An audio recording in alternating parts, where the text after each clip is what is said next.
You are listening to Alchemizing Judgment, a guide back to love. Written by Abigail Gazda. Narrated by Abigail Gazda. Dedication. This book is dedicated to the ones in search. It is to those in search of answers, guidance, hope, faith, evidence, help, love, clarity, support, and more. I know you have diligently looked far and wide, and you can rest now. It is your time to stop seeking and start seeing that the truth you have been in search of exists within you. This is your guidebook back to you, back to your heart, back to love. I know your journey has taken you every which way, likely to many peaks and valleys. You are a divine gift on this planet, and the search is over. You are perfect.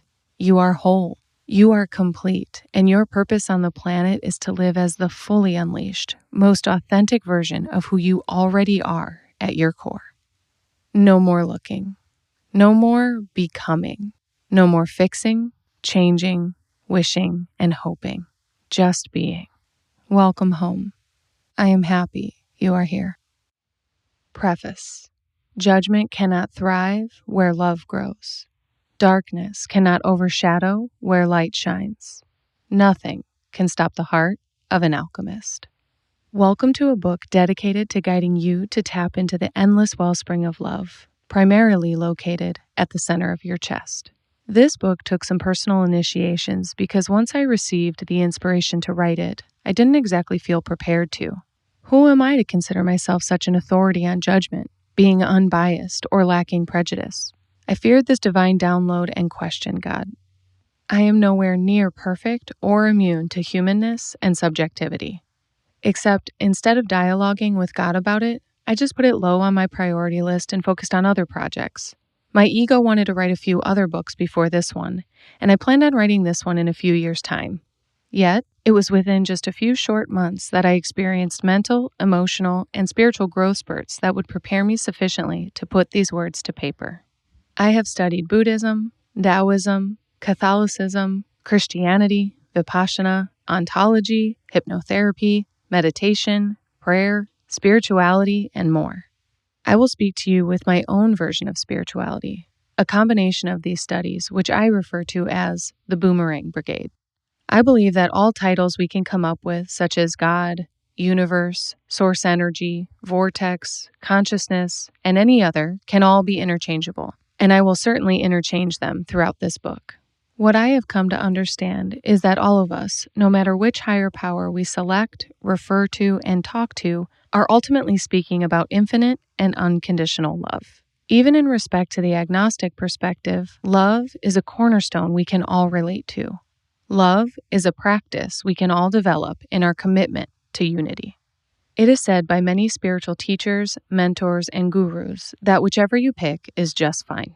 Just choose what works for you in service of your connection with the source of love. Beware, it is the constant hopping and switching of practices that never allows you to go to the depths in which you hit this wellspring of truth.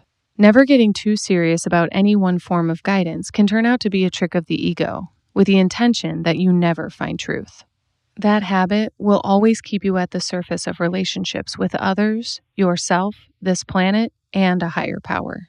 This can trick you into feeling unsuccessful in your attempts to experience lasting and meaningful connection. So once you find light on your path, follow it fully. This is the journey to the depths of your own internal guidance system. This is an inward journey, not a test of external factors. If you stay at the surface of any construct, you will stay in the construct of it.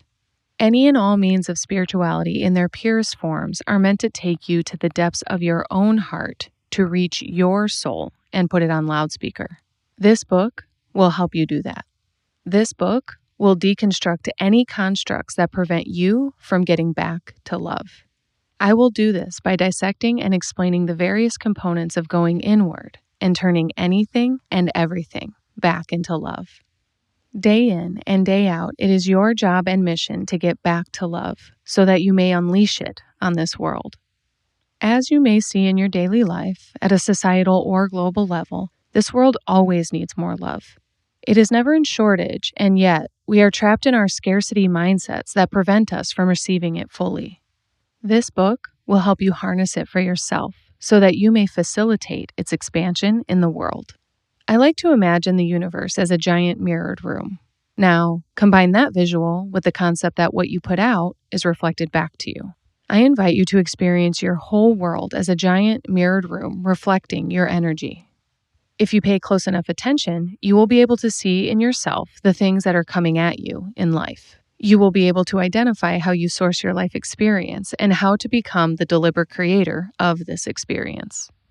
This book will be about you, your energy, actions, reactions, and responsibility to put more love in the world. It will be about the work it takes for you to be able to put more love into the world. As a result, you will find yourself effortlessly receiving it back. If you take this guide seriously, you will be surrounded by love in any and every circumstance. You will find love in any and every person. I will teach you how to receive anything and transmute it into love, and in turn, abundance. The work, skill, finesse, and mastery of an alchemist will be thoroughly explained throughout this book. What I would like to share in this preface is that you have the power and ability to alchemize. By definition, this means to turn one thing into another. By definition of this book, it is to turn everything into love. When I first received the message to write this book, the human Abigail felt fear and insecurity. I began to think of times I have and still judge harshly. I began to recall hurtful thoughts, words, and actions that have revealed my prejudices. I definitely did not feel like I was the perfect person to channel and deliver this information. Maybe a saint, preacher, or world leader. I had resistance to being the one to bring this brilliance to you. Can you guess why? For fear of judgment. I was afraid that if I positioned myself as an authority on this topic, I would be singled out for the times my judgment has impacted others. I was nervous that people would ridicule, criticize, or question the methodology I'm about to present to you. I was definitely unsure about my future and how I might be pinned to an identity that is expected to be judgment-free, completely tolerant, all-loving, and utterly accepting. This felt daunting when this book started pushing its way through my being. Here's what I know as a result of God's work in me. The contents of this book have been channeled through me as a vessel of divine intelligence. While I enjoy putting my name on the front of these books, the messages I have published could have come through any one of us. It is time the world receives this concept explained this way. I happen to be the one allowing it to come through me at this moment in humanity's timeline. As for this Abigail body, I am human. By way of being human, I am subjective. I have a thinking brain that calculates and makes predictions and assumptions. It is impossible for humans not to judge, perceive, react, and more. I am certain that as a human, I will make many mistakes and react impulsively for the rest of my life. The work of an alchemist is more of a career or craft than a study for the test type of knowledge. It is wisdom to be attained and applied moment by moment. You will have thousands of opportunities every single day to hone and utilize alchemy. I now understand that I was guided to write Alchemizing Judgment for that exact reason. We will never be without judgment. To eliminate it is impossible and futile to plan for. Our task and challenge is to take full responsibility for our judgments and transmute them into energy that empowers all living beings. Acknowledging and accepting what is, without the immediate impulse to fix or change it, is a sign of emotional maturity that will afford you the opportunity to morph barriers into stepping stones of progress. In this book, I will share with you many perspectives, exercises, and tools for being a contribution to the evolution of humanity. Some of you may not feel called into global leadership or care much about policy and reform. That is perfectly fine. What is important to remember is that doing your job to the best of your ability is your contribution to the evolution of humanity. This may look like raising healthy, empowered, conscious children. This may be owning a local small business that serves the community you live in. This could look like being present in your profession and making hearts lighter around you. It might be as simple as picking up trash when you see it and holding a door open for someone else. It can be visiting the elderly and reminding your loved ones how important they are to you. I will explain in this book the utter importance of your existence and how nothing here is a mistake. The universe is intricate and interlocking, and there is no job too big or too small. We can teach our children how important they are in this evolution too. We can begin to respect our fellow beings, our brothers and sisters on this planet, as an extension of ourselves. Remember that mirrored room? Yeah. We are intertwined in our purpose, and to use alchemy to our fullest capacity shall bring us all further down the path of fulfillment, peace, and enlightenment. As you read this book, it is my prayer for you that you come to understand your own divinity and purpose on this planet. I pray you find clarity in these pages that opens your heart and mind to what is possible when we truly see our oneness. I hope you find powerful guidance and utilize it to practice your shifts out of fear and into love. Yes, shifts. There are many. I pray you grant yourself complete grace as you try and try again. This is a process, my love. Transformation is not about being fixed forever. It is about staying empowered more frequently and for longer durations. You will feel disempowered at points. You will trip and fall. You will judge again. You will have a negative impact again. This book will teach you what to do, when you do, and how to clean up any messes made in the process. By the end of this book, you will understand the three most important pillars of life: integrity, alignment, and faith. You will feel empowered to live with your heart unleashed. You will understand yourself in a whole new way that feels exciting. You will see new perspectives of possibility for yourself, humanity, and this world. You will feel clearer, lighter, ready, and willing to alchemize judgment and be a part of the walk back to love. I want to thank you for listening to this book. I have no doubt it is in divine order, and I have complete trust that it is perfect for you at this time. May these pages unleash that beautiful heart of yours. Namaste. Chapter 1. Understanding Alchemy. Before diving face first into a concept that may be a bit unclear, I would like to set the stage for the conversation this book will inspire. We weren't exactly taught alchemy in school. Unless you had a special focus on science or philosophy, the concept of alchemy may be somewhat foreign to you. I'd like to take a moment to build a context for this transformation we are looking to create. As explained briefly in the preface, alchemy is to change one thing into another. From a scientific standpoint, that often looks like changing metals into other metals. This process is often used to turn base metals into precious metals. This can be an exciting idea, with the prospect of turning less sought-after metals into gold. It is a constructive use of resources to create a desired outcome. I like the idea of sharing the scientific definition because from the philosophical standpoint, we are turning less desirable thoughts, feelings, and emotions into gold as well. The high vibrational and ever valuable material of love. Although we are discussing philosophical and existential alchemy, it isn't meant to remain some intangible concept, especially for the purposes of this book. In order to truly experience the magic and mysticism of a concept, you actually have to take the magic and mysticism out of it first and allow the concept to manifest itself. When we leave something a mystical mystery, we have no practical way of accessing or utilizing it with intention. Rather, we hold our breath, click our heels, and hope that by chance it finds us. This won't get us where we want to go. Breaking down a process to fully understand it empowers you to apply it on purpose and experience the flow of being in that process.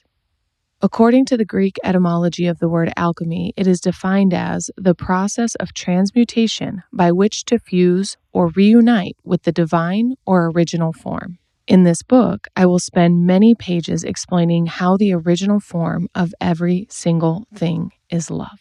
Everything comes from one collective consciousness, one nucleus of energy. Anything that has manifested in this world is an extension and an authentic expression of that energy. Love energy comes through in countless forms, which I will explain thoroughly throughout this book. For now, I want to touch on the expression of energy and how this causes manifestation. Everything that has come into form is the expression of someone's unique perspective manifested through the process of creation. Even in nature, the way a tree grows or a canyon forms is an exclusive expression of the intricacies of its divine location, weather, and timing. From people to places, not one are alike, and yet all are transmuting energy into matter. Another word and concept that will arise often in this book is transmutation, which means to change or alter in form, appearance, or nature, especially to a higher form. My favorite example of this is sexual transmutation. Sexual energy is a lower order expression of its origin, which is creative energy.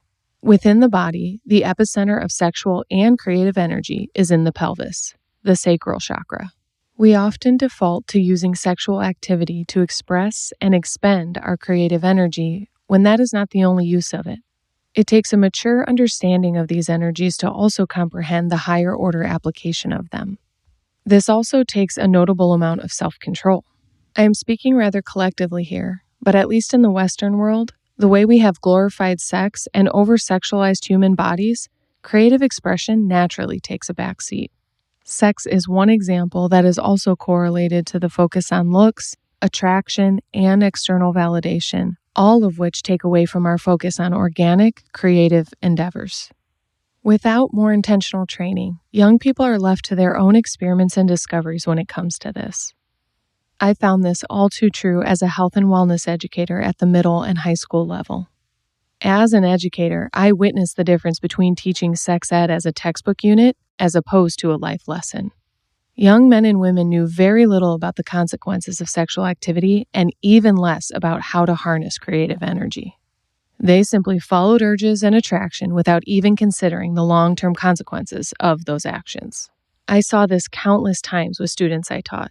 I saw it as a resident assistant in college and still today as a coach. So many humans have simply not been taught that our sexual energy can be held and raised to an even higher frequency and used in a different manner to create something other than physical intimacy. Even in a relationship, physical connection isn't the highest form of connection. This is where we can elevate the quality of our relationships as well. This kind of training also helps us to shift our focus off of another human and back onto ourselves for our self-love, worth, and inspiration. This naturally transforms our thought patterns from obsessing over relationships to a more balanced focus on other areas of life. Our creative energy is the vehicle that love frequency uses to take form in our physical world. Therefore, if we only use the urge of creative energy on sex, we are spending our energetic currency in a way that can cost us more than it makes us. Sex is great, and I love great sex as much as anyone else. Sex is healthy in many ways, but we also have too many brilliant people who have not been taught how to harness the creative energy that activates their reproductive organs. They have not been taught that what they feel in their pelvic region could actually be a book, a painting, a song, a poem, an invention, or more. We become pregnant with ideas, and that level of inspiration is literally arousing. It is the arousing part that detours the untrained mind. An amateur creative can misunderstand this arousal for sexual desire when they could have created something completely different. Children are the form that sexual energy manifests as in our physical world. It is one means of creation. To intentionally harness our creative energy without expending it on sex can fuel us to produce other results we may have been struggling to previously manifest. Having a child can be someone's greatest blessing in life, especially when reproduction is the intention of sex. Children can also be a result of an impulsive decision based on creative urges mistaken as sexual desire. When individuals are taught this and begin their own practice of deciphering sexual and creative energy, the possibilities become endless. I am an advocate for healthy sex, for sure. I am also an advocate for practicing abstinence as a means of more efficiently utilizing creative energy. This isn't specifically taught in schools due to the taboo nature of having a conversation about sex.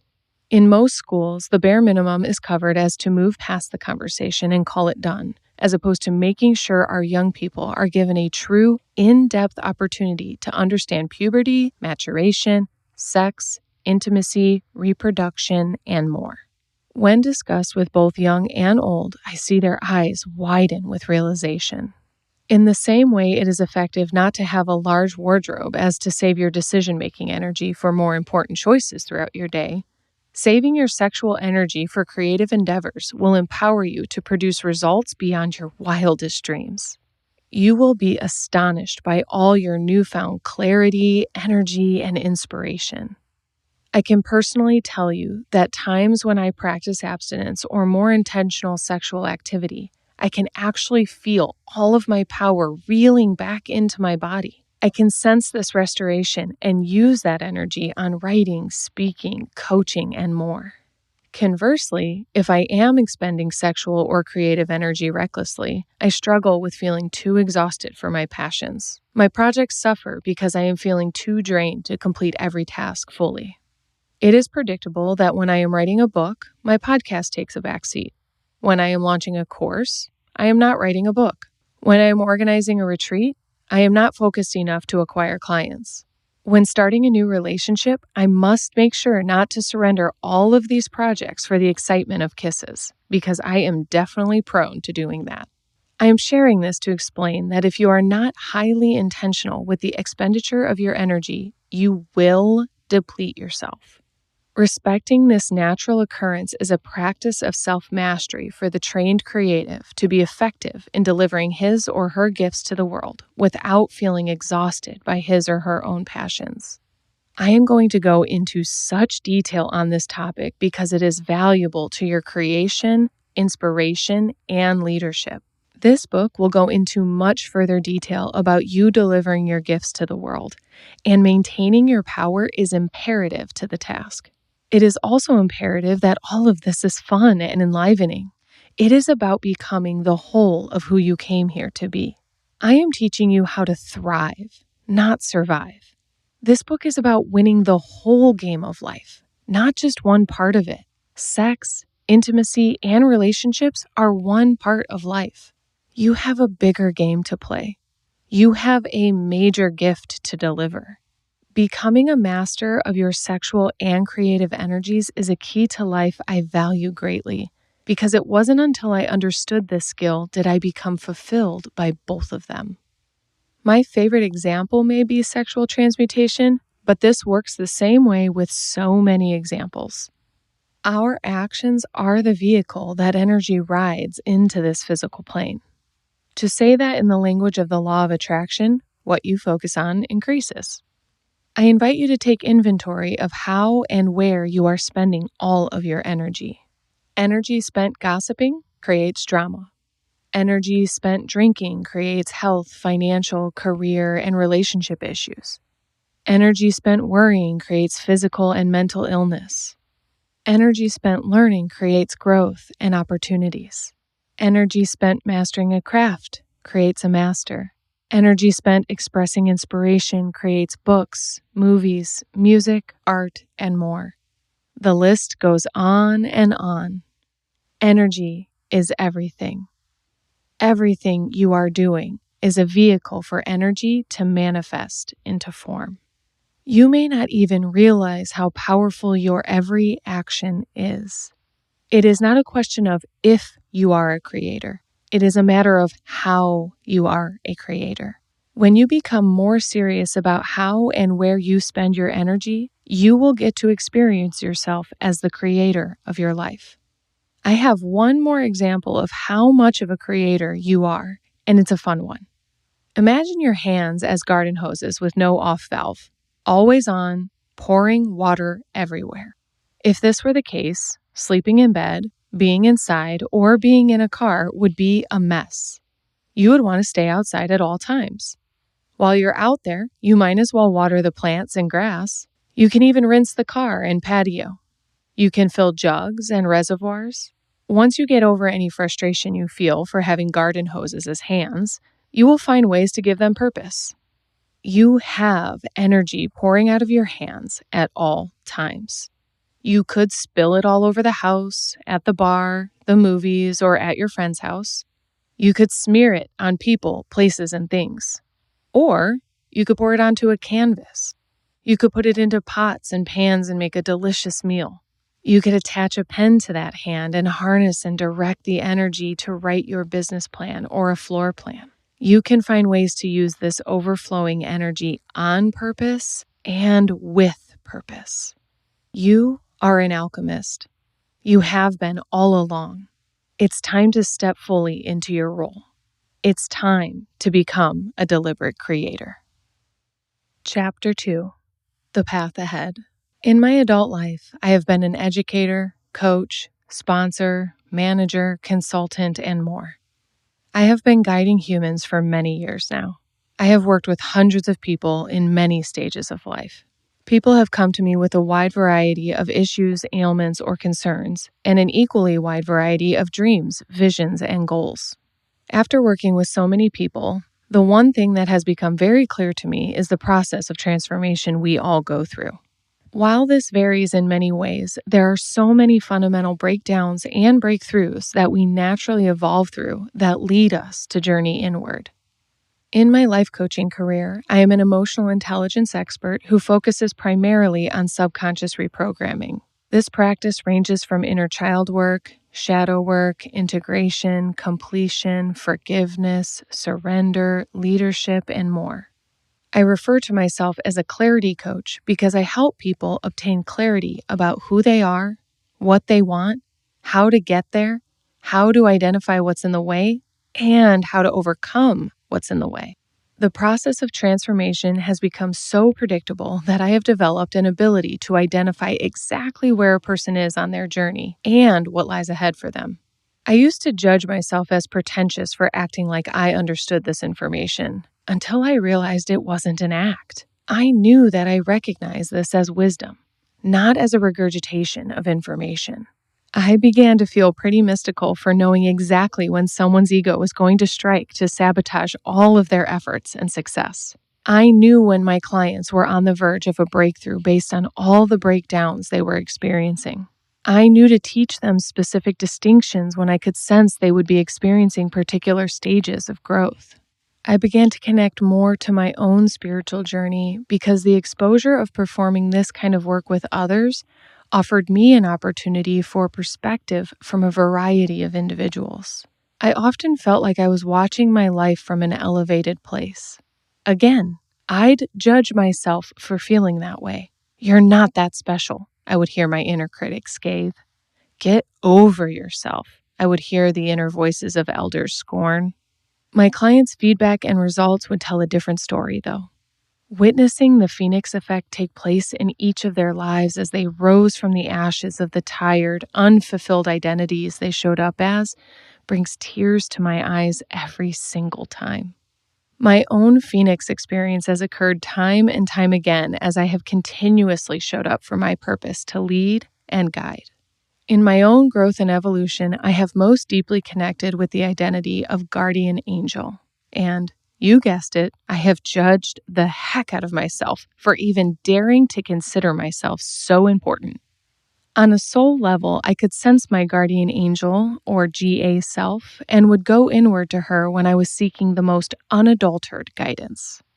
I have learned to embody her so much that my life has completely transformed in ways that have led me to write this book. I was not ready to write this book before accepting the identity of guardian angel. I was too scared. I was still confused. I was not in communion with God nor directly connected to source energy. I couldn't fully tap into infinite intelligence because I wouldn't let myself feel worthy enough. This didn't prove anything in the way of humility or grace.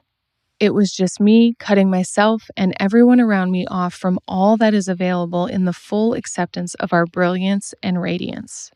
I was not in the full embodiment of my own divinity that would therefore empower me to reflect yours. If I had not learned to alchemize all of that judgment over the years of leaving academia, corporate environments, and high-paying jobs to pursue entrepreneurship, I would not be where I am today. Through this growth, I have published multiple books, created a globally downloaded podcast, cultivated a thriving coaching practice, developed health and wealth, and have reached the best relationship with myself and my life that I've ever had. If I didn't prioritize transmuting judgment into empowerment, I would still be feeling stuck, confused, hopeless, resigned, and resentful. Throughout this book, I will teach you how to transmute the judgment of others. Most importantly, I will teach you how to identify and transmute the judgment occurring within, because it is the most lethal weapon you possess. It cuts you off from your connection to the source. It constricts the flow of abundance and inspiration. It keeps you trapped in disempowerment and the illusions of this physical reality. It kills all hope and possibility of ever becoming anything you dream of. Over the course of mastering my craft, I have identified some major stages in life and transformation that I would like to give you a brief understanding of. I will reference them in this book frequently, so that seeing the timeline for this process will make it more fun, free, effortless, and enjoyable. To see the path of enlightenment laid out affords you the opportunity to choose it intentionally at any given moment. Some spiritual teachers believe the best teacher is silence, and in many cases, I agree. On the contrary, my journey has been accelerated by those willing to walk with me on my path and shine light where I could not see. Some simple explanation of complex obstacles have made the biggest differences in my life. I can recall clearing things up that had been bewildering me for years in just hour-long phone calls with a life coach. The inner work bends the laws of time and concrete reality. This makes exponential growth possible and very available. That is why I feel that explaining transformation clearly can encourage more people to take that first magical step. I find myself wishing that it didn't always have to take a traumatic awakening to shift people's consciousness. However, I see time and time again that many do not choose transformation until it is more uncomfortable to stay the same than it is to make a serious change. In this chapter, I will explain the steps that lead up to one choosing transformation and the road ahead once you finally announce to yourself and the universe, I am ready. There are 3 major stages of life that I see occur that lead up to someone's desire for transformation. Sidebar, this is a fast forward to a person's young adult years. For the purposes of this lesson, I am skipping the formative years when our brains are still developing and have yet to become our adult personalities. For more about this impressionable stage, get my book, Giving Up, The Memoir of a Quitter. Beginning with the young adult years, first, there is the shock and awe phase, which I believe happens after we leave school and enter the workforce. This also tends to happen with the onset of a marriage, after having a first child, or the purchase of a first home. It is different for different people. However, the overall experience is, wait a minute, nobody told me about this. What is this? Is this what this is like? It's a general experience of bewilderment that the situation is nothing like we planned for it to be. We are shocked at what being an adult actually comprises of and how totally unprepared we feel for it. This phase also includes feelings of betrayal, frustration, annoyance, disappointment, anxiety, resentment, despair, hopelessness, and more. How long someone stays in the shock and awe phase has a lot to do with upbringing and emotional intelligence. For reference, emotional intelligence can also sometimes be considered common sense. If young folks are shown that what they know as common sense is put down or criticized enough, they doubt themselves and begin to give up their own inner authority early, never learning how to harness it. We do not do our children any favors by teaching them that external authority is more important than their own internal guidance system. Think about it. Someone did this to you, and you gave up your own internal authority as well.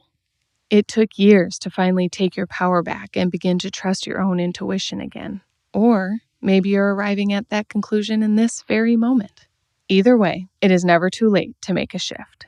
The second phase is what I call social media syndrome. I would have likely called this something different if I were from a different generation. However, in this day and age, it is about trying to keep up with what we see in people's highlight reels and Instagram influencer accounts. We spend years striving for an outdated American dream type of illusion. The perfect house, relationship, career, car, family, etc. It's your vision of what you consider the white picket fence vision. It's an illusion of perfection with a facade of achievement when really there is no fulfillment, joy, satisfaction, or peace available in this phase. This is the phase that usually has us peek into our awakening. We get to those made it and mountaintop moments only to discover other mountains off in the distance.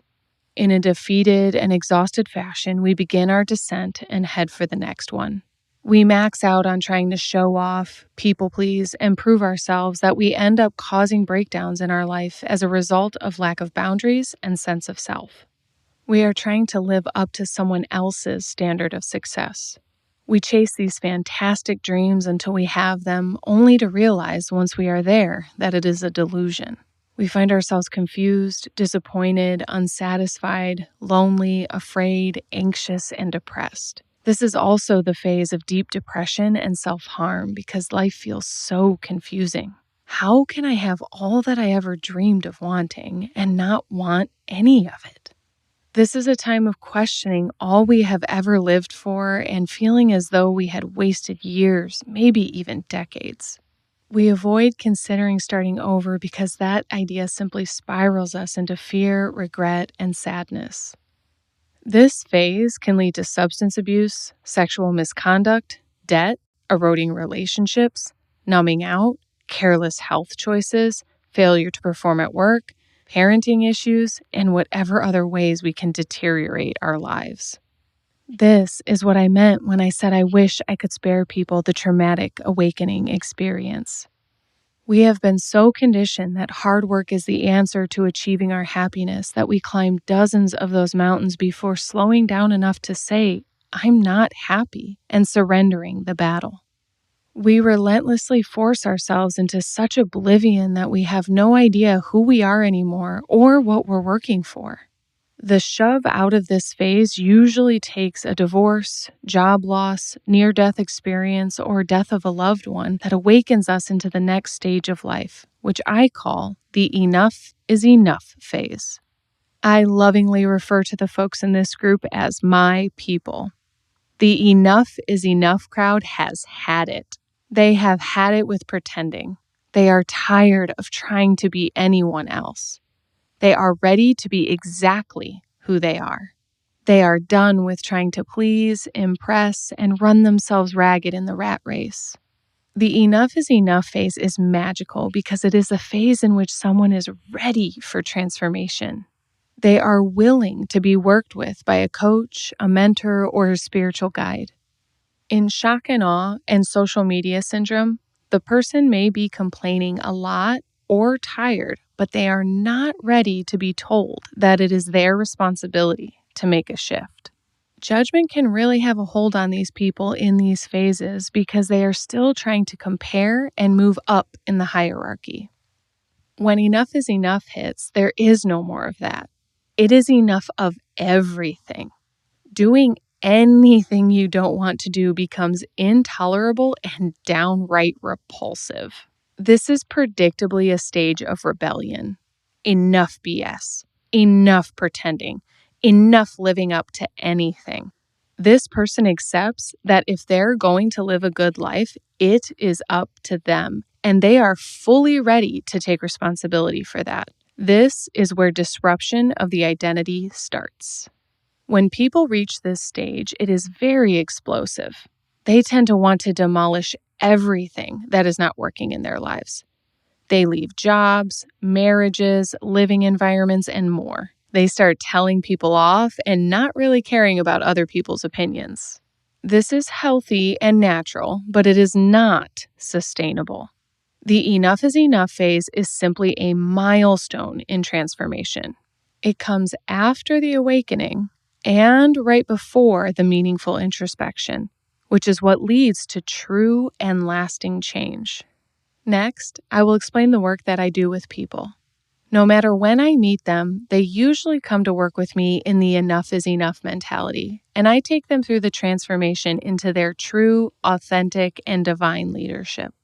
This work is a simple matter of evolution. Although the lessons may be taught, they must be applied to life in order to be fully integrated and personally internalized by the individual. This process is not founded on instant gratification and cannot be completed in a few days or weeks. No matter how long it takes or how slow it goes, it is the most beautiful human experience to witness. I am honored to do the work I do with people who are ready to live the life they've been given. The 4 stages of transformation that I guide individuals through are self-discovery, self-development, self-mastery, and transcendence. Self-discovery is exactly what it sounds like. In this stage, a person has decided they're ready to be themselves.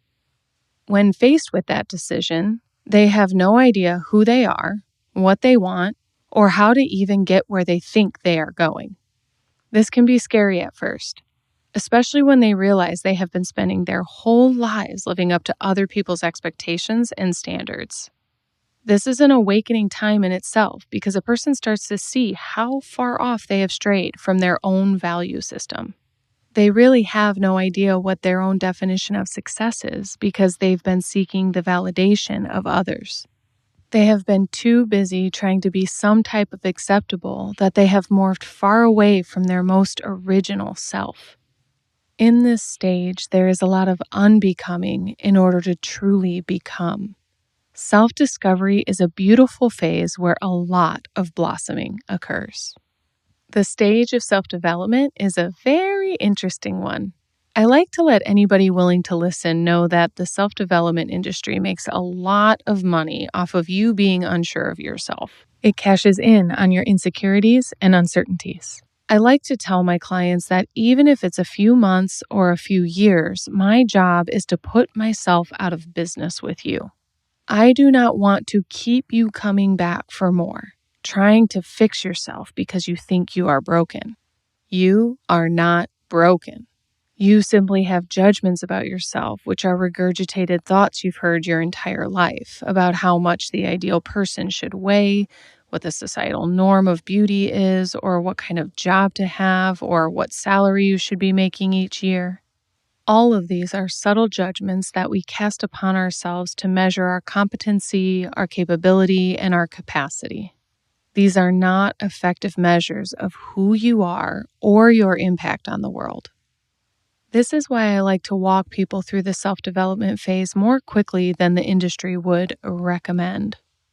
I have noticed that people get stuck on the self-development wheel for decades and never come out knowing anything more about themselves, the human psyche, or this world. They just become addicted to the intellectual stimulation of self-development and call it transformation. When I identified this leg of transformation as a single phase and noticed the way that people get stuck in it, I decided to create a phase and course in self-mastery. Self-mastery is an incredibly important stage that affords people the opportunity to understand that they are the master of themselves. This is the time for people to fully accept their humanness and begin to apply it as their means of relating to other humans as a way to heal and guide. This becomes a true self-study phase where the conscious you integrates the subconscious you as a tool. This gives a person a sustainable way to live their fullest life at their highest and best. When self-mastery is employed, a person becomes unleashed to fulfill their purpose on the planet, because when you can master yourself, you can master humanity. I believe that this phase is close to Buddhist practices of compassion, love, understanding, and acceptance. I work rigorously with clients to accept, love, celebrate, and unleash themselves. This is an important shift. Millions of people spend the majority of their lives trying to find and fix what's wrong with them. If you insist you are broken, you will always find evidence for that belief, because that is the filter you are looking through. My friend, you will always find what you are looking for. People search so long and hard for what's wrong with them that they never find out what's right with them. They never discover, harness, or deliver their gifts to this world because when they see glimpses of their greatness, they smother it with doubt, insisting that there is more work to be done before they can be great. Don't get trapped in self-development. The self-development industry makes most of its money on you spinning your wheels here. Not only is it sad to see, it's criminal. To keep people stuck in self-development is a disservice to humanity. I have taken it very seriously to move people into self-mastery so that they may discover their authentic leadership and begin to master their craft of whatever they came to this planet to do. Upon arriving at a mastery level of self and purpose on this planet, I like to take people through the last phase of transformation, which I call transcendence. This is where the heart and soul take precedence over anything the human mind and body can prioritize. Transcendence is an elevation above our humanness that allows us to channel our divine guidance and apply it to this world. This is a special phase because while New Age spirituality may be sexy, what I guide at this level is about your direct connection with your higher power. Many religions teach you about God, but do you actually know Him? Can you have your own conversations with God? Can you have your own connection with the source from which you came? Can you hear Him speaking directly to you, nourishing you, giving you inspired thoughts, giving you specific instructions, asking you to manifest evidence of love all over this world? Your willingness to channel infinite intelligence facilitates the awakening and evolution of humanity. Transcendence is about levitating above our humanness in order to be the clearest vessel for intelligence to flow through. When I suggest words or phrases such as transcending humanness, levitating, elevating, rising above, and other related concepts, I'm not suggesting you place yourself on a pedestal above others that actually encourages separateness. I'm not promoting a hierarchy for which to judge and assess someone's level of enlightenment. The humanness I'm referring to transcending is our fallen nature, the underdeveloped versions of us that lust, envy, compete, complain, and coerce. I'm talking about cleaning up your act as a human in a way that allows you to level up in life towards a more whole, complete, and compassionate version of you that more seriously considers your contribution to humanity. So much of this book is about your divine role here. Fulfilling your role effectively will require your transcendence above addictions of the body and mind, both physical and emotional. Our cravings and aversions to the positive and negative aspects of life are all distractions from true peace and harmony. Yes, positives. We become so addicted to positive reinforcement and material evidence of our worth that even many of the positive aspects of life feed on our primal human nature. I will teach you how to transcend these worldly treasures to experience the treasure that you are. Another important facet of transcendence is that it is not meant to put you above others. Often, when we elevate, we naturally experience a differentiation from our old ways of being. We separate ourselves from the way we used to be, believing that it was bad or wrong. This is just a phase. The more we heal, the more compassion we have for old, maybe unhealthy or destructive behaviors. The whole point of transcendence is not to become some type of better than. Rather, it is to rise up, gain perspective, and then get our feet back on the ground to be here on earth as a walking, talking, living, breathing example of infinite love. It is a holy experience to be here as a shining presence of divinity and grace. You aren't meant to transcend, to leave this planet. You are meant to rise up above barriers that prevent you from living out your wholeness and inspiring others to begin their journey. You are meant to transcend the way a beacon is meant to shine light, direct, and guide. Transcendence is an action of love in alignment with a commitment to the collective restoration. I will teach you how to transcend lower frequency human habits that prevent you from reaching your fullest potential.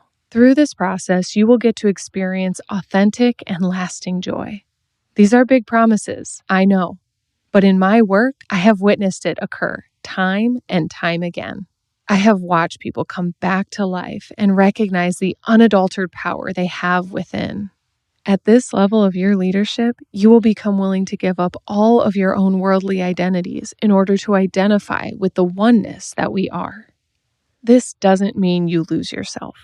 It means that you become restored to who and what you were made to be and to fulfill the divine role you came here to play. You will be in a direct connection with the truest, most authentic version of you. You will be in constant alignment with your intuition and inner guidance system to navigate life here on Earth. This is that direct connection that transcendence makes available. This book is about living in the stage of transcendence. You wouldn't be reading this if you weren't meant for more. We wouldn't have found each other here if your soul hadn't nudged you to this book. You have a direct connection with your source energy, and when you connect intentionally, you will be the most in your purpose and on purpose you have been in all of your life. Working with you in the stage of transcendence to clarify who you are and what you are here to do is the most phenomenal gift I can imagine getting to do with my own life. This is your calling too. It is each of ours in our own right. How it manifests for you is yet to be discovered. This book will help you reach that clarity. I have crafted these 4 major phases into a curriculum for transformation to prevent people from spending unnecessary time reaching around in the dark room of evolution. As I mentioned earlier, working with a leader, mentor, or guide would flip on the light switch for me, and I would be empowered to navigate the next stage, highly aware of my surroundings. I credit my rapid growth and maturation to this work, and I take a lot of pride in offering it to those interested. The topics of this book are relevant and important at every stage, and they take time. To alchemize judgment is not easy for the reactive mind. For the person who does not know themselves, judgment can cause doubt. To the person who has not accepted themselves, judgment can trigger insecurities and open wounds. You must be willing to transcend above your circumstances in such a way that they do not take you out on impact. All of these factors can cloud your judgment and prevent you from recognizing the opportunity at hand to generate more love in the world. Being able to alchemize judgment in the moment it is presented will grant you the superpower to finding value in every moment of every day. Judgment is always a gift to meet ourselves and others more fully. You will be invited to meet yourself in ways you have never considered before. This will require your willingness to remain receptive to new perspectives and challenges. In this book, I will invite you to be the most open-hearted you have ever been and remind you that it is safe to do so. No judgment can harm you, my friend. It is one of your greatest teachers, and teachers serve the purpose of providing knowledge and education. It is your duty to learn the art of transmuting all energies into love so that you may always be offering the highest and best you have to offer: unconditional grace, love, and gratitude. I am so excited to take this journey with you. Let's begin.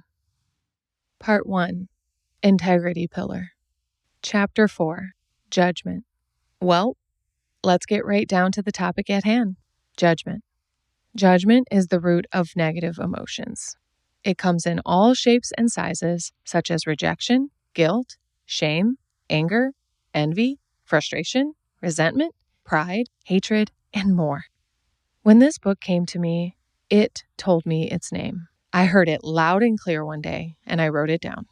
I knew exactly what it would be about because in my coaching career, I have seen thousands of ways that judgment can manifest. I will use examples throughout this book, and I mean it when I say that the possibilities are endless. Judgment shapeshifts and morphs into different identities. It is so shifty that when you think you have solved it or have rid yourself of it, it will rear its ugly head in some other way. As I shared earlier, you must surrender any and all attempts to eradicate judgment and instead accept it fully. Judgment can completely run your life if you do not acknowledge, face, and reformulate it. Beyond accepting it, I am asking you to study it. Learn it so well you can recognize it coming a mile down the pipe. To transcend judgment simply means to master it in a way that you are not unconsciously operating by it. When you cannot see it, it runs you from the inside out, and then the outside in. Similar to how a fish doesn't recognize water and we hardly recognize air, we exist in judgment so naturally that we hardly recognize how much we function by it. You project your judgments onto the world outside of yourself constantly, and you see it reflected back everywhere. This pattern will keep solidifying your beliefs and making it hard to see them for what they are and rise above them. While this isn't always bad, it can be limiting in so many ways. Being able to identify this occurrence will allow you to work with it and transcend judgment. I want to take you even deeper down the rabbit hole, past judgment, to see what it really is. Separation. Separation is an illusion that allows us to judge. Feeling separate from something grants us permission to evaluate it as if it is not us. I can practically hear your inner voice arguing, "Nuh-uh, Abby, I judge myself more than others. I am my toughest critic." I get that. You even have to separate yourself from yourself in order to judge yourself. You judge your body as if it's not yours. You reject your skin and your hair when it doesn't do what you want it to do. You judge your hips for carrying more weight than you want. You judge your organs, bones, or joints when they aren't performing the way you hope or expect. You judge your brain for being dumb or stubborn, or your heart for being weak. You may think you are judging yourself, but you are splitting yourself to do so. You separate yourself from other individuals, places, things, and situations in order to be able to judge them. This is the only way you can judge, because then you aren't required to take meaningful responsibility for addressing the issue at hand and getting it back into integrity and alignment. To judge is to reject. To judge is to maintain distance between you and that which you judge. You do this so you can avoid the feeling of inadequacy you so deeply fear. In order to project inadequacy onto someone or something else, you must create an illusion of separation in your mind to validate your judgment. When you judge someone or something, you believe it to be above or below you in the hierarchy. You feel that inadequacy within yourself, and it triggers resentment, envy, and more. Some inadequacies include not good enough, too much, unlovable, fundamentally flawed, rotten, damaged, perverted, deranged, demonic, faulty, etc. We harbor these thoughts about ourselves at the subconscious level, and sometimes they surface to our conscious mind as well. If we are emotionally underdeveloped and we cannot be with these thoughts and feelings, we will numb out, check out, distract, avoid, and project. I will talk all about the ways we numb out, check out, distract, and avoid in my forthcoming book titled I Can't, The Greatest Lie in Human History. Always stay up to date at abigailgazda.com/books to see my most up-to-date titles. In this book, we will focus on the projections of judgment and how to shift the behavior of putting judgment out into the universe. I will teach you how to emanate much higher ratios of love than judgment, because remember, we cannot truly rid it. It will bounce back. We can learn to alchemize it in such a way that we are getting love, light, and opportunities from it instead. For a powerful visual, recall how I said judgment is the core of negative emotions. Imagine judgment as being the trunk of a large tree. Each branch is a different form of judgment, such as rejection, guilt, shame, anger, envy, frustration, resentment, pride, hatred, and more. Each branch grows twigs, leaves, blossoms, and bears fruit. Then, that fruit ripens, falls off, and rots at the base of the tree. You have the roots of judgment rotting at the base of your life, and this fruit is falling everywhere. It is your responsibility to clean it up and stop the cycle. If judgment is the trunk, then separation is the roots. You root yourself in the illusion of separation and give your judgment a firm foundation upon which to grow and manifest. The ripened and rotting fruit nourishes the ground and refeeds the roots the same energy from that which it came, therefore keeping that tree alive and strong. We must starve this tree, deny it nourishment, and uproot it. We must stop the fruit from growing and falling, thus stopping the cycle.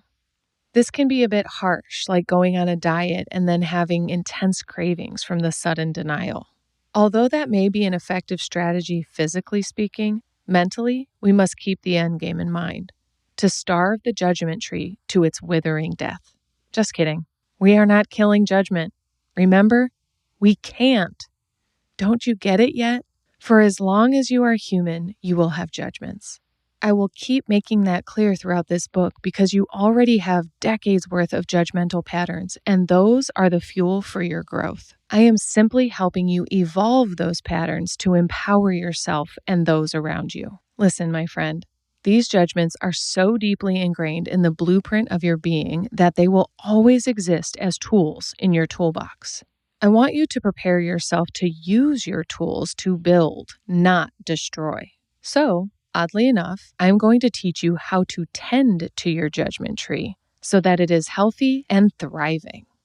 Keep in mind, tending to it does not turn it into something else. You cannot turn an apple tree into an orange tree. You cannot turn the judgment tree into a love tree. You can just catch the fruit before they rot and make jam. Keep in mind, there are judgments that are healthy. Jumping from heights is unsafe, or spending all my money with the salesman doesn't feel right. Those are good judgments, as well as forms of guidance from your intuition to think before you act.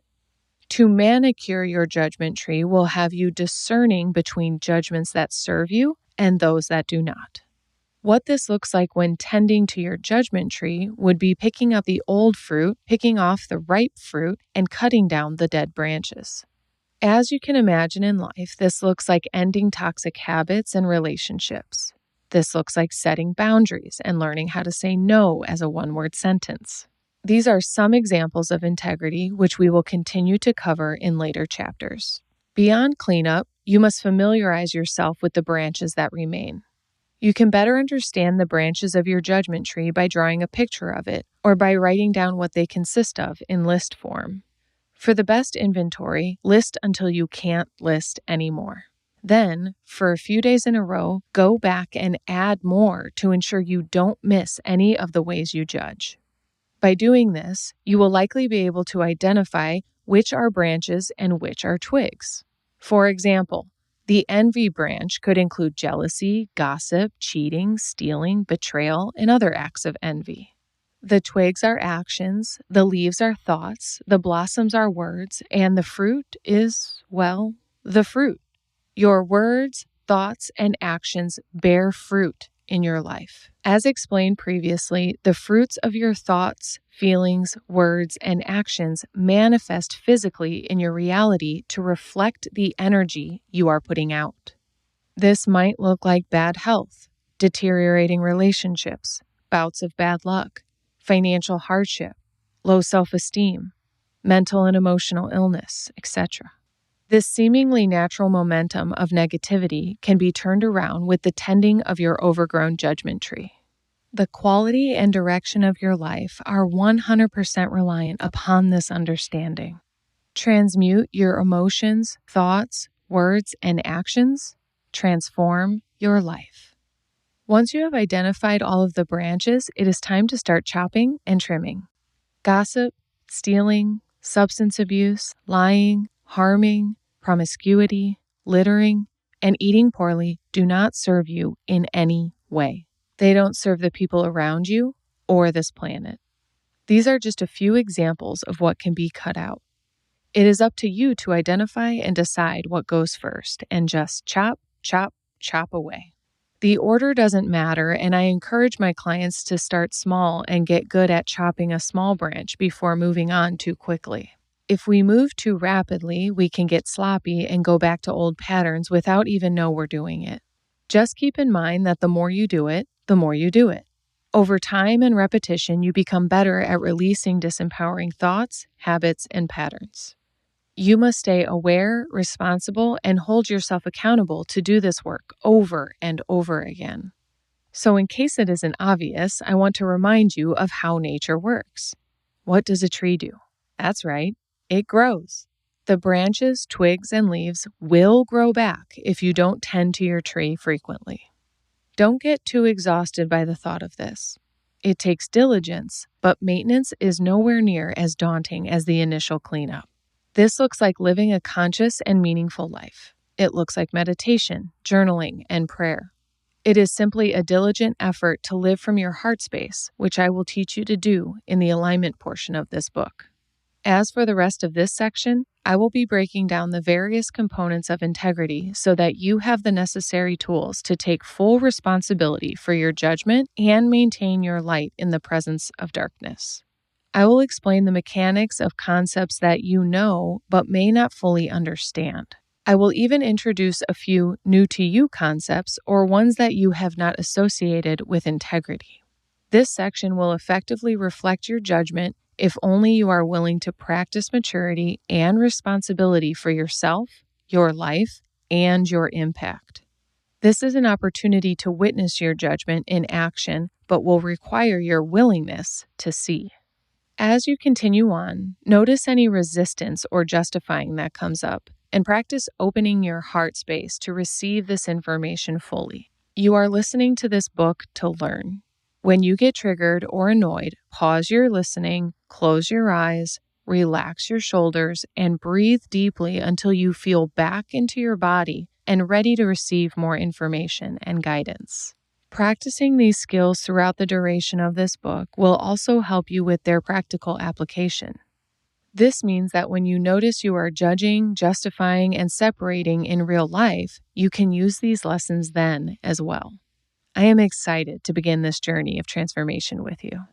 Chapter 5. Projection.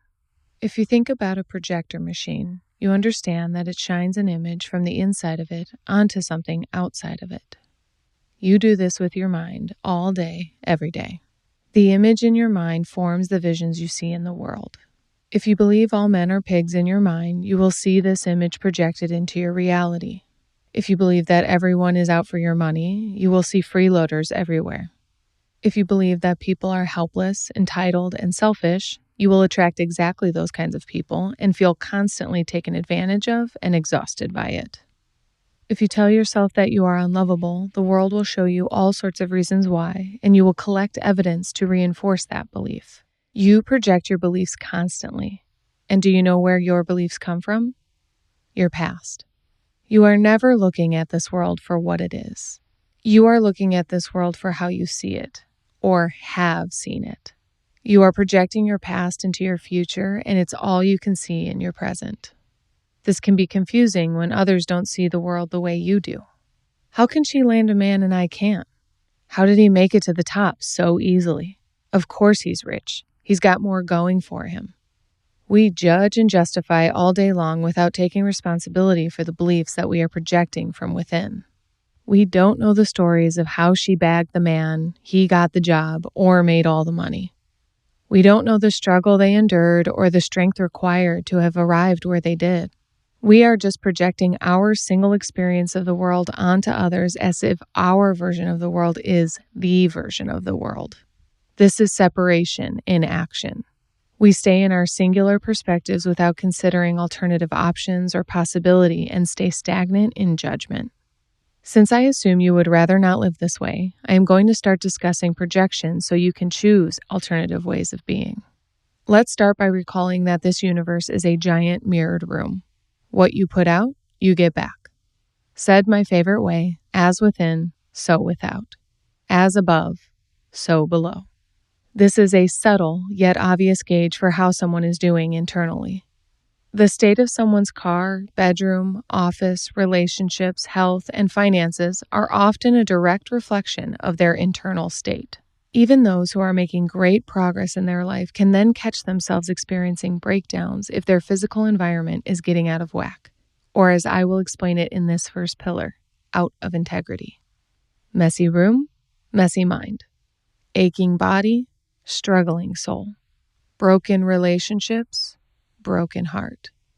This can vary on the scale of severity, but to stay aware of this knowledge will help you keep yourself in check along the path of transformation. We all need to stay actively involved in our state of affairs to experience being at choice about our life. When we loosen up on this, things unravel and we can't quite figure out why we feel out of whack again. Everything in your life is a projection of what is going on within you. If you can see this and accept it, you can start cleaning up your head and heart space, and your life will follow suit.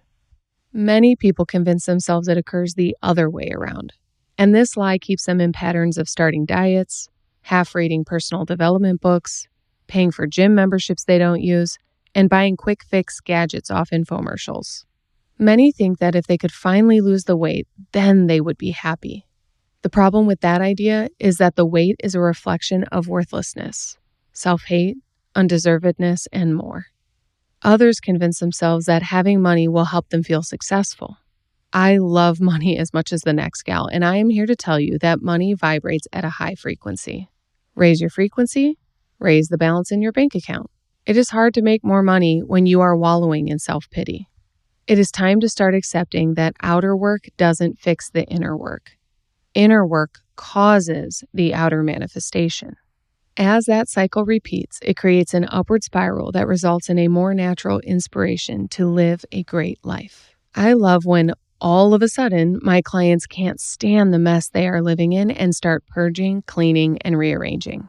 After a few weeks of working together, they practically snap out of a daze and start seeing the mess around them.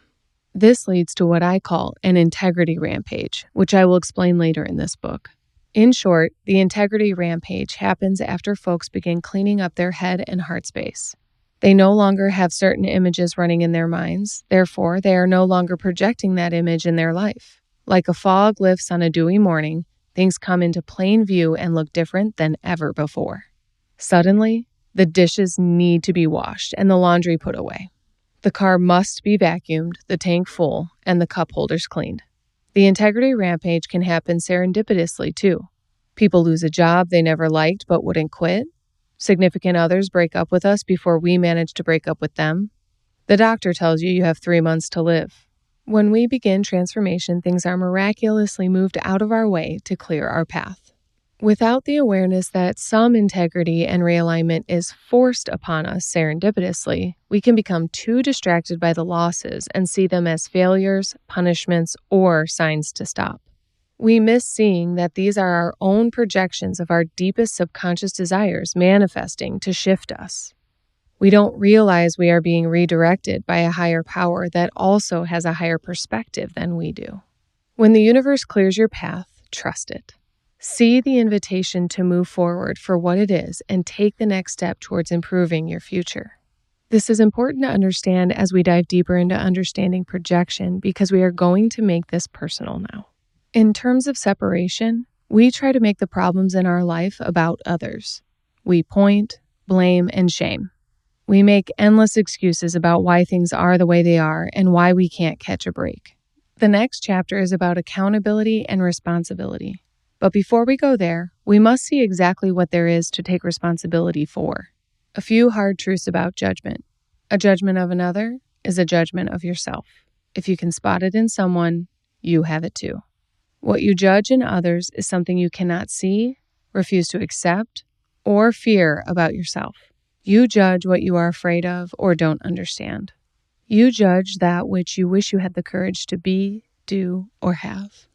It is one of my favorite exercises to listen to someone rag on another, and when they are all done, I hold up a mirror to them and ask them to repeat everything they said. Almost immediately, the tears start streaming. When we swap they for I, it becomes obvious why that person would be showing up in our lives and challenging us the way they are. Almost immediately, a person can see in themselves what they are judging in that other person. This is where the real transformation occurs. It is not in judgment, but rather in the opportunity to see a part of us that has gone unseen. It is a direct invitation to transmute hate and rejection into clarity, understanding, love, and acceptance. People come into our lives to reflect us so that we may see ourselves. You may not be ready to be honest with yourself about that, and that is okay. It doesn't change the mechanics of this equation. Whenever you become ready, write down all your judgments of someone and sit in front of a mirror to read them aloud. In order to make a true and lasting shift, you must be able to identify that judgment within you, even if that part of you is just the size of a grain of sand. You know who calls people narcissists? You know who calls people selfish? You know who calls people lazy? You guessed it, lazy, selfish, narcissists. Now, before you go and toss this book out the window, take a deep breath and open your heart. People come into your life to reflect these things so that you can handle them. We are given people to empower our decision to not be that way and to have that impact on others. We get the gift of these challenges in our lives so that we can tend to the judgment tree and trim some branches. Growing up as a human, we all have so many of these dark characteristics. It is in our intentional choice to live consciously so that we are afforded the opportunity to transcend these ways of being. It is possible. Just don't throw this book out before you get to the good part. I once had a client who understood this reflection concept so well. She would message me a complaint about her husband, knowing that I would simply ask her how she is embodying the traits that she is complaining about. She got so good at this that she would humbly reply, got it, thanks, and go back about her day. This doesn't need to be a moral debacle. It is as simple as awareness and acceptance. To accept your judgments and behaviors is to also take your power back from them. Acceptance is a process of alchemizing judgment. Speaking of complaining about others, do you want to know who annoys me? Loud, obnoxious attention seekers. Crazy, right? Because I have none of those traits. When we are annoyed by aspects of someone, we must look for them in ourselves. Sometimes we are not aware of our ways until we see them in others. They can be easily identified by that ew feeling. When someone seems repulsive, they are reflecting a part of ourselves that we feel repulsed by. Usually, this is a part of us that we try to cover up with makeup, money, achievements, attention, and more. As long as we reject the parts of us we don't like, our projector machine will flash them all over our lives. It is not a curse, but an invitation to see our whole selves. It is truly a gift to witness our totality. Accepting every part of ourselves is what helps us transform the projections of our minds. I will expound upon this topic more in the alignment pillar section. Before we can get into alignment, we must practice willingness to understand the things we don't understand. We judge situations that seem weird, different, wrong, bad, grotesque, and perverted because we want to keep those feelings at a comfortable distance from us. We do not want to associate with certain things, and let me tell you, my friend, what you resist persists. This book is about alchemizing judgment, not getting rid of it. You cannot rid it. You cannot rid the world of people you don't like. You cannot rid the earth of bugs. You cannot rid the sky of clouds. You must alchemize your feeling about those things lest they steal all of your power, joy, and choice. For each of us, the objects that our judgment is focused on will vary. Judgment is subjective. Therefore, we must recognize that judgment is not right, wrong, good, or bad. It is relative. The way we don't like rainy days is relative to thinking clouds and rain equate bad or sad. The way I don't like spiders in my house is relative to believing they belong outside. These statements are not necessarily true or false. They are relative. Judgments are natural. They are associations. To transcend your associations means you recognize they are specific to your worldview and that you make up rules, standards, boundaries, and expectations to match them. This does not make them true or relative to anyone else. Your beliefs are yours, and they are your responsibility. But if we simply project our prejudices based on our beliefs, we will be forced to look at them more closely. If you understand the law of attraction, to reject what you don't like or understand will draw it closer and closer to you until you become willing to examine it. The more you resist, the closer it will get. Do not tempt this theory, because it will get so close to you that it will literally enter your body as illness and disease. The law of attraction is not all sunshine and rainbows of what you think about, you bring about. It is the beliefs and images of your subconscious that get projected, not just your conscious mantras and desires. Your subconscious projects because that is the only way it can communicate with you. It speaks in manifestations, internally and externally. You must become willing to slow down and witness the manifestations to receive their communications. These projections will give you a chance to shift the deepest, darkest corners of your heart and mind. This will provide you an opportunity to shed light in dark spaces and transmute what lingers there. For example, harboring resentment for your upbringing will fester in your energetic body as hatred and anger. This may be directed at your parents, and it will also disproportionately come out in other relationships, at work, toward yourself, and your circumstances. Your anger will consume you and run your life. Your projection will be seen through a filter of anger. Like wearing a pair of red glasses, everything will be tinted with rage, and you will always be a hairline away from a full-blown meltdown. This might also manifest as headaches, stomach aches, cancer, intrusive thoughts, mental illness, bipolar disorders, substance abuse, sexual addictions, frivolous spending, and more. I am teaching you all of this not to condemn or diagnose you, but rather give you a choice in the matter. Not one single emotion is permanent. Even your past is not permanent the way you think it is. In the next chapter, I will teach you about reframing. This tactic will help you create a new relationship with your memories so that you may shift the emotions caused by them. This will transmute the memory's energy, allowing yourself a release from the clutches of your past. When you do this, your projections begin to shift as well. Instead of past projecting, you are giving yourself a clean, blank slate from which to imagine and create your future from a more authentic place. One of the last ways we judge others is through envy. We see others who understand these lessons already, have done the work of putting their past in the past, have cleared their head and heart, and are now creating a life they love. These people live freely, laugh loudly, and love intensely. We watch these folks dance, sing, play, travel, spend, and exist without limitations, and it drives us wild. We scoff and scowl at their freedom and fortune. Sometimes we even convince ourselves that we couldn't care less. We pretend like we don't want what they seem to attain so easily. For me, I used to judge women harshly who wore revealing clothing. Meanwhile, I would also stare jealously at their beautiful bodies, wishing I had that confidence. I knew that if I felt that confident about my legs or belly, I would wear that too. I also knew that my inner dialogue wasn't my own. It was the voice I call Catholic guilt that critiqued these women for allowing their bodies to be seen. Before I started allowing myself to wear what I want, I remember the shame I experienced about feeling sexy and being in love with my body in my 20s. The voice of Catholic guilt kept me in line for a long time and also kept me feeling jealous of women who didn't seem to have that voice in their heads. They seemed to have freedom, and I was certainly jealous of that. I am sure we can all recall a time in which we have judged someone solely because they had the confidence, power, and poise that we wish we had for ourselves. We also judge people's relationships and possessions for this exact same reason. We covet our neighbor's goods because we wish we felt deserving enough to have those same blessings in our lives. We might also covet because we feel denied or at a loss for why we are not succeeding in ways we hoped or planned to. When it comes to judgment, if you didn't covet it, you wouldn't judge it. Of course, we are not always coveting. We can be genuinely happy for people's blessings without attachment.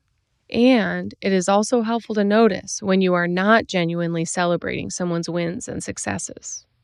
If a sense of envy or longing gets activated within you in these moments, it is a great opportunity to better understand yourself. You don't judge your neighbor's front door wreath if you have no desire for a front door wreath, but you may judge the size of their house. You do not want your sister's hairbrush as much as you want the thriving relationship she has. You do not spend energy thinking about your boss's laptop as much as you do thinking about having their position or salary.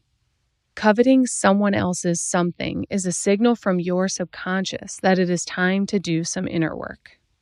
It's a sign of something missing or incomplete within you, and you have the power to heal that with some intentional introspection. This is the work of recognizing and alchemizing judgment. This is transcending your humanness. Envy can fool us and keep us locked in place. If we spend more time judging others than evaluating our judgment, we will remain in that mindset and never have access to peace, contentment, or abundance. I want you to know that there is hope and light at the end of the judgment tunnel. This chapter is specifically committed to recognizing your judgments. Be sure to take a few deep breaths before moving on to the next chapter, where I will teach you how to take responsibility and accountability for these judgments. This can be heavy and intense because I am asking you to be more honest with yourself than normal. I am asking you to see parts of yourself that you have become good at stuffing and avoiding. Relax your face, neck, and shoulders as you take 3 really deep inhales that bring fresh air all the way into your body. Then push out that judgment on your exhales. I hope that you have discovered a lot in this chapter, and I acknowledge you for making it to this point. Soften your body as you begin to practice new levels of acceptance for the ways you have consciously and subconsciously judged. If you are really committed to this process, after your 3 deep breath cycles, announce out loud, "I forgive myself," 3 times in a row. And again, focus on relaxing your body. Great work, my friend. Let's keep going. Chapter 6, Responsibility and Accountability. We have taken 2 really crucial steps in this process, and they were big ones. Understanding judgment and projection are whopper-sized lessons, and I commend your expansion. Can you sense yourself becoming an alchemist yet? I'm going to keep diving deeper into the work, and it will likely keep stretching you. I want to shine a light from the end of the tunnel to tell you that the integrity pillar is the heavy lifting in this book. We are working on removing gunk that has been around for years, and so naturally, it might feel like a lot of exhausting work. I want to reassure you that you are doing great. Because you are doing decades worth of work, this book may feel like a lot to take on in one read. That is okay and a natural feeling if it is what you are experiencing. Do not be tough on yourself if you feel like it is too much too soon. This is a guidebook in the sense that you may reference it time and time again to return to the work when you need a refresher. Take what you can and leave what feels like too much for a later read. This is life-changing work, my love, and you are doing great. Let's keep going and growing. We have been uncovering a lot of information so far, and this chapter is all about working with your new awareness. It is about shifting from knowledge to wisdom. What you know doesn't serve you. Repeat after me. What I know doesn't serve me. You can memorize and recite the entire dictionary and never apply that knowledge to your life because there is a difference between what you know in your head and what you own in your heart. To internalize these lessons of this book within yourself is what makes them your truth. To shift from intellect to ownership will transform you from a student to a teacher. This is your responsibility in life. You do not have to accept this obligation, but remember, this guidebook is to help you thrive. To make that task more inviting, I have promised to take the complexity out of the mysterious concept of alchemy. I feel called to do this for those of you who are like me, the ones committed to this task and equally baffled by the process. I remember certain leaders encouraging the work and not offering guidance through the journey. I remember feeling so lost, confused, frustrated, and alone at certain stages of my transformation because of this. I am determined to provide you the support I was seeking, and I am committed to walking this journey with you. So I am laying this out for you step by ever-loving step. When reviewing this book, my editor Val asked me about the order of the pillars. I explained to her that this was the first book I had ever written in chapter order, word by word, page by page, trying to have my fingers keep up with the streams of consciousness flowing like whitewater rapids. It was a phenomenal experience that stretched me as a writer and leader in ways that I imagine it will stretch you as a reader. Walk the path in faith. Allow yourself to be led through this book, and I promise to keep dropping breadcrumbs of guidance along the way. As you make your way through each chapter, your load will lighten. Each chapter is designed to help you drop mental and emotional weight and have you floating, maybe even soaring by the end of it. This is a chapter all about responsibility, accountability, and application, as well as a big instructional step in transformation. I value this upcoming material greatly because it has so much to do with my own sense of purpose, unleashing heart so that you may live out your authentic leadership in this world. It is about seeing and accepting that you have an impact on this world. It is not a matter of if, it is a matter of how.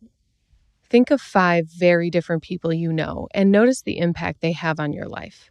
Think about the energy they bring into a room and how your body feels around them. Think about what thoughts you think in their presence and what you are left with after they leave. Think about the ways that each person influences your feelings about yourself, others, and the world. Notice how your energetic experience shifts when thinking about each of these 5 individuals. This is impactful. You have impact. You must become aware of this if you are going to become an alchemist.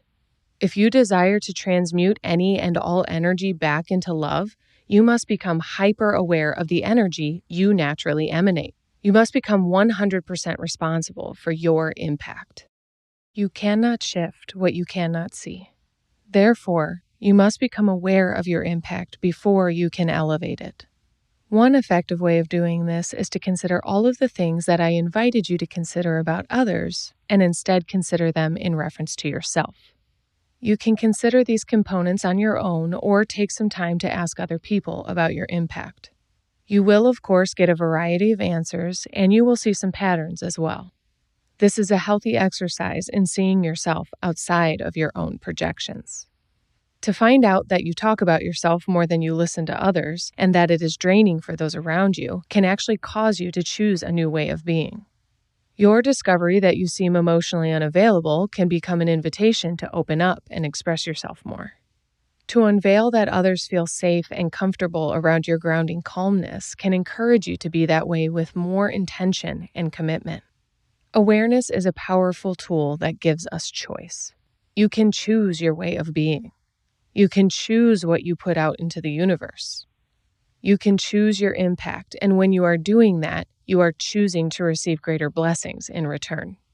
Think of yourself as an electronic device. You are sending out waves and signals that cannot be seen by the naked eye, but they can be sensed by the heart. Humans, animals, plants, and even the elements can sense your energy and are affected by it. This is your impact on the planet. You can imagine the ripple effect of your frequency. This is why it is utterly important you take responsibility for your energy. Imagine someone you know who vibrates at a low frequency. They are negative, pessimistic, rude, and crass. They scowl and shrug and grunt. You can feel judgment seeping from their being, and it causes a physical response in you. You can feel their heavy energy pushing down on your shoulders. You feel a tightening of your neck and chest. Your ears and cheeks get warm, and your gag reflex becomes activated. This is impact. When we are sloppy, lazy, and irresponsible with our impact, we cause a negative ripple effect around us. We bring others down, and others bring others down. I call this the cycle of harm. Let's say you wake up late, barely have time to get ready, and rush out of the door for work unprepared. Then, in your rush, you drive recklessly, nearly running someone off the road. That has an impact, and you may be too rushed to even realize it. Then, they in turn react and feel irritated. That person then stops at the gas station and gives the cashier a bad attitude. This makes the cashier perturbed, who becomes short-tempered with the next customer. Let's say the customer is a father filling up before taking the kids to school. The dad, now angry, gets back in the car and yells at the kids to turn off the loud music, and the kids become hushed and upset. Arriving at school upset, the oldest brother treats a classmate aggressively. The classmate comes home crying to their mom. The mom reacts, and the story goes on and on and on. The ripple effect rolls on and on and on. This cycle can most definitely occur in the opposite direction as what I like to call the cycle of love. You can still wake up late and intentionally commit to maintaining your calmness. With great new skills learned in this book, you can choose the impact you want to have and get grounded before charging into your day at full or foolish speed. You can ground, breathe, and reset, allowing you to get back to being in a state of love by processing your feelings of disappointment, self-frustration, and urgency. Believe it or not, you can accomplish this before your feet ever hit the ground. You can forgive yourself for missing your alarm clock and grant yourself permission to be late to where you are going. You can get into communication with anyone affected by your tardiness and inform them about your new time of arrival. All of this will grant you an opportunity to get fully ready for the day without running out of your own body or forgetting your impact on others. Nothing is that important. What we prioritize as important is a projection of our beliefs. If you had different beliefs, you would have different priorities, as everyone does. Nothing is so important that you cannot get your wits about you before proceeding onward. This awareness and ability will completely transform the pace, direction, and experience of your life. The cycles of harm and love can be direct, like the examples I shared, and they can be indirect. I try to watch the world in slow motion. I move with intention and am conscious of my impact.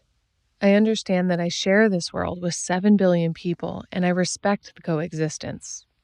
This awareness is a large factor in my commitment to being a contributing member of humanity, instead of operating as if humanity functions in response to me. This influences how I exist in public, in private, and in service to others. It even inspires my desire to lessen my carbon footprint. I do my best to use less harmful products, create less waste, and consume less as to not cause more harm to the planet and humanity. Indirectly, maintaining your peace is a contribution to the collective. By being someone not contributing to the cycle of harm, you are helping slow the negative momentum. Besides that, you are turning the tide from negative to positive. It can be so simple. It is meant to be so simple. Waving to someone results in a smile. A hug or a smile passed on might cause a compliment or an act of kindness. The small stuff can add up to make a big difference, but the small stuff overlooked can cause a big problem. By staying conscious and intentional, you are contributing to the acceleration of a positive ripple to spread far and wide. Taking responsibility for your impact is vital to our species' success, and in order for it to have a real effect, everyone must play their role. This knowledge is not intended for you to fix or change others' impact. This is information to allow you to take 100% responsibility for your own. If you hold yourself accountable for your impact, you will inspire others to become more conscious and accountable of their own. In due time, it is likely that other people who witness your light will seek your guidance about effectively harnessing and directing their energy for the highest good of all. You will not have to force your hand at this. You will simply have to practice this discipline for yourself. More is caught than taught when it comes to impact. Your actions will always speak louder than your words. Speaking of words, let's talk about the sheer power and impact of language. You may sense that I am discussing the power of language quite seriously, and this is because of how powerful I understand language to be. I am the most rigorous with my clients and students about language because I can see them painting a picture of their life with their conversations. Your words create your world. As mentioned in the previous chapter, you may not be ready to take responsibility for your language, but it doesn't change the equation. Your words create your world. Being sloppy or irresponsible with your word is detrimental to your progress and transformation. Taking accountability for your language is one of the most important tasks you can take on to directly improve your life. To ignore this simply slows you down or sabotages your efforts. I encourage you to take on this work with focused commitment. I promise you will see very direct results in relation to your consistency. What you speak about, you bring about. If you spew negativity out of your mouth, you will be surrounded by it. Visually, imagine standing in a pool full of your words and conversations. How does that feel? If you know you wouldn't like that experience, it is time to become conscious of and responsible for your language. Life is hard. Money is fleeting. I'm such an idiot. I hate my... It will never get better. This is how I am. That is just the way it is. Self-deprecation, harsh criticisms, pessimistic projecting, complaining, gossiping, or withholding are all a hindrance. They vibrate at a low frequency, similar to scowling, scoffing, and shrugging. Recall the judgment tree. Words are blossoms that bloom on the branches of judgment. They grow from thoughts and feelings in accordance with judgment. Therefore, in order to shift your language, you must first alchemize the deeply rooted judgment back to love. As a natural byproduct, your language will shift to reflect your internal state. This fuels the upward spiral of empowering manifestations that inspire integrity, alignment, and faith. It doesn't start outside of you. It begins within. That doesn't mean you should wait for your internal state to completely alter before becoming more responsible for your language. I am incredibly rigorous about my clients' language in ways that shift who and how they are from the inside out. For example, I am a hawk about the uses of need to, have to, gotta, should, supposed to language. I am committed to helping people understand that they don't have to do anything. Will there be consequences for not doing certain things? Of course, but I make my clients consider themselves at choice about every single thing in their lives. I will go into depth about being at choice later. For now, I challenge you to become more intentional about your word selection. If you are curious about this specific example, I encourage you to start using get to, want to, intend to, and choose to when talking about what you are doing in life. This is an example of present tense reframing. To reframe how you relate to something reframes your attitude and shifts your way of being. Putting yourself at choice shifts you from being a victim of obligation to a leader of life. As promised in the last chapter, I will explain how to reframe your past in a way that helps you release it and therefore prevent it from adding more mental and emotional weight. You came here to live. So far, you have lived. Going forward, you will continue to live. By definition of living, you will have experiences and they will create more memories. That collection of memories will be what you consider your past. Some of those memories will have more energy and impact and will likely replay in your mind, seeming more like the present than the past. This happens because these are moments in time in which you have learned something valuable to your existence and survival in this world. You don't remember every detail of your childhood, and it is likely that the more trauma you had, the more you have naturally blocked out, more appropriately said, effectively bottled up. I say this because the memories still exist as energetic blocks in your non-physical self. These occurrences in your past are when your brain has developed conclusions and when your different survival identities and patterns were born. Blocking and bottling are not effective methods for living a thriving life. Reframing them and transmuting their energy is the only way to generate freedom. Continuously avoiding these emotional wounds can be detrimental to your mental, emotional, and physical health. If you don't take this seriously, the consequences can be serious too. When these traumas and memories go unidentified in your body, they have the freedom to roam. I share this not to scare you, but to inspire you to appropriately acknowledge exactly how important it is to heal your wounds. Unhealed wounds are what cause intrusive thoughts, low self-esteem, crippling fear, and deep depression. Not transmuting dark energies and memories can be heavy for the mind, body, and soul. And I want to give you hope that you do not have to exist this way. When it comes to identifying this, you may not have a specific memory of trauma at the forefront of your mind, but you have been struggling with feeling inexplicably sad, angry, anxious, and depressed. This often occurs because our natural attempts to survive, bottling our traumas, has led to confusion about the root cause of our pain. Compartmentalizing our pain separates us from it in a way that actually disempowers us. Staying in this pattern will feel like a slow leak of your power. This experience can be exhausting and defeating and cause people to feel hopeless. It doesn't have to be this way, but taking on this work will require you healing what there is to heal, even if it feels unbearable or impossible. This is where it is so important to remember that you are not alone in this endeavor. Speaking with a professional facilitates this progress, and I will share more about this in just a few pages. Quite often, trying to do this work alone can trigger more confusion, loneliness, and hopelessness.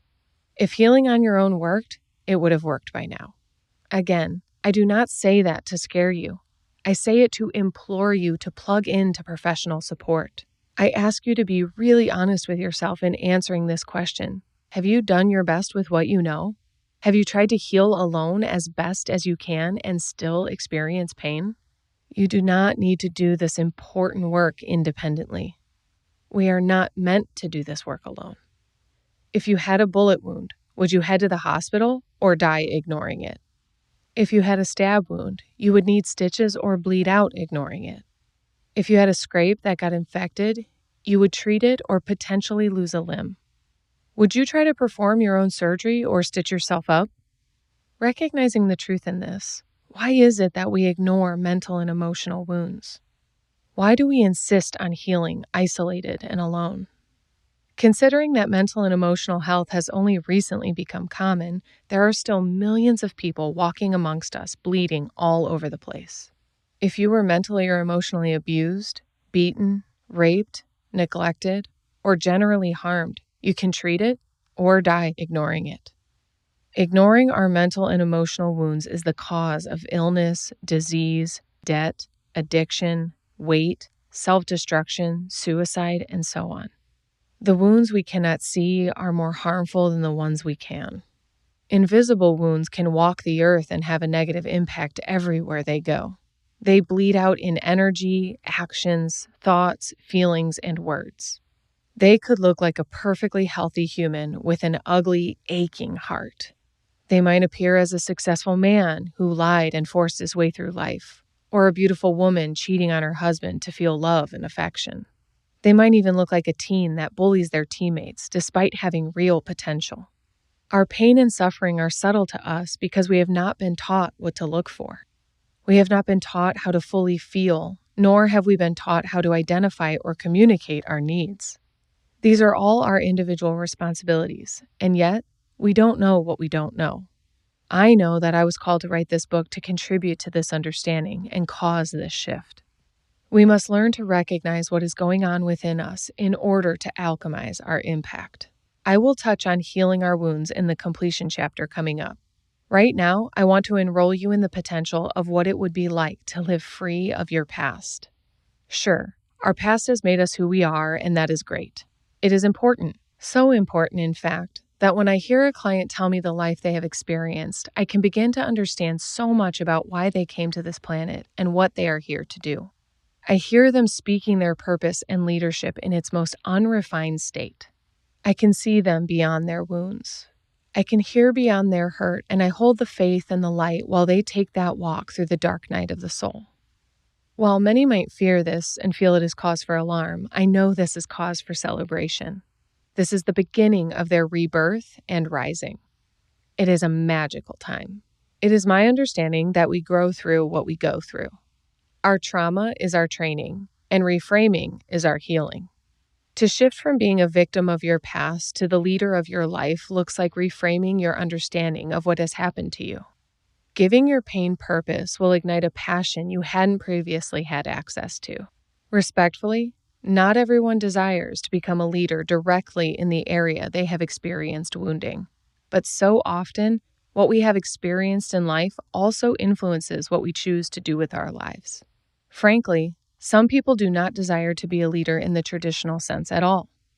When I discuss being a leader of your life, I am referring to achieving your own definition of success. It will require you healing and reframing your past to move past surviving and into thriving. Turning our pain into purpose usually starts out as a direct response. People who have lost many loved ones become grief counselors. Victims of sexual abuse start foundations and movements to create awareness and end the cycle. Divorcees guide others going through breakups. Doctors are frequently inspired by a traumatic event they witnessed or experienced in their youth. People become teachers when they realize the influence teachers have had on them, but it doesn't always end there. People do not step into and stay in these roles without having a driving force pushing or pulling them in that direction. It is in our nature to take what happens to us and give it purpose. This is the power of reframing. You can stay a victim, marred with scars and wounds, or you can heal and serve. We may live out these dreams to right a wrong or correct something we perceive as broken. When we arrive at a resolution with our own wounding, our dreams, goals, and desires may naturally shift into something different. Hurt people hurt people. Healed people heal people. It is that simple. If you stay stuck in feeling sorry for yourself, you are choosing to stay stuck in separation and judgment. You are choosing the story of why did this happen to me and I'm so alone in my suffering. The idea that no one could understand or relate to your pain is your ego. It is a false sense of being special in this way that doesn't serve you or anyone else. This is an imperative part of taking responsibility for your impact. Forcing people to deal with the wounds that you refuse to tend to and heal within yourself hurts them in response. You are sucking energy instead of transmuting your own pain. People will tire of being around you, which will solidify your belief that you are a burden and no one likes you. It is completely irresponsible, and I say this with the most love I have to offer. I lay this out flat and clear because you have more to offer than that. However, no one can hold you to your own potential if you are not willing to live up to it yourself. No one can force that upon you. You must choose it. Once you choose it, you will become available for guidance, and God will rush in with your personal support team. This may look like friends or family, but it can also be a complete stranger. We hear countless stories of the random person who showed up at the perfect time to deliver the most divine message. New mentors and guides will show up, and you will have profound insights that seem to pop into your mind like whispers from the wind. Once you choose to open your heart to healing, the entire universe will conspire in your favor. If you choose to take responsibility for this knowledge, then it is time to do the work of healing and functioning as an empowered individual. If you are ready to do that work, starting with a therapist, trauma-appropriate support group, coach, or spiritual leader will help you facilitate the process. A professional support is unmatched at this stage and will help you in obtaining clarity. I want to be very specific about my message here. We are not meant to do this work alone. We cannot see ourselves well enough to make the changes that we are meant to make. Trusting a professional to guide and reflect will accelerate your journey and can even make it fun. If you did have a bullet wound, you wouldn't take the bullet out yourself and stitch your own wound. Stop trying to perform your own surgeries. The work of reframing often requires a second-party support structure because you are causing a shift in perspective. While building this muscle, having a second person provides a new perspective, which can open up a whole world of possibility. Ultimately, reframing shifts the experience from an offense to an invitation. To understand that a breakup isn't an end, but a new beginning, opens up a world of possibility. To comprehend that death is an invitation to live will have you choosing life more purposefully. To gather that abuse endured was an opportunity to expand your capacity for compassion is a gift for you to bring to this world. For as long as we remain victims of our trauma, we keep the gift to ourselves. In this book, I will do and say everything I am guided to guide you back to love. I will guide you home to your heart, where you have that wellspring of love that heals your wounded spirit. I will reframe, realign, and repurpose all the things that cause separation so that you may walk yourself closer to the nucleus of the human spirit, where you will be able to identify that we are all one. This is impact. Accepting that you went through exactly what you went through so that you could guide others through it is understanding your role on the planet. It is your job to take on the work of transmuting pain into purpose so that your soul may reveal your passion.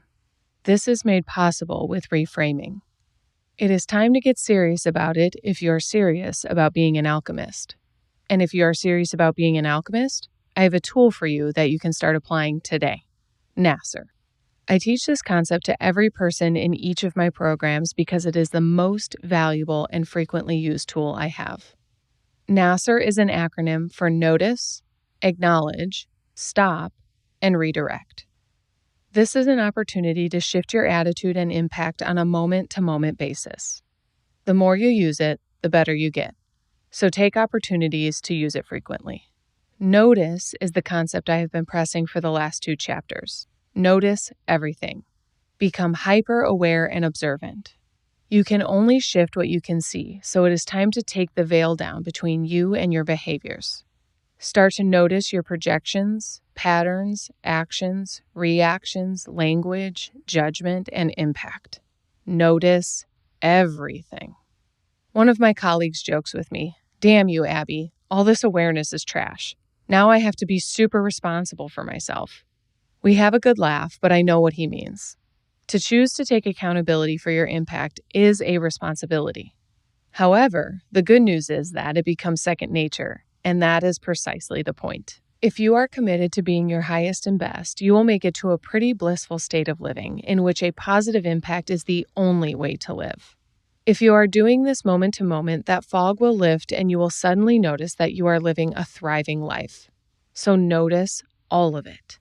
For the sake of sharing this tool, let's say you are shifting self-defensive patterns. You have to notice when you are offended, intimidated, off-put, checking out, getting annoyed, and of course, getting defensive. Next, you must acknowledge what you notice. If you are really committed to this transformation, I 1000% recommend acknowledging out loud. Verbally articulating the acknowledge step will accelerate the transmutation. This might sound like, I notice I am offended, getting defensive, and checking out. You may decide to speak yourself all the way through it by saying something like, I recognize that I'm doing what I would normally do in this situation. I am pissed off and annoyed, and now mad that I am mad about this, and I don't want this cycle to continue. Speaking these thoughts out loud facilitates processing. It also helps us disassociate with the thoughts and feelings when we responsibly let them out as words. This is valuable to do in front of a mirror or alone to get started. You are working to transmute your energy, not puke it up on someone else for them to clean up. When we do this, we naturally hear ourselves in new ways. This alone opens up worlds we have never had available to us before. Once you feel as though you have effectively noticed and acknowledged, it is time to stop. Stop the pattern, habit, or way of being right where it is. No more griping or sulking. To create muscle memory recognition, you can do something to the effect of clapping your hands or snapping your fingers to signal the stopping point. There are some days when simply stopping feels impossible. At these times, it is important to remove yourself from the situation or conversation that is triggering your pattern. Remember, nothing is so important that you can't take at least a 5-minute or 5-day break and come back to it. Creating distance between you and the trigger will help you regroup and recalibrate so that you may choose the reaction and impact you truly want to have from choice, not impulse. One other strategy when the trigger train is rolling full steam ahead is to actually choose how long you would like to stay triggered. For example, I have clients who come to a call complaining about an ongoing problem with a coworker. When we use NASR, we notice what is actually being triggered and acknowledge it. This doesn't mean the emotional impact has subsided yet. In this case, I ask my client, how long would you like to stay mad for? I literally expect a time frame answer. Usually the first time I do this with someone, they laugh at me and think I'm joking. When I ask again, they are already distracted from their emotion and start calculating how long they would like to stay in their emotion for.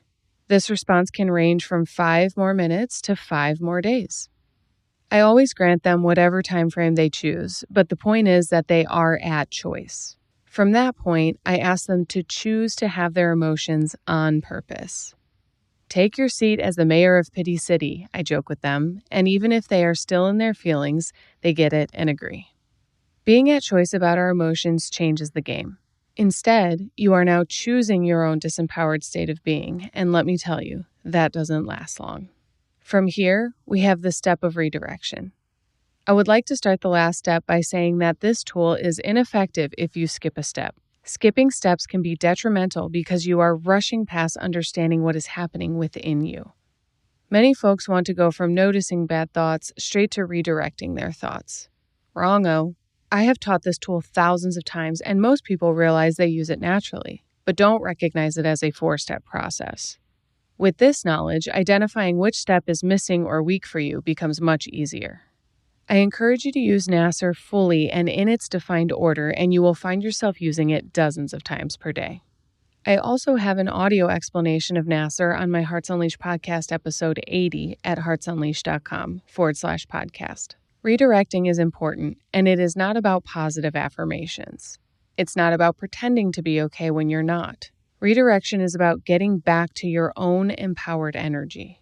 It's about getting back to being you. So when you consider redirection statements or activities, it is about vibrating at your authentic frequency. That is why fluffy thoughts and affirmations that aren't true to your heart won't work. Something that I do with my clients when discussing redirection is to create a toolbox for this step. I work with them to create a list of things to do depending on the time available for a reset. I will share my own. If I have 2 to 5 minutes, I will have a dance party to one of my favorite anthem songs. If I have 5 to 10 minutes, I will go outside barefoot, breathe fresh air, and focus on nature and my body. Within 10 to 20 minutes, I will read my daily devotionals and journal. If I see it to be the most helpful, regardless of the quantity of time, I will pick up the phone and call my coach or a colleague to support a clearing process with me. Beyond 30 minutes, I may choose rollerblading, a surf session, writing, a bath, and more. The whole point is that I know what Abigail would love to do to feel like Abigail again. You must learn and utilize the resources available to get yourself back to being you. By the time you have completed this exercise, you will feel empowered to break cycles, establish boundaries, identify and communicate needs, and more. This is my favorite and most effective tool of sustainable and lasting transformation. Use it regularly and you will experience your own magic of being able to alchemize judgment. We have discussed many tools for you to take responsibility and accountability for yourself as an energetic being having a human experience.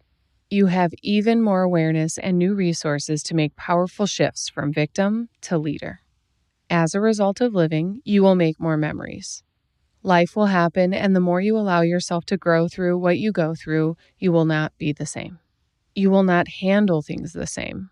You will begin to elevate above these happenings when you are able to recognize that they are not about you. An alchemist is a human aware of its true nature and power. An alchemist respects the law of impermanence, which is simply nothing lasts. Everything passes, and when you respect that infinite truth, you will be liberated from the suffering of our humanness. So, I challenge you to observe everything as temporary. View every situation and emotion as a breath in the wind. Let them come and go without watching any of them too hard. I mean this for everything in life. When you understand that everything is temporary in nature, you can decide where you really wish to exert your energy. When you realize your own impermanence, you will take more responsibility for your time here.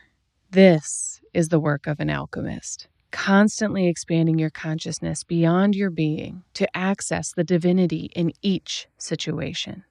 Find the holiness in every single interaction and choose your impact accordingly. You have been trimming that judgment tree. You are out on the thinner limbs that require the use of different muscles, ones you've never used before.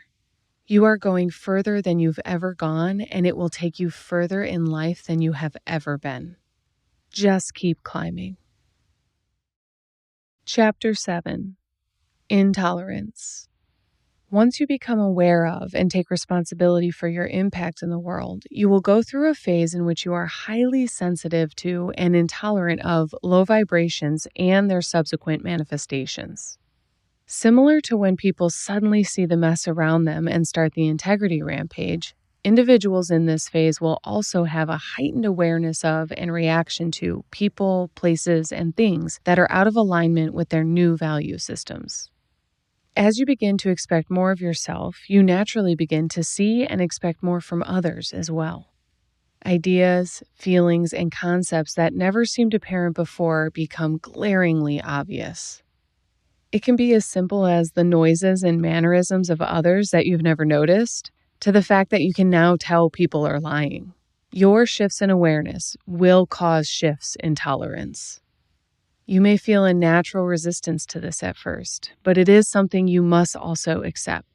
Your preferences will change. A Friday night at a bar might not be so appealing anymore.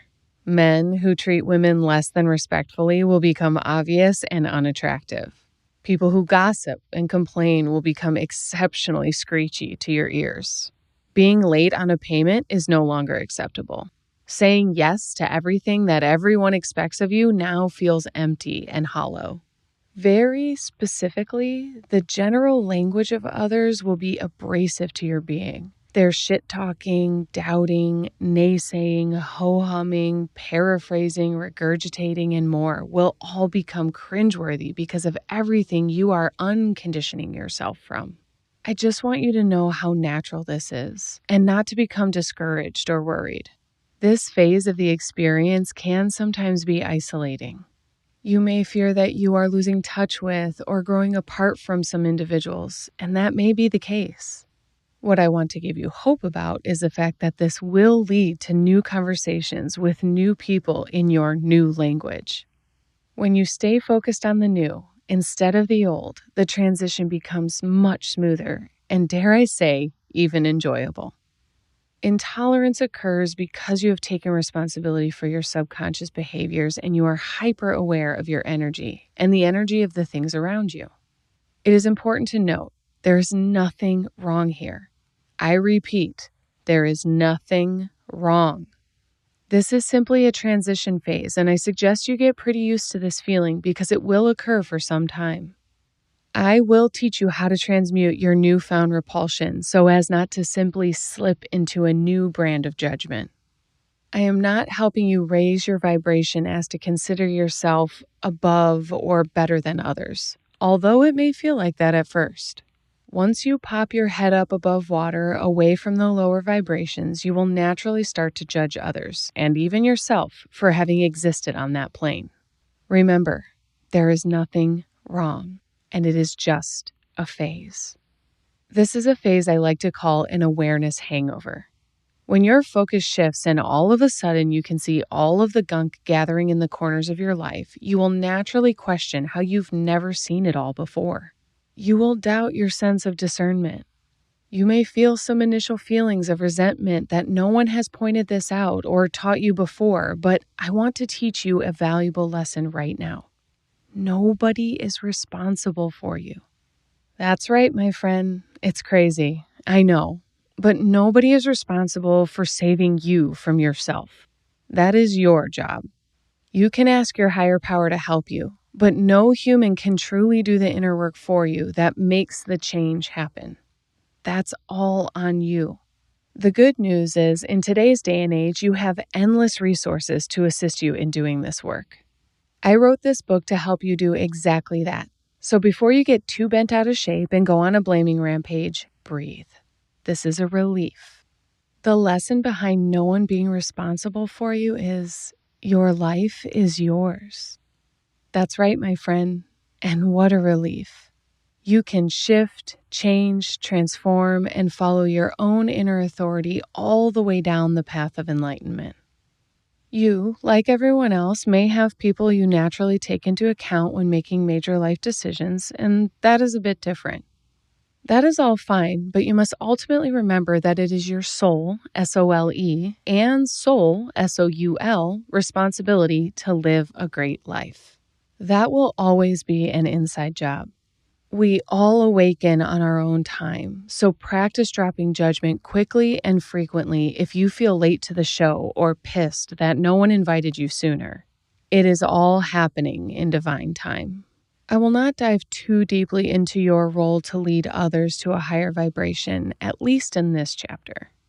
However, I will drop a breadcrumb about the fact that when you transcend lower vibrations, you will shine brighter. Some will react like a vampire to sunlight, and others will gravitate like a bug to a lamp. Later in this book, I will teach you how to use your powers for the good of all, always. For now, let's keep focusing on you. Everything you are suddenly noticing in your life existed before your mental shift.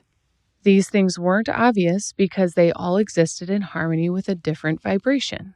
They existed at the lower vibration that you were vibrating at.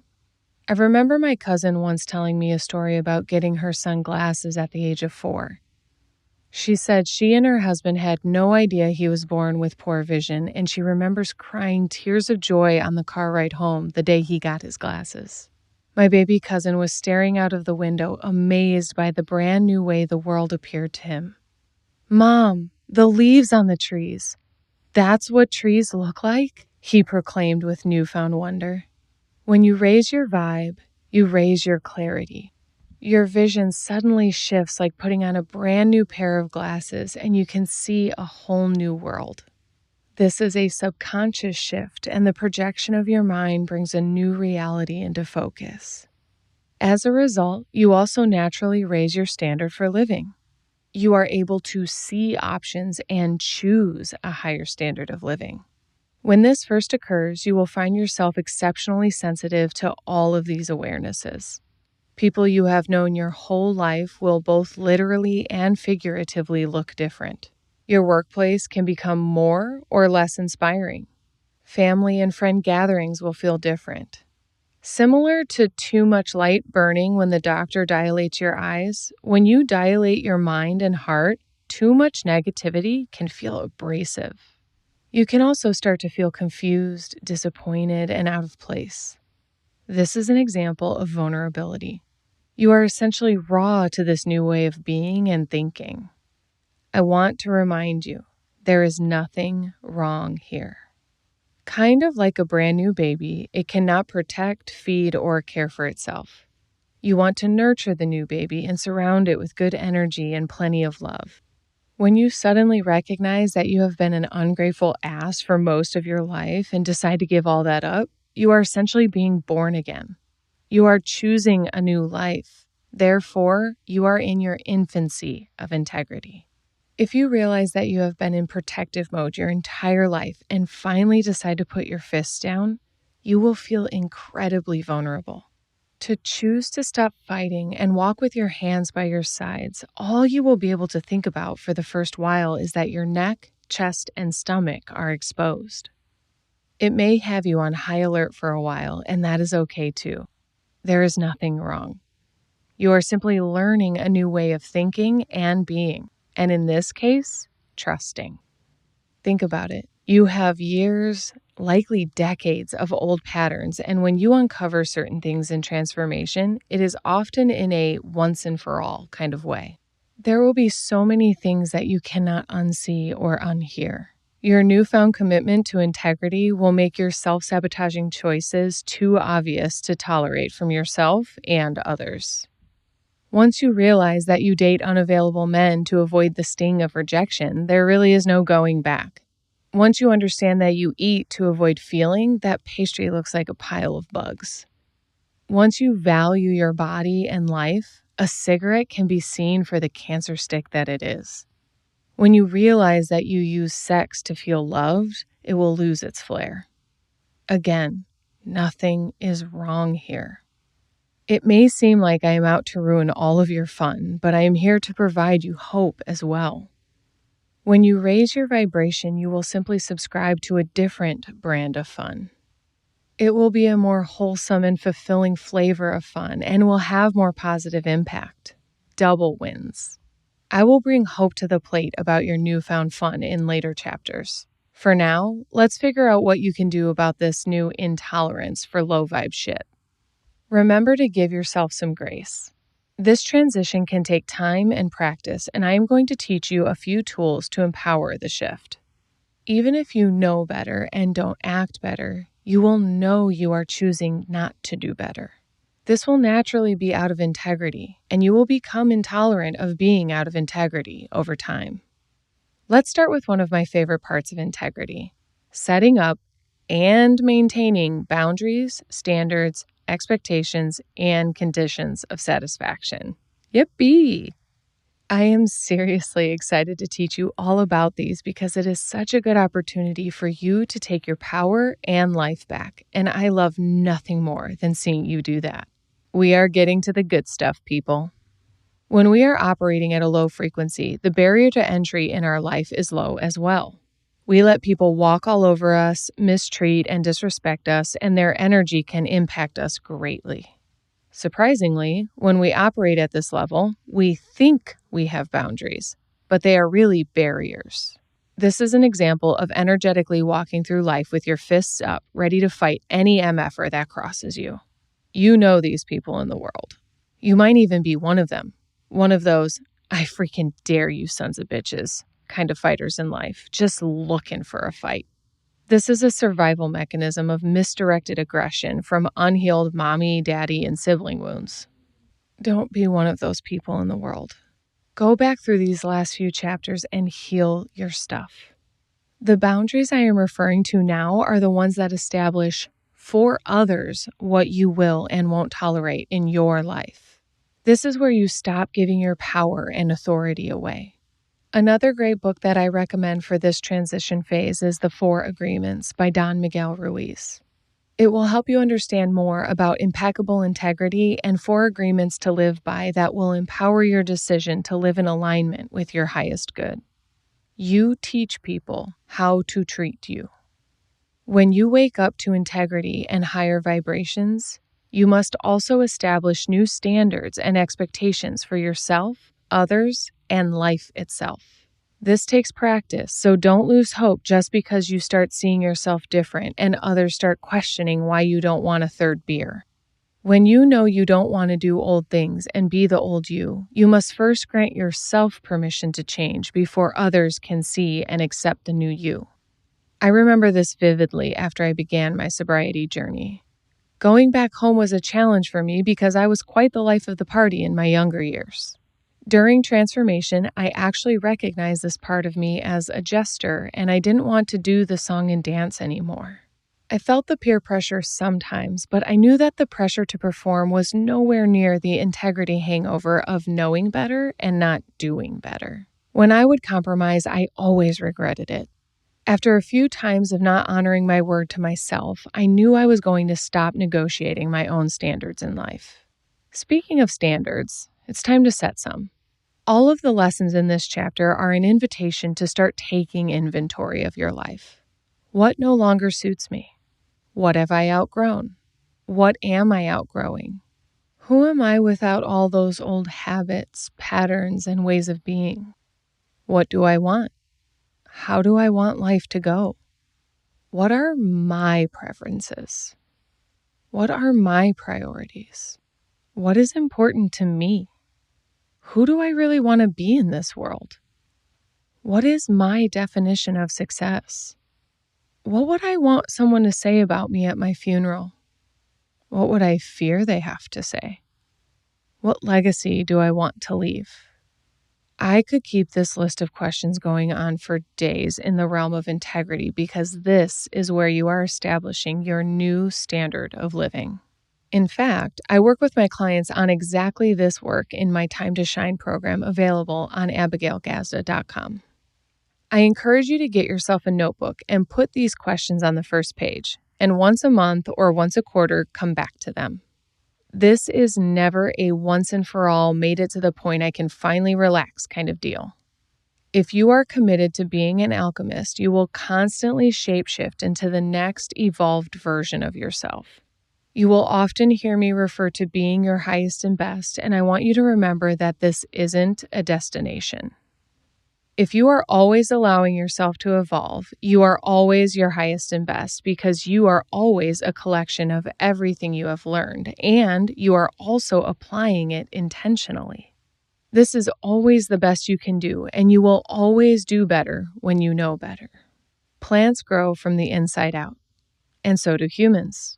Keep allowing yourself to bud and blossom as you discover new parts of yourself along the way. And as you do, you will require new conditions of satisfaction, or COS. COS looks like the standards and expectations you have for life. If you are operating from old wounds, a common expectation is bad things happen to good people. This is a really disempowering belief to project because you will manifest it everywhere. When you heal old wounds, you can start allowing your beliefs to fuel a great life. This is when people start resonating with mantras such as, "It feels good to feel good," and "I deserve to feel good." When you allow yourself to believe that life and people are good, you are not constantly protecting yourself from threats and disappointment. Having COS is like putting an order in with God. It can be seen as a form of prayer in a sense. Now, this can be tricky because people confuse prayers to God with letters to Santa. They are not the same. Establishing conditions of satisfaction for your life looks more like asking for health, wealth, and guidance. This is specific to you living at your highest and best for the good of all, not the good of your ego. That is why when I ask my clients who they are and what they want, we have to filter through what they don't want and what they think they want based on their life experience. Prayers, requests, boundaries, standards, expectations, and conditions of satisfaction are all in alignment with your commitment to being the leader that you are in this world. This is about you becoming intolerant of anything less than your best and a willingness to release anything that no longer serves you. This will take earthly and divine support if you are deeply committed to winning the game of life. And if you have made it this far in this book, I have a whole lot of faith that you are. Setting yourself up for new life can feel daunting, and I want you to know that it can be. I will not sell it like an infomercial. It will not always be easy to tell someone no or to have a tough conversation. It will give you the sweats to establish boundaries with people, and you will get pushback. It will be gag-worthy to tell a friend they are bringing you down with their negativity, and I want to tell you it's okay. There is nothing wrong here. This is growth, and it is natural. It won't always be easy, but it will always be worth it. I highly recommend journaling during your transformation, and for guidance on how to journal effectively, check out my Hearts Unleashed podcast, episode 78, 281, and if you head to heartsunleashed.com on the podcast tab, you can search by title and find a whole slew of journaling episodes. This will help you understand some key steps to moving through your thoughts and making choices that you are proud of. Staying committed to that will create a life you are satisfied with and fulfilled by. Your life is yours, my dear. You choose how it goes. You choose what you engage in. You choose who you interact with, and you choose your impact. Get clear on the life you want to lead so you can get in integrity with it, and you will be living a life you absolutely love. Chapter 8. Completion. I have thoroughly explained integrity as a pillar of life so far in this book. I have intentionally gone into the depths on topics and baseline them in ways that you will be able to see yourself more clearly. This is to support you as an alchemist, bringing everything back into the love energy, and there will be more on that in the upcoming pillar. This pillar has been put together to offer you awareness around your automatic or default ways of being. No more inauthenticity. No more impulsive impact and reactivity. No more victimhood. No more acting out of integrity about what you know. You must own your responsibility for this life, and when you do, you can step into your unique role in moving humanity forward. This next theory that I'm going to teach you is about the concept of completion. When it comes to integrity, completion is by far the most important component to facilitate the work and create a forward momentum. One of my favorite things to say about completion is that you cannot run a marathon with a ball and chain on your foot. Completion is the concept of healing your wounds to the point that they no longer hold negative energy or keep you operating at a low frequency. Unhealed wounds disempower you and hold you back. You will know you are successfully practicing completion when you are consistently less triggered in life on a day-to-day or even moment-to-moment basis. Transformation itself is about being able to live empowered for long durations of time and to recover from disempowerment quickly and frequently. I share this because I believe that many people confuse being transformed or enlightened as being perfectly peaceful, blissful, and tolerant. It is hardly that. Much like you cannot exclude judgment from your humanness, you cannot rid your life of unexpected hardship, disappointments, and triggers. Our transformation is a reflection of our capacity to be with any and everything from a clear place of nothingness. Nothingness represents a lack of association or definition. Said another way, complete detachment. It is to have no need to engage with our humanness or ego when we encounter something that would be considered upsetting or troubling. This also goes in the opposite direction and the entire spectrum in between. You can also be detached from good or great things that cause ego-based reactions. This is a mastery level of coming from nothing. When we hold no reference for how things should be, we are open to all the ways things can be. This is made possible by the constant clearing and releasing available through completion. It is to empty every bag you carry your emotional weight in. It is to release your needs as a means for validation and gratification. This work is the work of someone committed to living clearly and liberated, and to exist as freely as this realm can offer. The act of completion is saying what there is to say and doing what there is to do to put a period at the end of a sentence in your life.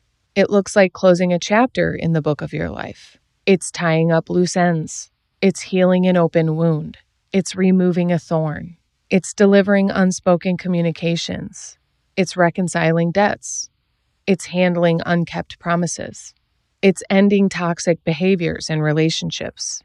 It's feeling unfelt feelings. It's fully grieving loss and disappointment. It's digesting untended thoughts, feelings, and emotions. Take a good listen to that list. Sometimes we too quickly scan things that are in listed format, and I want you to examine each bullet point on a deeply personal level.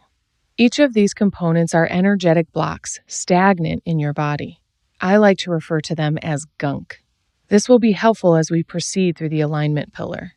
Consider yourself as a vessel for love to flow to and through. If you are clogged, flow is restricted. I will be teaching you how to clear the gunk and become a true alchemist, one who can come from that space of nothingness. I will be rigorously specific about getting all the gunk out as we go on. I want you to imagine getting to the point that you are no longer digging or scraping, but wiping and polishing. That clean, that clear, that committed to being a true alchemist. So I invite you to read over that list again and locate where each one exists in your body. What are you doing to rid those loose ends, debts, and disappointments? What unkept promises, grief, and unspoken words haunt you? If you allow yourself to consider each one seriously, you can find them in your memory banks, and you store them like excess fat in your body. Until you acknowledge and work them out, they will stay stored in your energetic body and weigh you down. That constant sore neck, your back pain and migraines, the arthritis, tendinitis, and countless other symptoms are the storage of low-frequency gunk stuck to the walls of you. If you consider doing any and all of the things on this list, just take a deep breath and imagine how much resolution you would experience in your life. People often think success is about what there is to do ahead of them. You already know what to do to succeed and exactly how to do it all. It is the gunk that stops you from doing it. Success is made available when you clean up the messes you have all over your life, past and present. Completion is commonly mistaken for closure. However, I would invite you to understand that closure is from your ego. The illusion of closure is believing that getting answers from people you feel owe you an explanation will bring you peace. It looks like trying to figure out or understand circumstances prematurely just so you can feel better or have momentary relief. Closure is forceful. Closure is surface level and contingent upon your external factors. We sense we need closure when we can't seem to make sense of things or when outcomes seem unfair to us. We operate from a space of manipulation when seeking closure because it is not closure we are seeking. It is a false sense of control we desire. Completion, on the other hand, is about transmuting the previously painful energy or circumstances into something that empowers us. It is properly digesting an experience and its energy to bring you back to love and gratitude. Closure is a Band-Aid fix for an issue that needs heart surgery. Completion is a whole new diet that will help you obtain and maintain heart health, literally and figuratively. I have mentioned turning your pain into purpose. Taking time to create completion around unhealed wounds, broken relationships, and traumatizing experiences will cut cords that keep us held back from going forward in life. You cannot go forward with a ball and chain on your foot. You cannot soar with emotional baggage weighing you down. Again, completion is about saying what there is to say and doing what there is to do in order to feel fully complete with a situation. This can allow you to energetically remove it from your body. When we refuse to process something, it stays stagnant within us.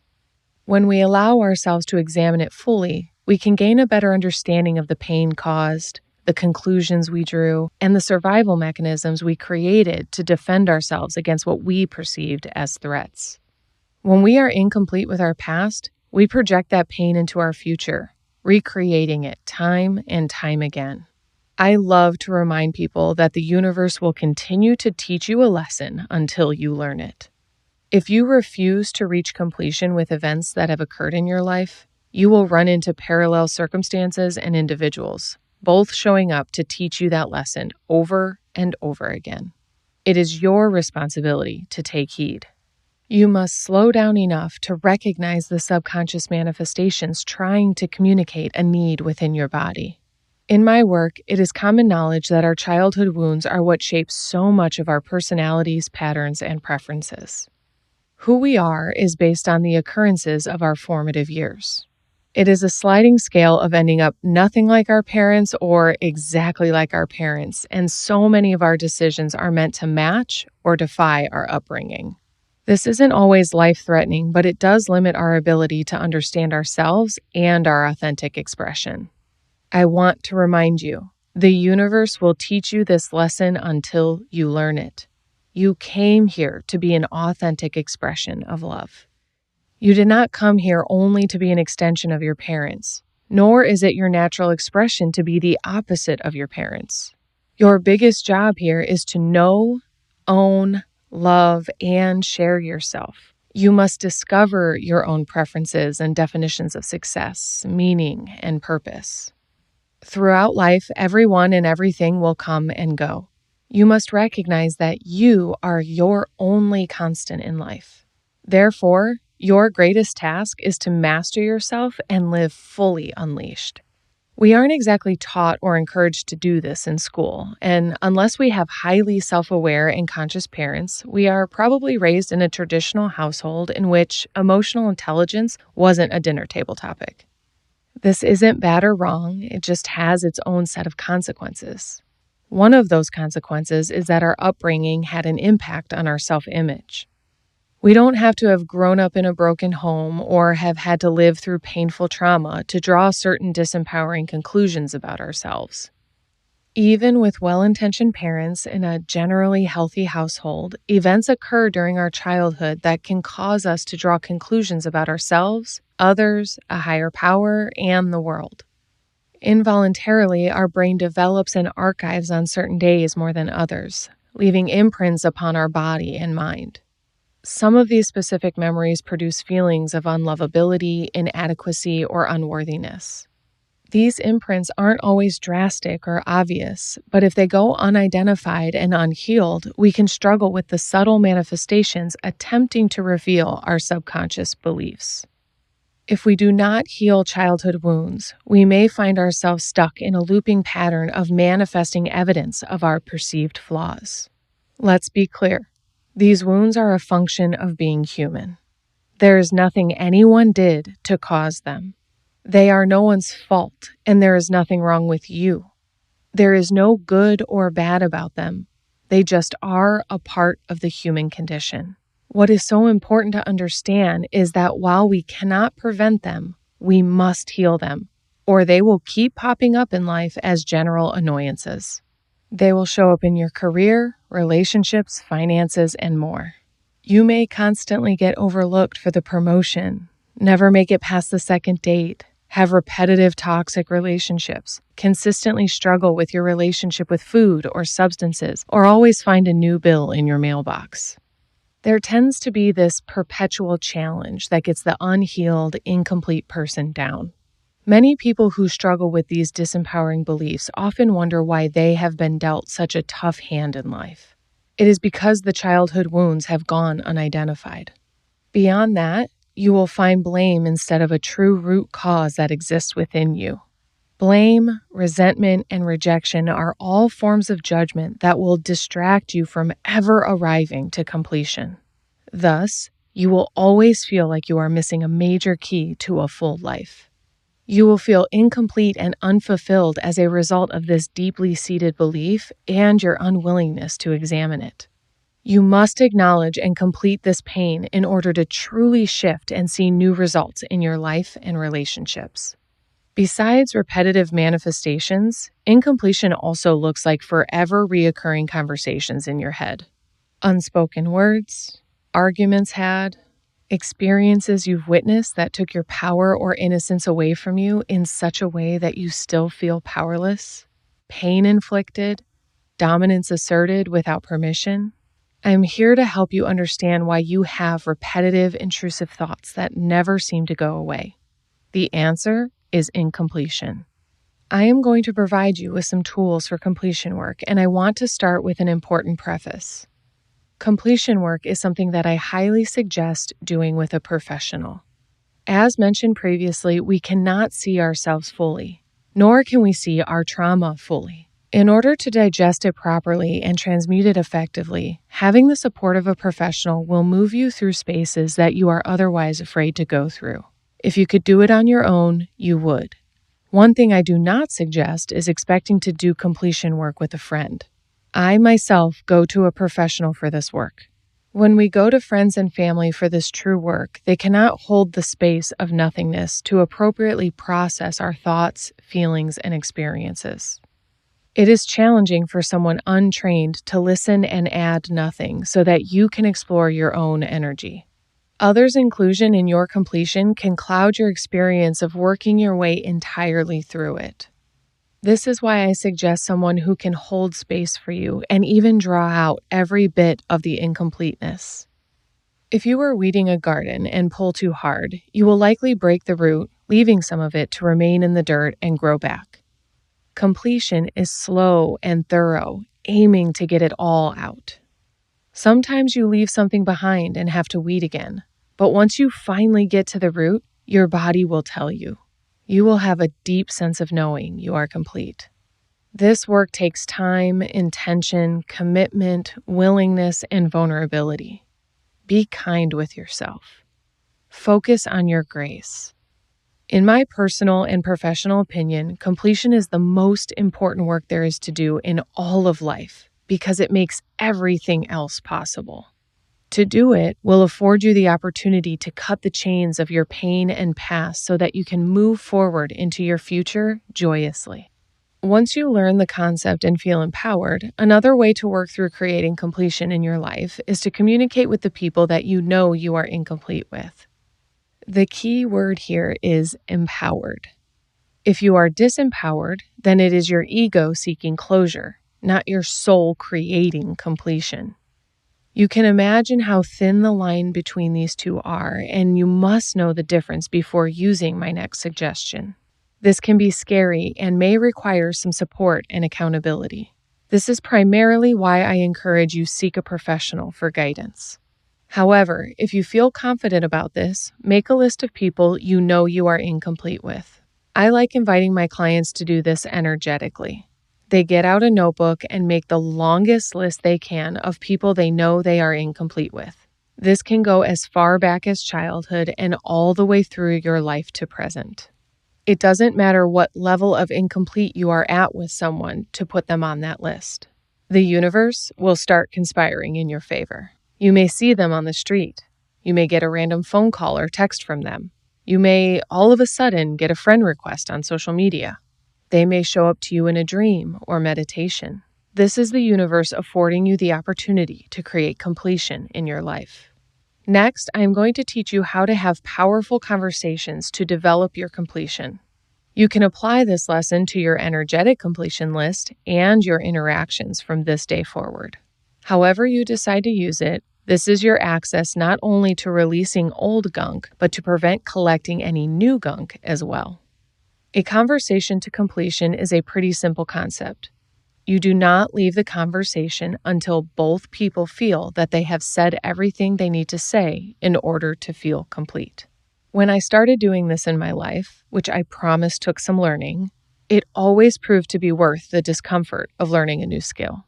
When I learned to practice conversations to completion in my life, I had less new baggage each and every day. I was simultaneously completing bigger traumas from my past. I started to feel lighter and more liberated to express my more authentic self. When I wasn't struggling with traumas of my past, my authentic self started to reveal herself naturally. My thoughts became more focused on creative endeavors, trips I wanted to plan, places I wanted to see, and things I wanted to do. When I began to free myself from the clutches of my past, my life simply became more fun. The more fun you have, the more fun you can have, because it feels good to feel good. It is the cycle of love I referred to in action. Completing your past will make things available to you that you could have never imagined. You think you have big dreams now. When you release yourself from the prison of your past, you will attain your greatest goals and have to consider new ones because you will be able to climb even higher without the emotional baggage. That being said, let's talk about having conversations to completion. I am going to teach you a few key methods of communication that will empower a conversation to completion. Whether it is a disagreement, a tough truth to share, or closing a chapter of the past, when it comes to having a conversation, it can bring up natural nerves and anxiety. What this also tends to do is bring up our own insecurities. This will have us listening and speaking through the filters of our past. So instead, I am going to teach you a few fundamental steps you can follow to best communicate without getting your own perception and projections in the way. If you are committed to creating completion with someone, it is helpful to share these cues with your partner in order to empower both of you in a conversation to completion. Some steps and cues you can use are: I have something vulnerable I need to share. If it helps, share the emotions first, i.e., I am nervous, uneasy, concerned. Then share as authentically as tolerable. Really stretch here. Listener. Create space for someone's share by not interrupting. An empowering response to a vulnerable share can look like, what I heard you say was, to reflect what the listener thinks they heard the person sharing say. This will allow the listener to reflect the share to acknowledge comprehension. Allow for the person sharing to confirm or correct the listener's reflection to ensure they feel heard, seen, and fully understood. Reflect and correct until both people feel clear and on the same page.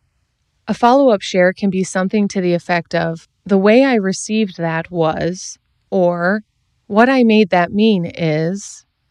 Again, allow space for the response without interrupting. Reflect and correct again until both feel clear and understood. To begin ensuring full communication and completion, one may ask, does that feel complete for you? Or, is there anything else you need to say to be complete? Allow for more to come up and say what does openly. Another incompletion may be identified and sorted out as well. These are very thorough questions, and when they are asked multiple times, we genuinely search our heart for the, yes, that is complete. Do this back and forth until both parties can say for themselves, I feel complete.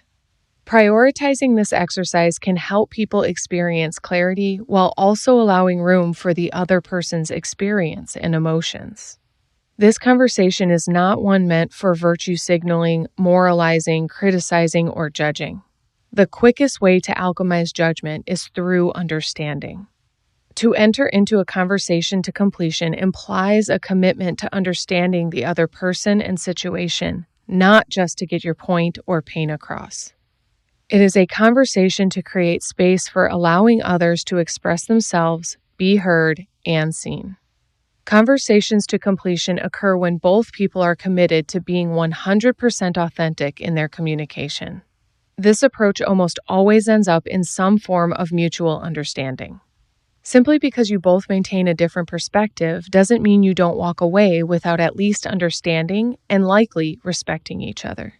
Now, you may be rolling your eyes thinking, good Lord, Abigail, are we really supposed to do that all day, every day? The answer is yes. And as I have shared throughout this book, the more you do it, the better you get at it, and the less it seems like work in the first place. When I started doing this in life, people were taken by surprise, and yet they leaned right into the conversation and questions. This amount of powerful questioning and communication is a relief in the world. We spent the last few chapters talking about your impact, and if you are committed to having conversations to completion, your impact will be unique, transformative, and lasting. I encourage you to have every single conversation lead to completion. Never feel strange for making sure someone feels complete with their interaction with you. If you do this, you will lay your head on your pillow at night feeling like you've checked every box there is to check. You will rest peacefully. You will start each day anew. You will stop adding baggage to your life, allowing you to be freed up for all of your passions and purpose. This occurs because you have chosen to restore and maintain your integrity in all aspects of your life. In order to get better at this, I would like to teach you an awareness tactic I like to call see something, say something. I pinky promise I was not perfect at completion conversations when I first started them. In fact, I was a little nervous and insecure about making sure someone was complete before they walked away. What was even more detrimental, I would be afraid to admit that I was not complete with a conversation before they walked away. Someone might have said something that didn't make sense to me, and for days I would dwell on it, feeling insecure about what they meant by what they said. Once I committed to having conversations to completion, if I didn't have the courage to complete the conversation right in the moment, I made a new promise to complete it sometime in the future. Hey, Johnny, you said something the other day that really stuck with me. You made a remark that I do that thing when I talk, and I didn't quite understand what you meant by it. It has sort of been bothering me, and I wanted to communicate that and contact you to get some clarity. Do you mind explaining what you meant by that statement? You can then use the cues I gave you to have a full completion conversation, leaving both of you walking away from the call feeling empowered, heard, seen, understood, and accepted. Cool added benefit? People secretly love when you come back for completion because it gives them freedom too.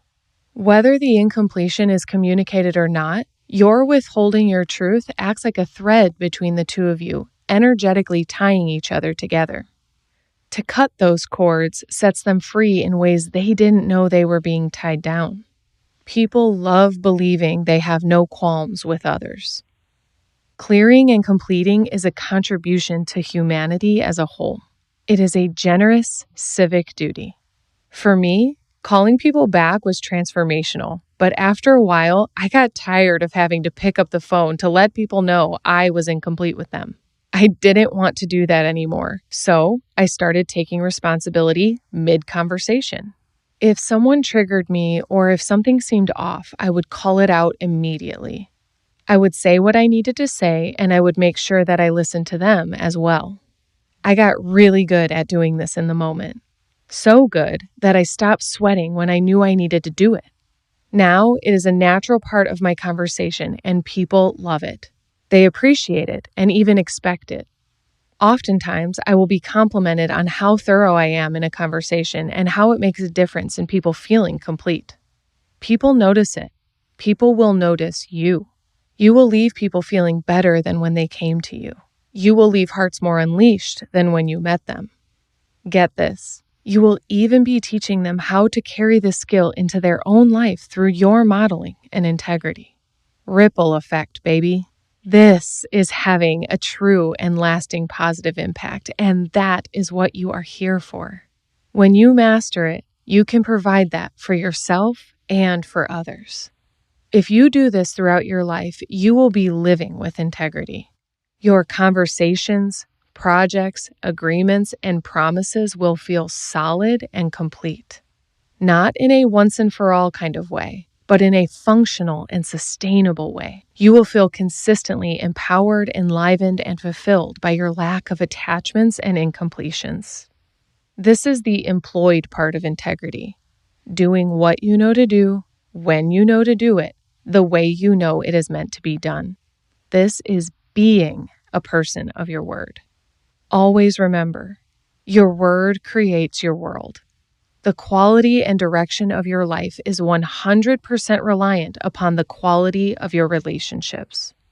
This directly includes the quality of your conversations. If you take the quality of your conversations seriously and bring them all to completion, you will certainly be thriving in life. You will be alchemizing all conversations back to love, and this will have the greatest impact on your ability to naturally be in integrity everywhere else: health, wealth, spirituality, and more. As an active alchemist, you will feel integrous, confident, liberated, and in love with the life that you are deliberately creating. Chapter 9. Integration. As we begin to wrap up the integrity pillar, I would like to name the tool that I have been indirectly teaching you throughout this pillar: integration. True integration is about the alchemy of healing. When it comes to the healing work, integrating your shadow and trauma is to include it in your identity instead of suppress or deny it. This doesn't eliminate the memory. It alchemizes the energy charge of the memory from triggering and disempowering to not having a charge at all. I want to share the absolute blessing that integration work is and what it can make available for yourself and your life. When we take an honest look inward and locate the parts of us we have not seen or accepted, we are given a new choice. Integration is choosing to include every facet of ourselves in our life, full self-acceptance. This is a whole and complete expression of yourself as an energetic being having a human experience. If you think about all the versions of you, you can only go as far as the one you left behind. If there is a part of you that you refuse to accept, then you have separated yourself into different identities, and that rejected part will hold you back. You cannot experience full liberation unless you liberate the full you. Throughout this book, we have created a lot of awareness about the many facets of your being. Another aspect of integration is applying all of your new awareness directly to your life. This is a true shift from knowledge to wisdom and knowing to owning. This means embedding the truths you have discovered into your being to reach peace, not just going through the motions because you are chasing a desired external result. Performative spirituality is about as satisfying as having a classic car with no engine. Sure, it looks great in the driveway, but the rubber never hits the road. Eventually, it's just another thing to polish without getting to enjoy the fruits of your labor.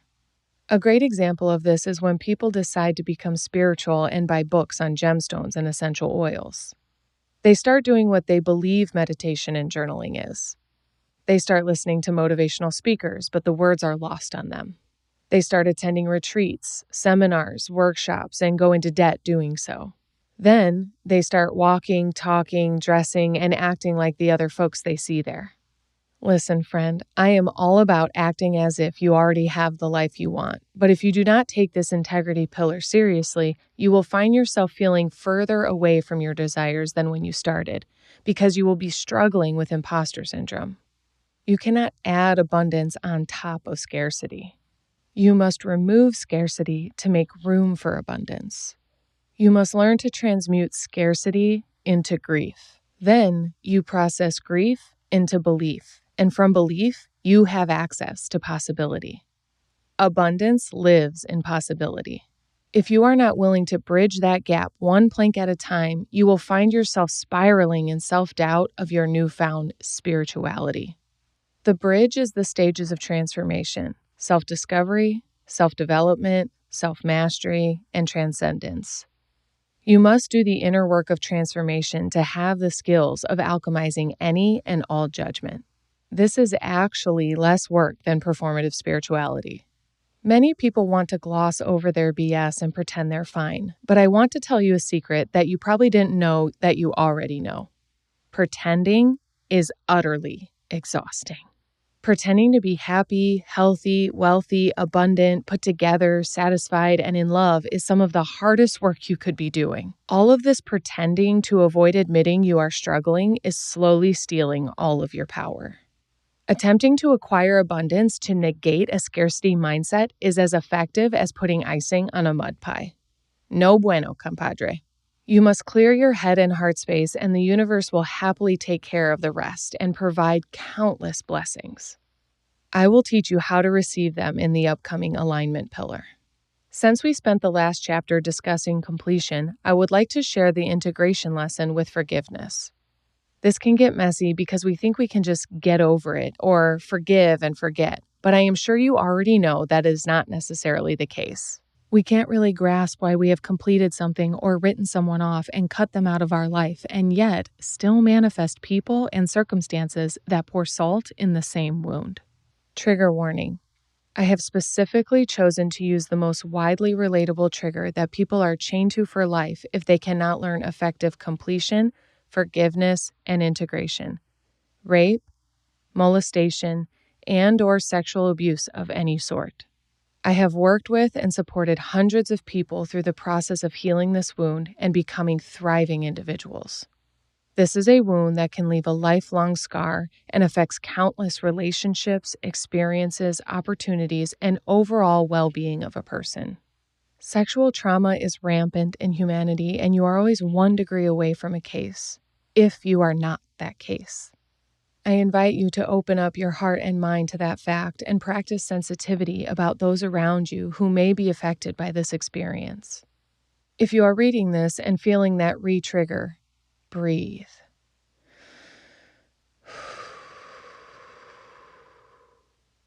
I am going to hand you a key to your freedom right now, so just read slowly and take small breathing breaks if it supports you. I have already said it in this book. Every action is a holy interaction. This can be an offensive statement in this context. I know. Just keep reading. There are no mistakes in this universe. The source of every single thing in existence is love. Does it always make sense to us? Absolutely not. Does it seem right or fair? Hell no. Does it seem grotesque and inhumane? Most definitely. And there are no mistakes. There is a divine order to everything happening. The truth about these situations is that they can be so painful in the moment and on such a personal level that we cannot expand our consciousness beyond the pain to see a big picture. We cannot imagine how or why this plays out on a much larger scale, and honestly, many never do find out why because they never take on authentic healing, forgiveness, and integration. They stay stuck in grief because they never transmute the judgment.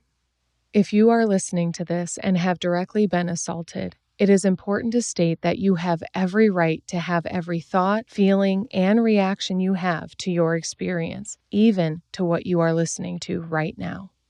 Stay in it. Feel everything fully, because it is through processing that you will be granted your freedom. You are the only person on this entire planet that can set yourself free from this struggle. Your trauma is not your fault, and it is your responsibility to heal it. You get to create your internal state of peace, gratitude, bliss, and joy. Completion is about compassion, and I am inviting you to find compassion for your trauma and those who played a role in it. I mentioned that many never reach completion because they never process and transmute the judgment. It can be incredibly painful. There may be a lot of blame and judgment for the situation and those involved. This can include resentment of the predator or a friend or family member we felt neglected or betrayed by. We can blame ourselves or the circumstances. We may find fault in a situation we put ourselves in that compromised our safety, discernment, or decision-making abilities, and hold ourselves and others in contempt for all the pain we have experienced since. This can cause layers of pain and suffering that goes on for years or decades. To take on releasing this pain, completion will look like exploring it. When I work with clients, I carefully work with them on recalling the experience, reminding them that they are currently safe in our conversation and that there is no threat at the moment. I make it safe to navigate the memory, and we take a deep look at the pain it caused. We spend time observing the wound like 2 doctors hovering over a patient on an operating table. We identify the root cause and we tend to it. We treat the wound. In this example, we examine the trust issues, the innocence taken, the terror, the shame and guilt, the helplessness, and the feeling of irreversible damage done. Many more thoughts, feelings, and body sensations come up as we do the work, and we move through the process together. We don't rush through this procedure. We carefully discuss each aspect of the wound and take on the healing work. To revisit this experience can be terrifying, upsetting, disruptive, and more. Essentially, that is the goal. The objective is to disrupt this memory as to remove it. Without ever tending to this wound effectively, it exists lodged in the energetic body and has physical, mental, and emotional symptoms. It can be a sensitive wound, like operating on the spine, but we proceed nonetheless. The reason anyone agrees to this procedure is because living with the symptoms has become more painful than dealing with it. If the operation means liberation, the client will take on this work no matter how uncomfortable it may seem. I have witnessed this liberation occur right before my very eyes. It is the most remarkable transformation to witness a beautiful human heal the pain of this trauma. Completion, healing, and integration is not complete until you are able to arrive at an understanding that this occurrence was for you. Again, that never makes it right or fair by any means.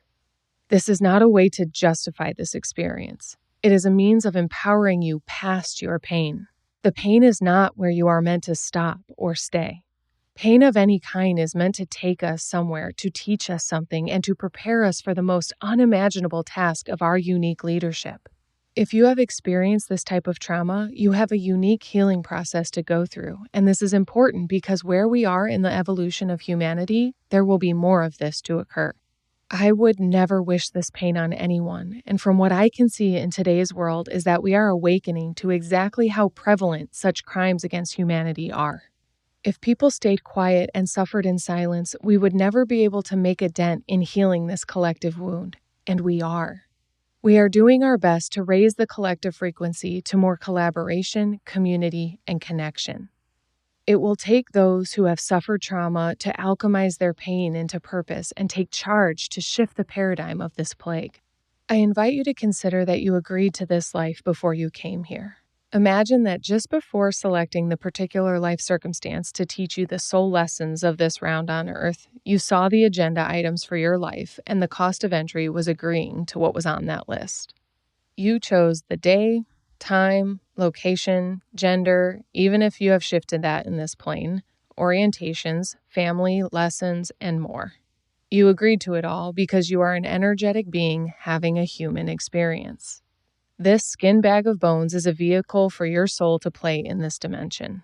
I do not say that to disrespect the body, but to provide you with some perspective that anything can happen to this body, and it will not affect your soul if you transcend the human experience.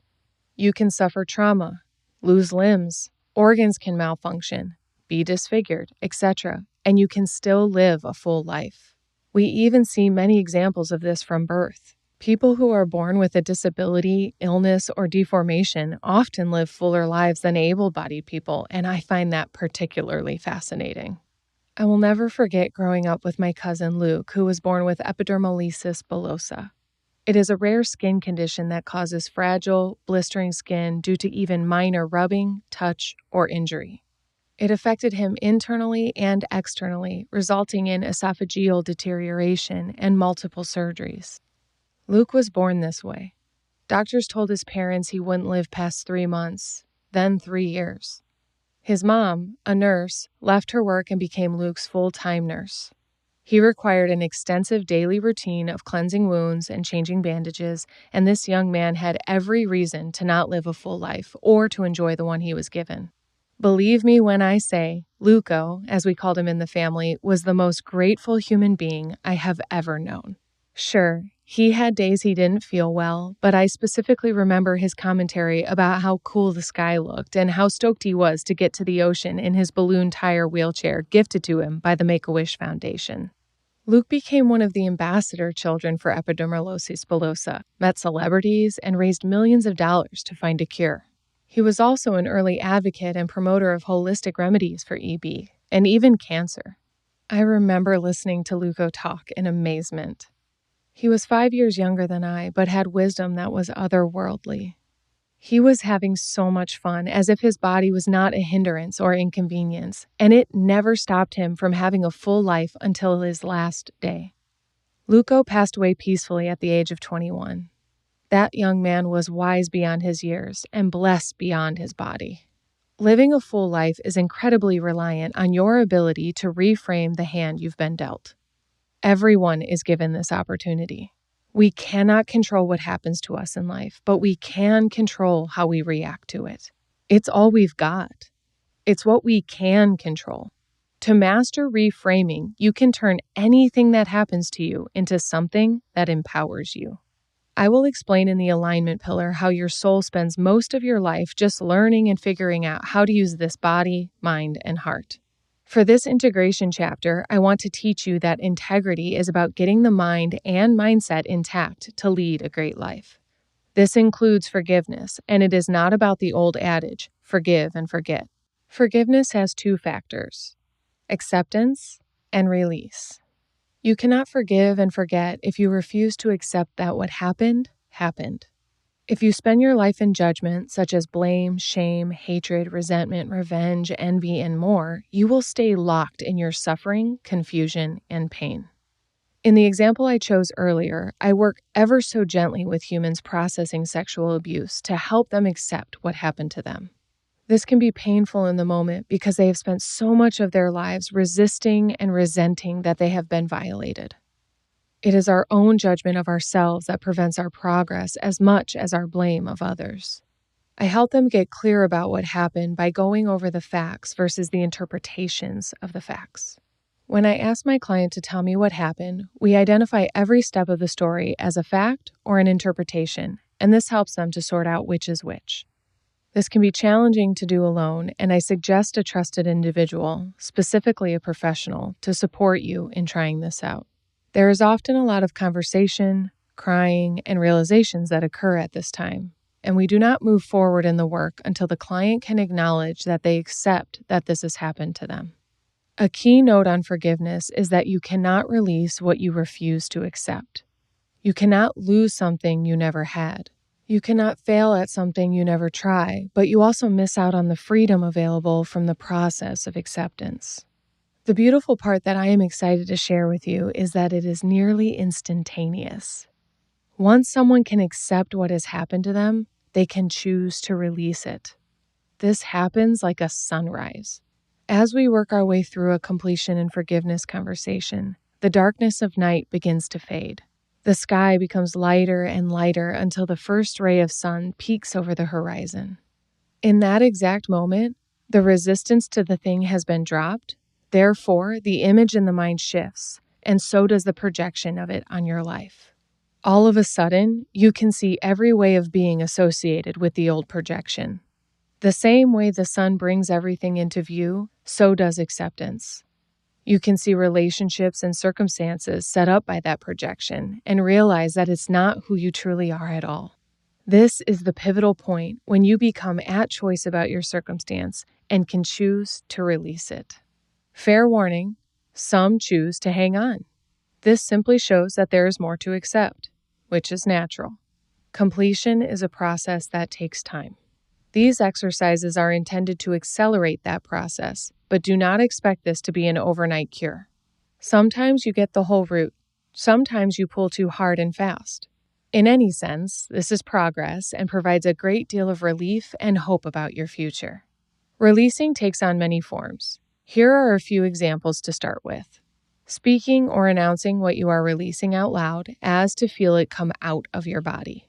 Journaling to keep or writing to burn. Meditation and breathwork exercises to alchemize the energy. I highly recommend Vipassana.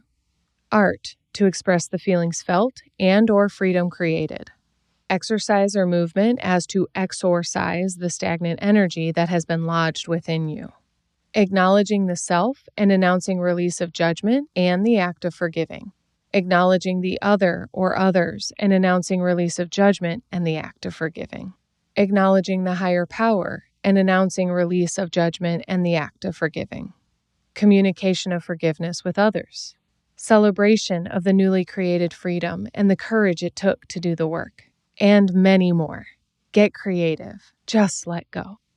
Once you have truly accepted and released, you will feel and know that you have practiced true forgiveness. You will feel it in the framework of your body.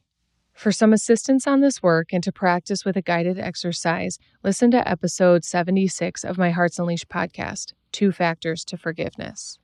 By creating the personal experience of forgiveness, you will then have a true understanding of integration. You will sense the difference between going through the motions of forgive and forget and the actual work of alchemizing judgment back into love. This is the difference between burning a bundle of sage and knowing how to clear energies. It is the difference between owning a deck of tarot cards and understanding how to receive their messages. Forgiveness is a concept. It does not apply until you internalize it, own it, integrate it. Integration is the key to any and all of this working for you, because that which you know doesn't serve you unless you apply it with intention. I have spent a large portion of the integrity pillar showing you the sides of yourself that you may not have seen, fully understood, or heard articulated in such a way. My commitment in this pillar is to create an abundance of awareness and responsibility so that you realize you are 100% at choice about the quality and direction of your life, the impact that you make, and the legacy that you leave. Part of creating that awareness is shining light into the shadows.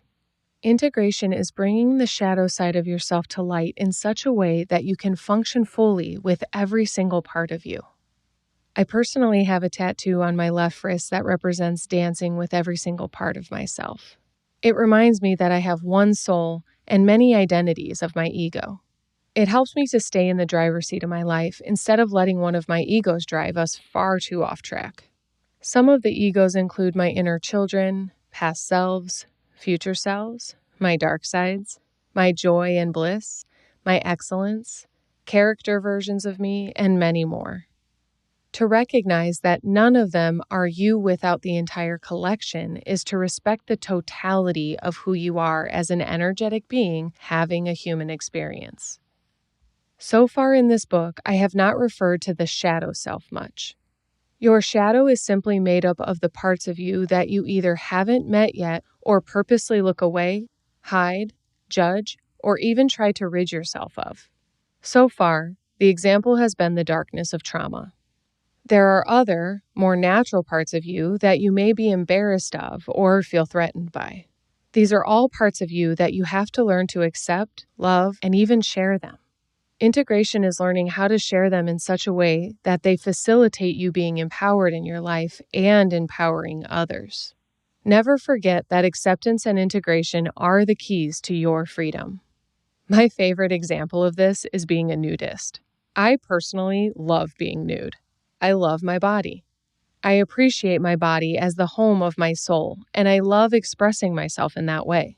Before fully understanding this, I would judge myself as immature, weird, strange, perverted, overly sexual, an attention whore, and so much more. I realized it didn't bother me as a college athlete where it was natural and predictable. Once entering adulthood, I didn't have the same relationship to it. I only saw it as sexual, and even if it wasn't about sexuality to me, I simply did not give that part of myself attention for many years. Before accepting this underdeveloped part of myself, I didn't necessarily see it as an authentic expression of my being. I saw it as a dysfunctional part of my personality. I thought there was something wrong with me. Specifically in reference to my chosen career paths of teacher, coach, public speaker, and author, I thought there was a certain identity that I must live up to as appropriate, politically correct, morally sound, and more. I feared people would judge me as a bad influence that promotes perversion. Through the process of exploring my body and loving it with grace and gentle kindness, I saw how I was living by someone else's definition of appropriate. When my internal projection changed, so did my reality and my relationship to nudity. I immediately realized how much I appreciate others' bodies and their sensual self-expression. I suddenly understood that I follow leaders on social media who take ownership for and embody their self-love, and that inspired me. I then started to see myself as one of them. This was a beautiful shift for me because I granted myself my own permission to love my body and be at ease with my comfort around nudity. Over the course of exploring my love of being nude, I also explored what it looked like to share that and express it. I practiced dancing in front of the mirror. I practiced being naked outside, in designated areas, of course. I practiced sharing it with others, the concept, not my body, and it was widely accepted. The same way other leaders influenced me, I found out that I was inspiring others who shared their stories of body shame and how I inspired their body acceptance and exploration. I will never forget that a friend messaged me to share that she had taken on her own nude mirror work after hearing one of my shares and had healed a long open wound by reconnecting with her body. It felt fulfilling to take the chance of sharing my true self and finding out that my vulnerability had made a difference for another. It was worth moving far beyond fear and judgment of my personal preferences to get to experience empowering others in such an important way. This is my personal favorite example, and I hope you receive the message that it is safe to be you. It is a narrative of our past projections that it is unsafe to be open, raw, real, vulnerable, and unapologetic. It is safe to be all of you. And most people will love and prefer the realest you have to offer. An added benefit? The breakthrough is that in accepting my nudism, I have become bolder in dozens of other areas of life. That is what I mean by learning to integrate your shadow. You are creating a natural momentum of courage in your life because proving to yourself that living authentically will not kill or destroy you will have you showing up powerfully time and time again. It will have you more willing to discover other parts of you that you didn't know were there. This will lead you toward your totality. This will lead you to feeling whole and complete. And when you do, you will be experiencing yourself as an alchemist. If you know how to use a stove, you can feed yourself for life. If you master your egos, you can be versatile instead of volatile and enjoy the variety of life. This naturally heals your relationship with your worth, intuition, and capability. This is the development of emotional intelligence, and as a result, your frequency will keep spiraling upward. This adds momentum to the cycle of love. More specifically, it will feel like the cycle of self-love, and the destination is Transformation Station.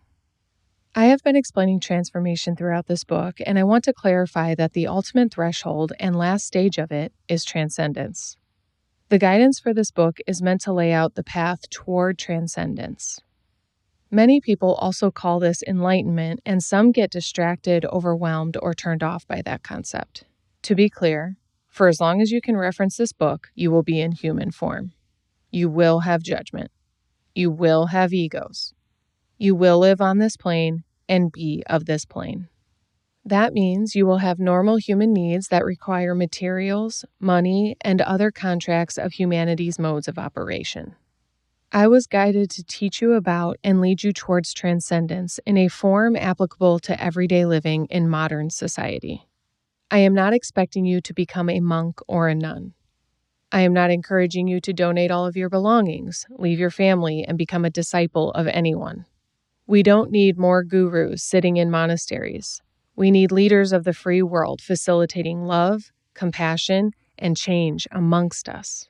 I am inviting you to transcend your humanness enough to live and lead fully instead of floundering in the distractions this world has to offer. The next two pillars, alignment and faith, will most definitely be about transcending your humanness. Integrity is very human-based. It is very materialistic. It's very purposeful and strategic. In the alignment and faith pillars, we will talk about soul much more than strategy. To wrap up this chapter about integrity, I want to bring back that last stage of transformation, transcendence. At this stage of transformation, the skill is to be the most absolute, unapologetic, unabashed, unleashed version of yourself anywhere, at any time, with anyone, about anything. Let's be particular about what I mean here. This isn't about walking around with two middle fingers up to anyone who has powerful reflection and feedback for you. This is about full-scale integration. This is about recognizing all the parts of you and accepting them fully. It is about exploring the depths of your heart and grounding into your intuition with certainty, clarity, and faith. Existing at this stage of transformation is about not being detoured by doubt, distraction, challenge, or resistance. This level of transformation is about being so sure and certain about who you are as an energetic being that nobody can tell you about yourself. Nobody can shift your relationship with yourself. This isn't about arrogance. It is about being rooted in a truth that only your inner work can reveal to you. It is arriving at a sense of peace with who you are instead of feeling some inherent need to fix or change yourself. Not to be confused with the natural evolution that will occur, but accepting yourself will grant you access to fully accepting everyone else. When you are able to integrate this knowledge with the humility of transformation, you will feel steadfast in your purpose, focus, and direction. It is an incredible sight to see someone faithfully on fire about what they came here to do and follow that inner guidance boldly. In this first half of the book, we have talked through the work of self-discovery, self-development, and self-mastery. This naturally invites you into the stage of complete and utter self-acceptance. This is where you transcend your humanness and integrate the energetic version of you with the material version of you. This is where you put your feet on the ground and start taking steps in your contribution to humanity as the authentic leader that you are. At this stage, you are able to see, own, and share any part of you that you may discover from this point forward. As we transition into the next part of this book, I invite you to shift from an egocentric perspective and into your energetic being, the soul of who you are. What is available to you by taking on integrity is your fulfillment of your soul's purpose on this planet. Integrity is about getting all of your affairs in order, taking full responsibility for your impact, and completing your past in such a way that you set yourself free. So practice releasing your identity as solely you. We are going to close the gaps of separation so that you may lean into your calling, passion, mission, message, and purpose. We will clear as much gunk as possible so that you can be all of you anywhere at any time with anyone about anything. Keep reciting that. Turn it into a tune and it will become the tone of your life. Nothing will be able to stop you. Nothing will be able to detour you.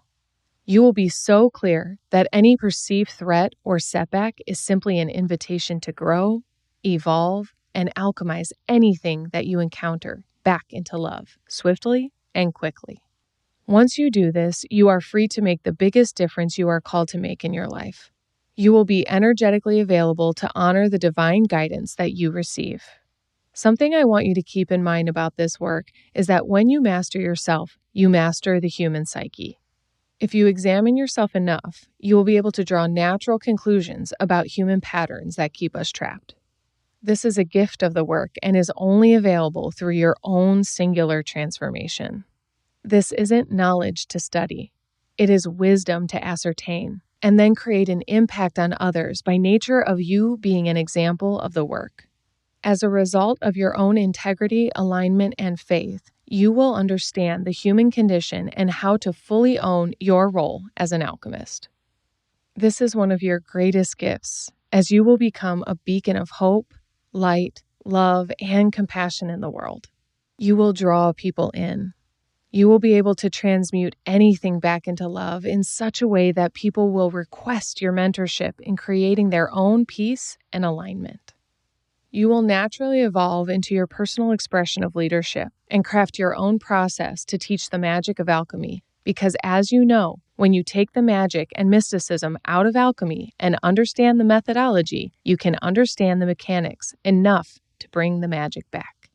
It's time to bring the magic back. Part 2. Alignment Pillar. Chapter 10. Understanding Frequency. Where we are in the 21st century, frequency is becoming a household conversation. Previously considered a scholarly, spiritual, or hippy-dippy topic, frequency is being used on a more mainstream level, and this is important for humanity and the planet. The concept and comprehension of frequency has been around for centuries, but in the information age, a time widely known as the Great Awakening, people are becoming more apt to pay attention to what it actually means. In general, frequency is a measurement of how rapidly the molecules of something are vibrating, and consequently, how they take form on this plane. Everything is frequency made up of a collection of molecules and atoms that are vibrating and regenerating at a higher or lower rate. Some vibrate slower, therefore they make up more dense materials in this field. They take shape as inanimate physical objects that we see, touch, taste, smell, feel, and use. Some are faster and less dense, and they constitute a human body, animal, or other living objects that grow and reproduce. Some are even less dense, and they formulate water, air, light, and more. Some are so light and rapid that they cannot be detected by the human senses. For frequencies higher than the physical senses, you must rely on your intangible senses, mental, emotional, and spiritual. Examples of these are the concepts of love, time, currency, intuition, and possibility. You have to be able to use your energetic senses as signal receptors the same way that you might feel around in a dark room as to not trip over the coffee table. It is in its theoretical nature where the concept of frequency has previously gotten lost in translation for the mainstream folks. People who require seeing to believe will be limited in what they have access to when creating their life to be an abundant one. We can intellectually acknowledge that just because we cannot physically see, handle, or manipulate something doesn't mean it isn't real. We can say that and feel confident about accepting abstract concepts. However, when it comes to applying that to our lives, we default to what we know. Combined with the fact that we didn't attend Hogwarts, we feel powerless in using the magic of frequency to manifest miracles in our lives. Or at least that is how many of us relate to it. The understanding and skills of frequency were not taught and nurtured in the educational system. And as I mentioned in the last pillar, we judge what we don't understand. The power available in comprehension of frequencies has been grossly underutilized, simply because of a lack of understanding and a desire for control. Everyone operating from their own inner authority is threatening to anyone trying to maintain a sense of authority. This seems dangerous to the constructs of society, but consider that those constructs are not for the highest good of all. Since we have been limited in our education, the interest in and mastery of frequency has been scoffed at as silly, pretend, witchcraft, or magic. As a result, it is also seen as an unreliable, unpredictable, and irresponsible method of operation for sustainable and duplicatable success. This is not because it is fake or useless. It is because it is powerful beyond measure or control. You may have noticed the overall intelligence and communication of humanity rising in this information age. That is because more people are opening their hearts and minds to trust and surrender to a truth that cannot be manipulated on this plane. I explained how taking the magic out makes sense of all this work. I will keep explaining these abstract concepts to you in an effort to assist you in making sense of them. I also invite you to soften your heart to the idea that you have always known how to manage frequency on a cellular level. It is second nature for you, so there is more unlearning to do than learning. You must drop your disbelief, and you will find that recognition and faith exist right under the surface of how you have been trained to be and think. You have been using frequency and the law of attraction your entire life without fully knowing what you are doing, and I am simply training you how to use it on purpose and with purpose. Mental health and emotional intelligence are becoming more important by the day because we are beginning to recognize it as the root cause of humanity's issues. We are also witnessing how some of those who have mastered frequency and the human psyche are not using it for the good of all. Harnessing and alchemizing energy wasn't always popular because not enough people had it figured out to translate it into layman's terms and tools. This is changing rapidly, and more genuine people are teaching these concepts to empower each other and make sure our brothers and sisters take control of their brains, hearts, and lives. The frequency of humanity will continue to rise as more of us awaken to our potential as energetic beings having a human experience. No one has authority over you. You have authority over no one. When we diminish any separateness, our potential will become limitless. When we come together at the frequency of love, we will be operating in harmonic unison of service and devotion, and that will be the highest frequency we can attain. This may seem daunting and impossible. I am inviting you to start practicing your faith for the remainder of this book. For a long while, humanity has prioritized egocentric desires, such as looks and material wealth. We have striven to attain lives above our means at the cost of others. I am all for believing in abundance, especially the idea that we don't acquire it from a zero-sum game that denies others basic human necessities, freedoms, and rights. We have negotiated our integrity and dignity for what appears successful and prosperous. This is a low and unsustainable frequency to exist at as a species. This has created such havoc that people are waking up to the fact that you can have an entire outward appearance of a great life and feel energetically poor, exhausted, and unfulfilled. We are also waking up to the fact that our level of consumption is negatively affecting the planet and the entire ecosystem reliant upon it. We have maxed out on commercial consumerism so much that we are finally able to conclude that it is not the end-all be-all key to happiness, peace, and purpose. As more have woken up to this, they have begun searching for meaning beyond the physical representations. With enough consistent commitment, anyone can find what they are seeking in the energetic realm. The best part of this is that we don't have to go searching far to find exactly what we are seeking. Do you know where you have access to the energetic realms? From within. That's right, my friend. What will make you the most deeply satisfied on a soul level is honoring your soul. Like, duh. We know this. We just haven't been taught how to prioritize or apply this awareness. In this alignment pillar, I am asking you to loosen your grip on the material realm and open up to the idea that your happiness lies beyond the physical boundaries of this world. If happiness is a feeling, then it will require a different means of acquisition than something physical. Newsflash: happiness is a frequency. Much like you might need a step stool to get something off the top shelf, you need to elevate to a higher frequency to experience the higher orders of emotion and intellect. To reach those top shelf frequencies, your step stool is honoring your soul, which entails tuning into your own authentic frequency. I will teach you how to do that. Over the years, this is why therapy, recovery, support, ministry, meditation, coaching, mentorship, and many other forms of self-growth have become more popular. School did not teach mental health, emotional intelligence, or spiritual connection, and so those who have figured it out have taken on teaching it outside of the constructs of institutionalized education. This wave has caught momentum over the decades and won't be stopped from turning the tides of humanity from competition to collaboration. The highest vibration is love. That is why I explain how the source of any and all is love, and why the goal is to guide you back to it. If you can access the highest frequency, you can basically upcycle anything to a higher frequency and alchemize lower order manifestations. This is valuable for the same reason it is not great to be a hoarder. If you never clean your space, you will be bogged down by an overwhelming number of things. Much of it will get forgotten and likely rot, deteriorate, expire, and spoil. This causes problems when wanting to live at a higher frequency because your space is so densely packed with things that no longer serve you and now limit you. To cleanse and alchemize is to release and make space for new. What awaits you is higher frequency, blessings, and prosperity. As you have read in the integrity pillar, there must be awareness, acceptance, and release in the process of transformation for lasting change to take root. We must till the soil of our hearts for it to be fertile for new seed and growth. In reference to our judgment tree, pruning trims the old off and leaves you feeling fresh and strong, similar to how a fresh haircut makes you feel like a new human. Cut off the dead ends. Trim the fat. Out with the old, my friend. I can say it about 1,000 different ways, but the contents of this book will do nothing for you if you are not applying them to your life. This book will not change your life.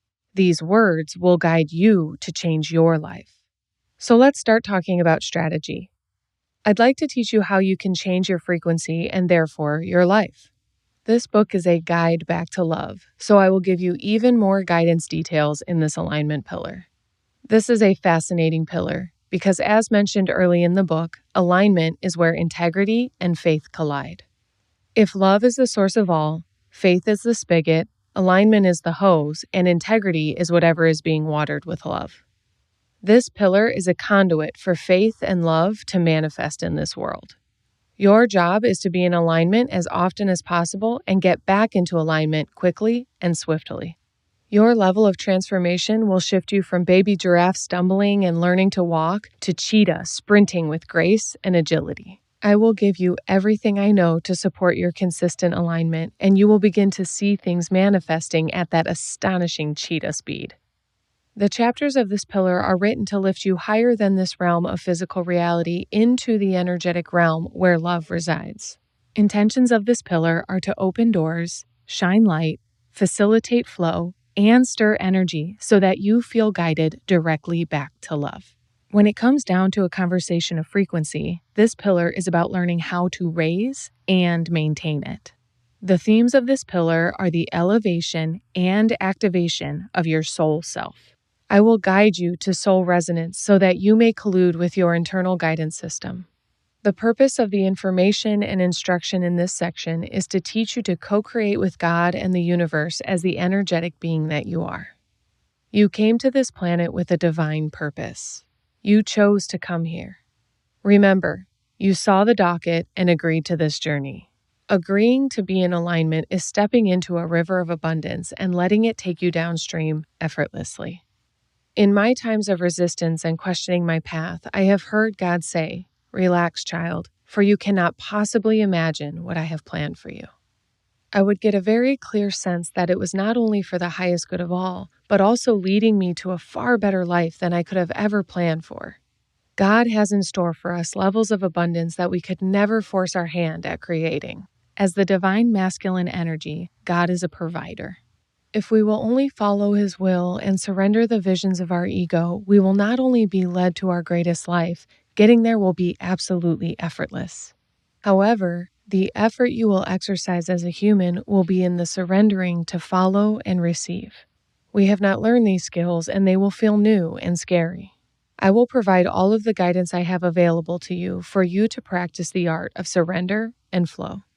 This is your invitation to step into the stream of infinite consciousness. Everything you need is there and available directly to you. This is relaxing into the frequency of love. In order to relax into the highest frequency, you must stop tuning into frequencies that are not your own. This includes those of others, things, circumstances, your ego, and lower order emotions. I have already shared a lot about this, and I will conclude this thought by saying that the most important frequency for you on the planet is the one in your body, your own personal frequency. The best way to sense this frequency is by being the most still and quiet you can be. Then, once in that state, you can begin training your inner ear to hear your body communicating to you and train your inner eye to see what it is showing you. I am a visual, audible, and kinesthetic learner, so tangible examples help me connect to my personal frequency. Quieting the outside world to tune into my inner world shows me how I'm actually feeling very quickly. On any given day, if I tune into my body and identify the emotions percolating, then I can begin alchemizing them back to love.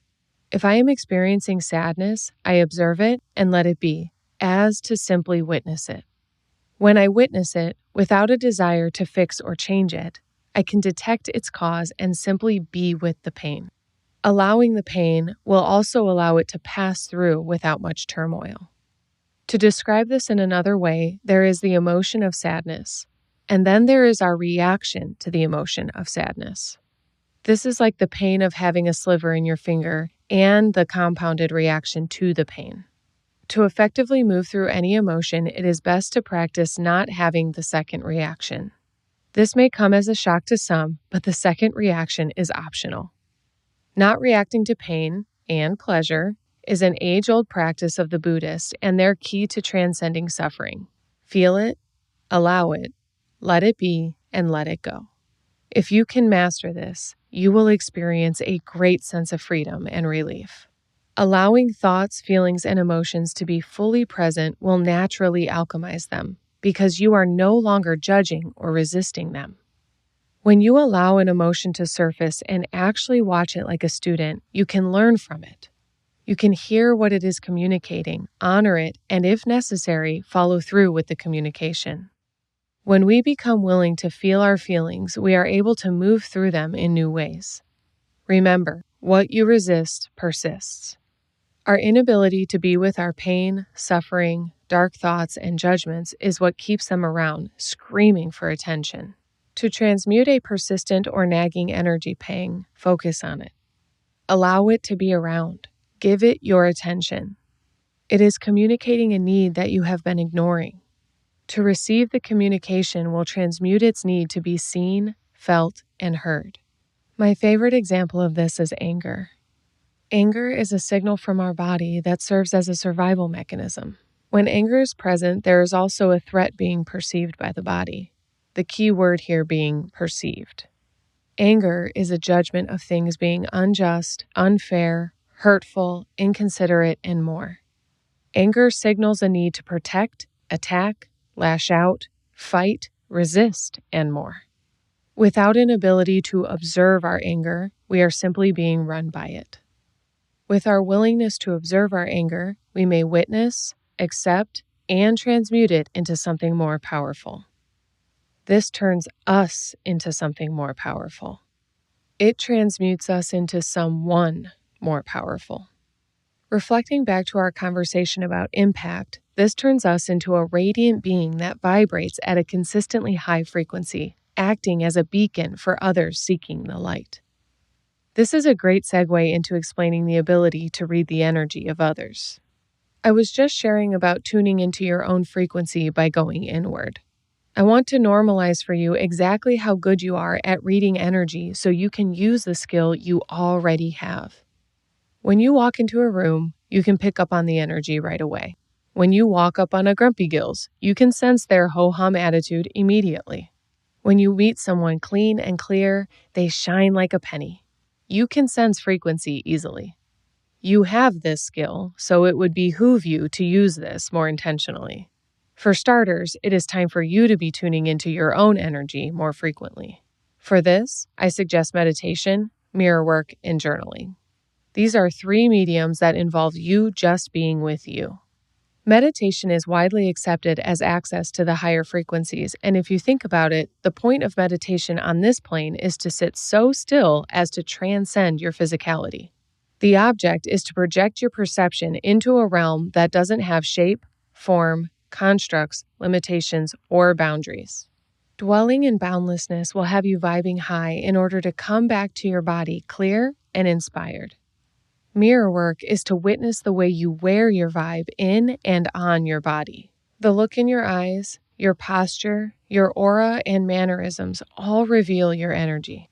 Studying your own body language and having intentional conversations with yourself in different energies will empower you to identify and transmute more efficiently. This is powerful when mastered because you never have to stay anchored into low energy for more than a few seconds or minutes of processing.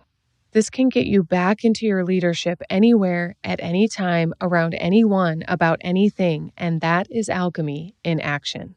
Journaling is powerful due to the effect of language. Not all of us can hear the communication of our souls in a super direct way. I often guide clients through meditations to receive messages from their soul, spirit guides, guardian angels, ancestors, and past loved ones.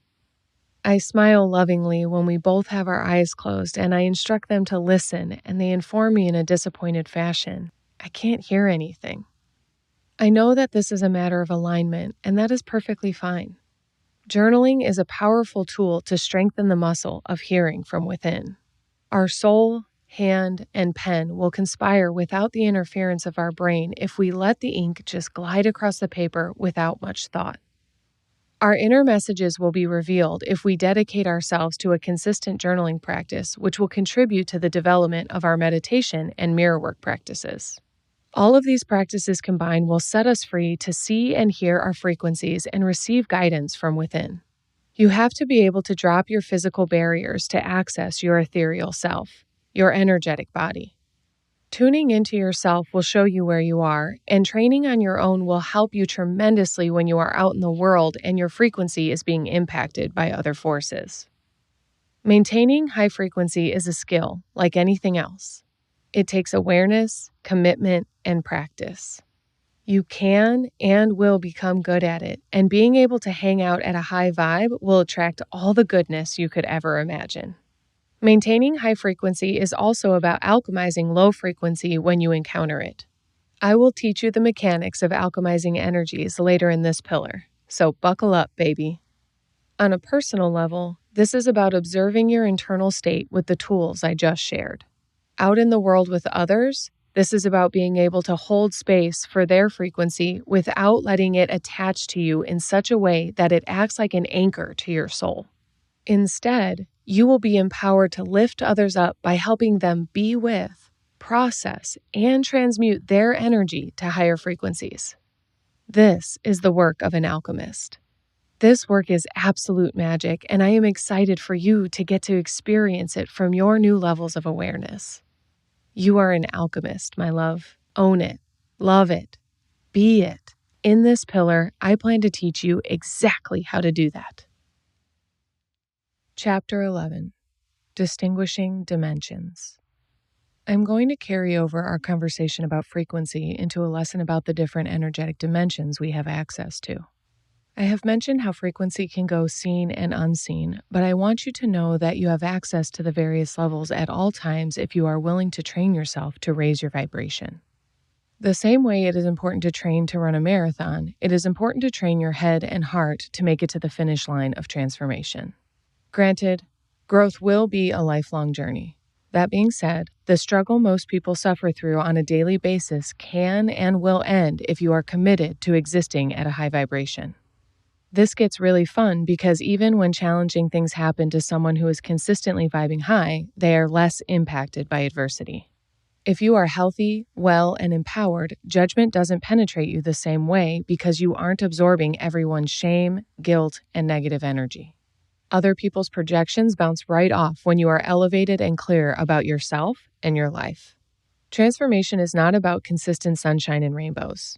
Life on earth will always present us with challenges, trials, and tribulations. Being transformed is about being able to transcend above adversity fast and frequently. That means you are living empowered upwards of 90% of the time. There is no doubt your humanness will swirl you into some low-vibe feelings and experiences. Being transformed means that you have the awareness and ability to transmute those energies back to love. Even the most challenging times are intentional and have purpose to help you hone your gifts and skills of alchemy. If you remember this, nothing can break you. Understanding the third, fourth, and fifth dimensions will certainly help you transcend your experiences in the third dimension with ease and grace. I want to be super clear that what I am teaching you is all about integration of this information. I do not teach this information so that you can peace out of this plane, move up to the mountains, go off-grid, start a commune, and never engage with civilization again. I am committed to sharing this information to empower you as the leader that you are in the collective of humanity. We need you. We need each other. It is not by avoiding and ignoring each other that we will heal. It is through our interdependence that we will thrive. There are 4 types of dependence to understand in this life. The first type of dependence is genuine reliance. For example, a newborn baby or an elderly person. This is the, if you don't feed and care for me, I will die kind of dependence. Then there is codependence, which we are aware of, but all too unfamiliar with. This kind of dependence can sound like, I lean on you, and if you leave, I will lose my balance until something or someone picks me up. This is the silent killer of humanity's true atonement and freedom. We are reliant on each other for things that we should be doing and handling ourselves. Codependency is disempowering to all of us, and without studying it more seriously, we will never fully understand all the ways we sabotage ourselves, our relationships, and our loved ones. The next is independence. I have a special place in my heart for independence because when I see someone committed to independence, I see their commitment to the greater good developing.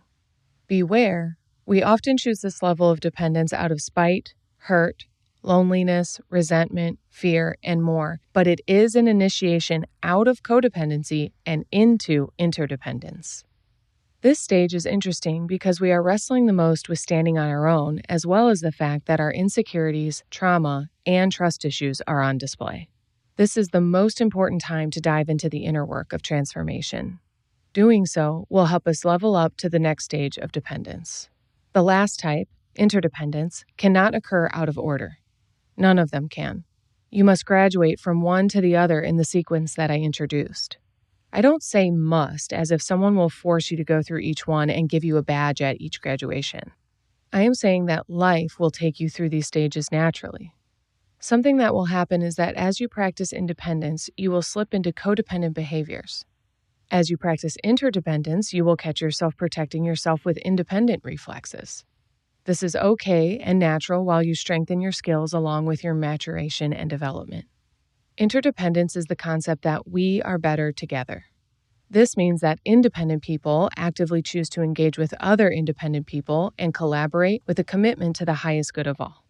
If someone reaches interdependence as an adult at the time of being a dependent elder, they will still be interdependent because they will have wisdom to offer those who care for them. In the Western world, we have gotten away from respecting our elders. There are a variety of reasons for this, ranging from economical to spiritual. A large factor is attributed to the reality that large portions of previous generations did not work their way past codependence. They did not have the services available that we do, and mental health carried more of a stigma. It was not as common for people to get help, and those that did often took the route of religion or counseling, both of which treated the symptom more often than the cause in the earlier years of self-development. Along with the evolution of humanity, the mental and emotional health industry has evolved to support this shift. When a codependent elder shifts into a reliant state of being, this can be a very heavy experience for family, which can naturally lead to tensions and resentments. This is no one's fault per se, but it does require transcendence to gain clarity about the situation so that the people involved can feel empowered and at choice about the situation.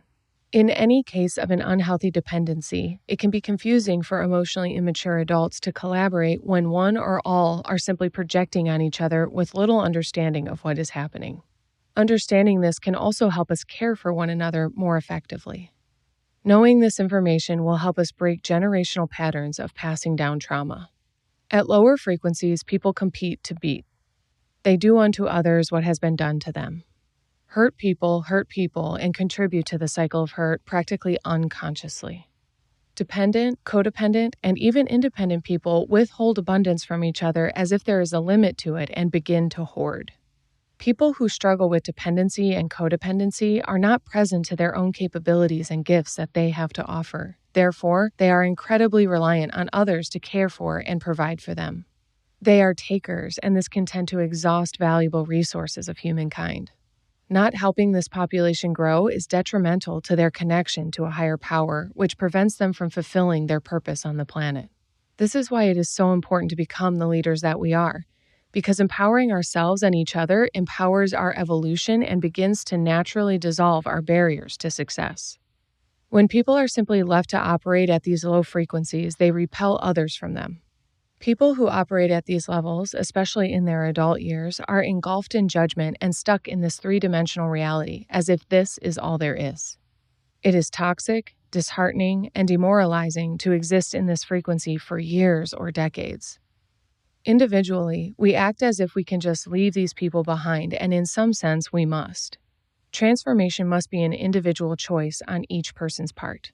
However, we must be prepared to guide these beautiful souls when they awaken to their true nature.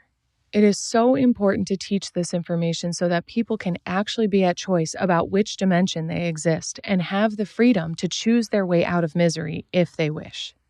That being said, the way out of the lower order of dependence is to recognize the other dimensions, which I will explain in depth here in a minute. I first want to share that independence is much in the realm of the fourth dimension, and interdependence is the fifth. As you can sense, the higher you climb, the freer you get to be. The higher you elevate, the more connected you are. The more connected you are, the more separation and judgment fall away, leaving true, authentic connection possible and available. When we create our world to have real connection, we have the potential to align more and more people who have strayed off track from the core of who they really are: love. That is why I need you here. We are better together. We came to this planet for this work. Our souls took a body to usher in an era of love and transcendence. In the example of Adam and Eve, the Garden of Eden was a place of purity and abundance. There was no lack or need. Just bliss, coexistence, and love. It was our humanness and free will that caused our fall from grace, and it is our free will that will get us back to a more peaceful time for humanity. We must choose to be leaders of love. We must choose to step up as guides for each other, and interdependence will afford us the opportunity to collaborate on our arrival back to peace. A dear friend refers to our atonement, our arrival back to purity, as the garden state, in reference to the Garden of Eden, and I think it is a brilliant reference.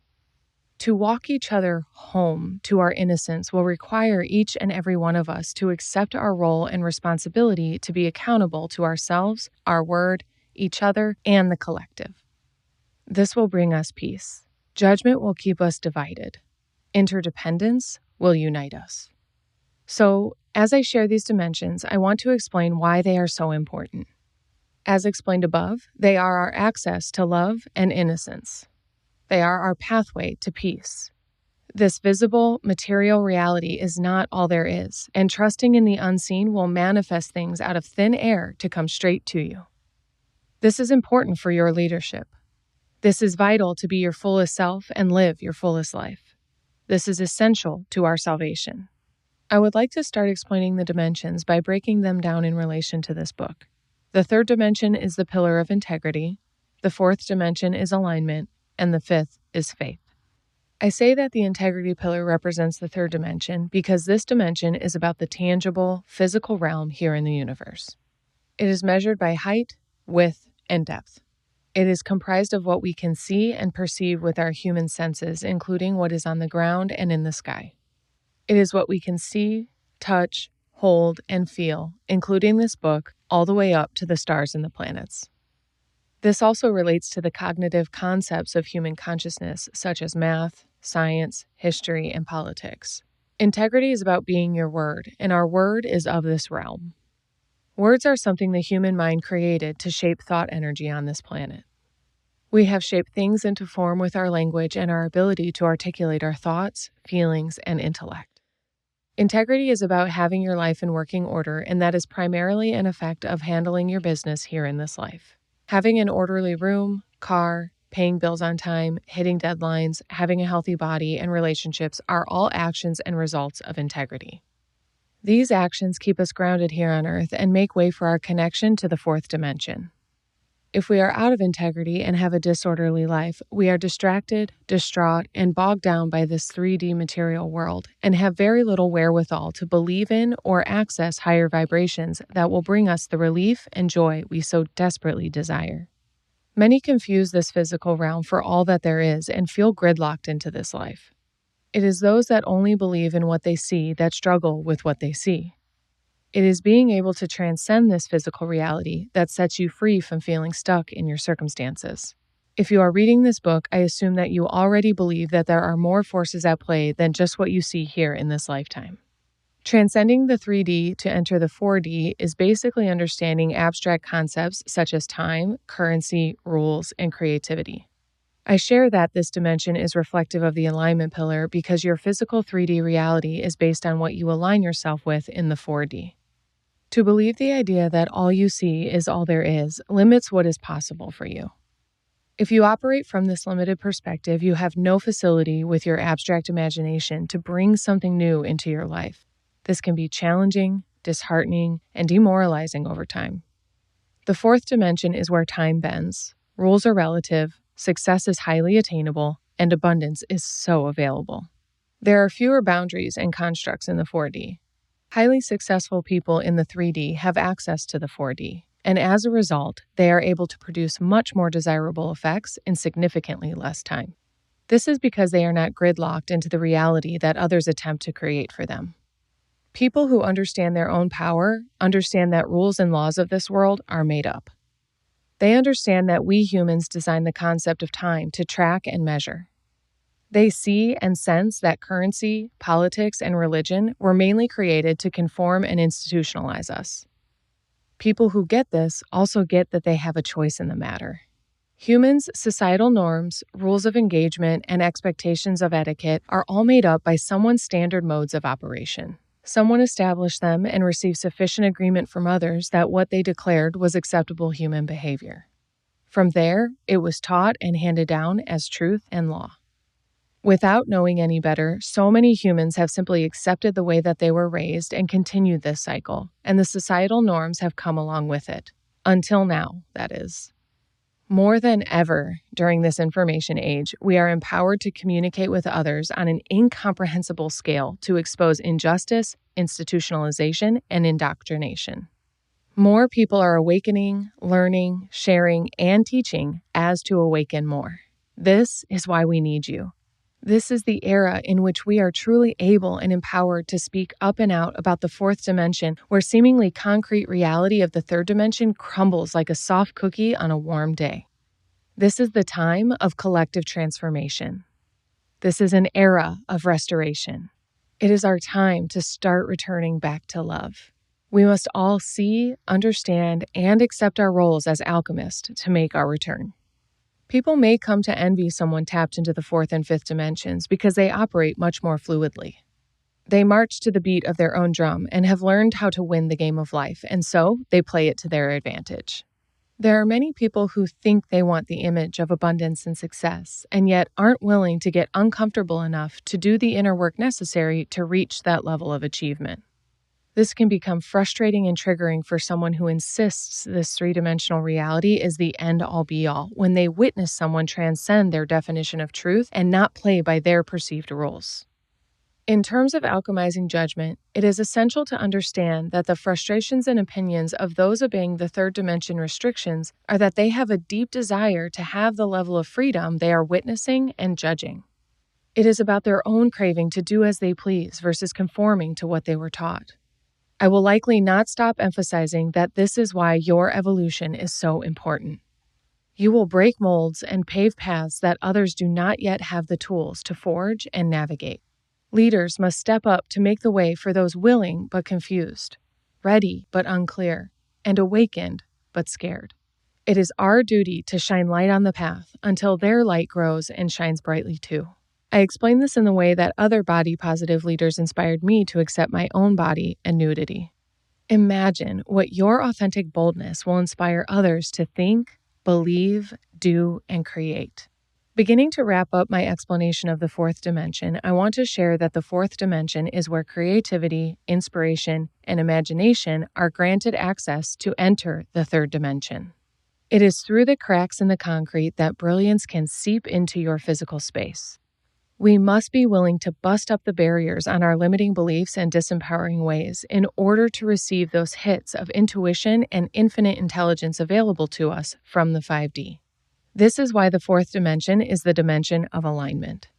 It is our responsibility to align with the highest good to be a channel of love that can flow to and through us and enter this 3D field. This is where the magic begins. We are energetic beings having a human experience. I am going to jump ahead in my description of the fifth dimension to say that the spirit of who we are exists in the 5D.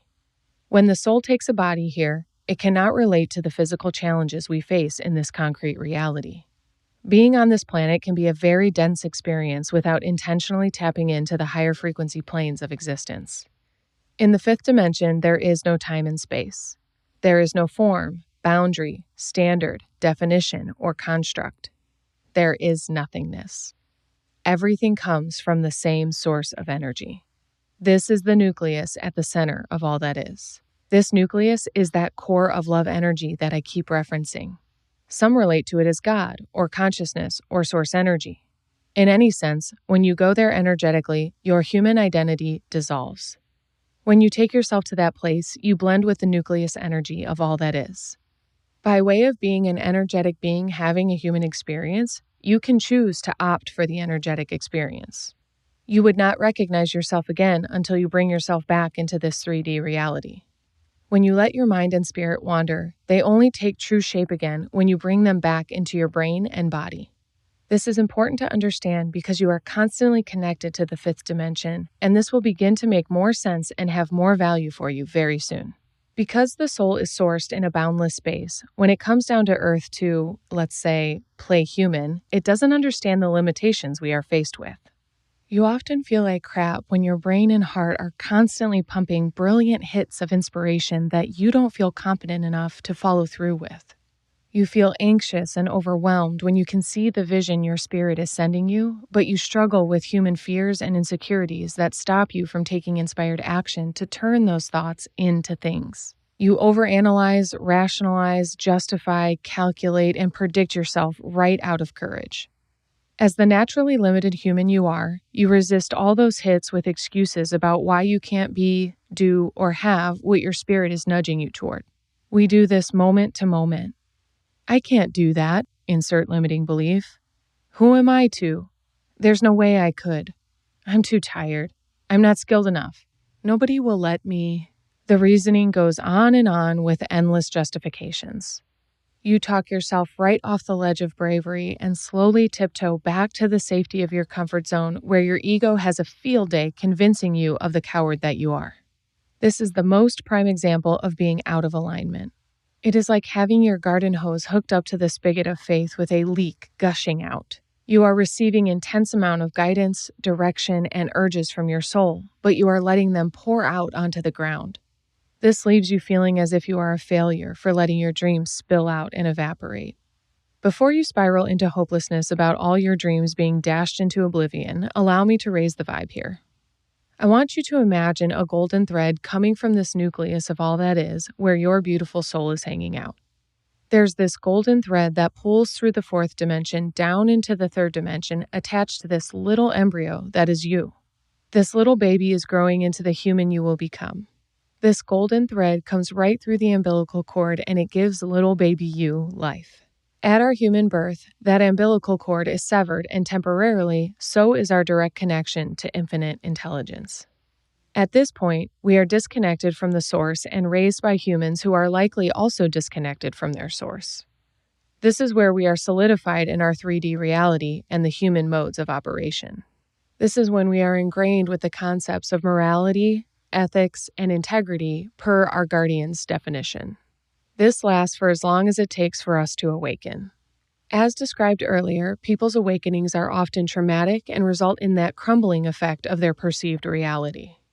Even if one's awakening is traumatic and painful, it is a blessing. This is when you regain access to your golden thread. When your previous existence is shattered, you naturally begin a search for truth, meaning, and purpose. This is where transformation begins. This is where you begin to hear, see, and sense clear guidance from your soul that actually makes sense and you are finally willing to follow it. When you finally accept the invitation to reconnect to that golden thread, you can start tapping into the stream of consciousness flowing through it, coming directly from your soul in the 5D. You can go back to the source. You can visit. You can intentionally channel the brilliance of the love energy. That's where you get your direct downloads for your next inspired actions.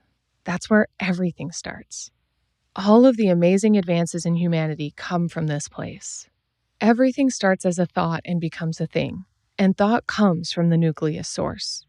Whatever higher power you use to reference, it doesn't matter, because there is no form or definition there. There are no words there. You simply come from it and return to it. It has the same golden thread attached and just shows up as an extension of this source energy. I like the idea that you will probably start seeing golden threads everywhere in your life now. I hope you use this visual to solidify your understanding of our true connection and to eliminate your illusion of separateness. I use this golden thread visual to connect with the person in front of me and the people, places, things, and experiences that I am calling into my life.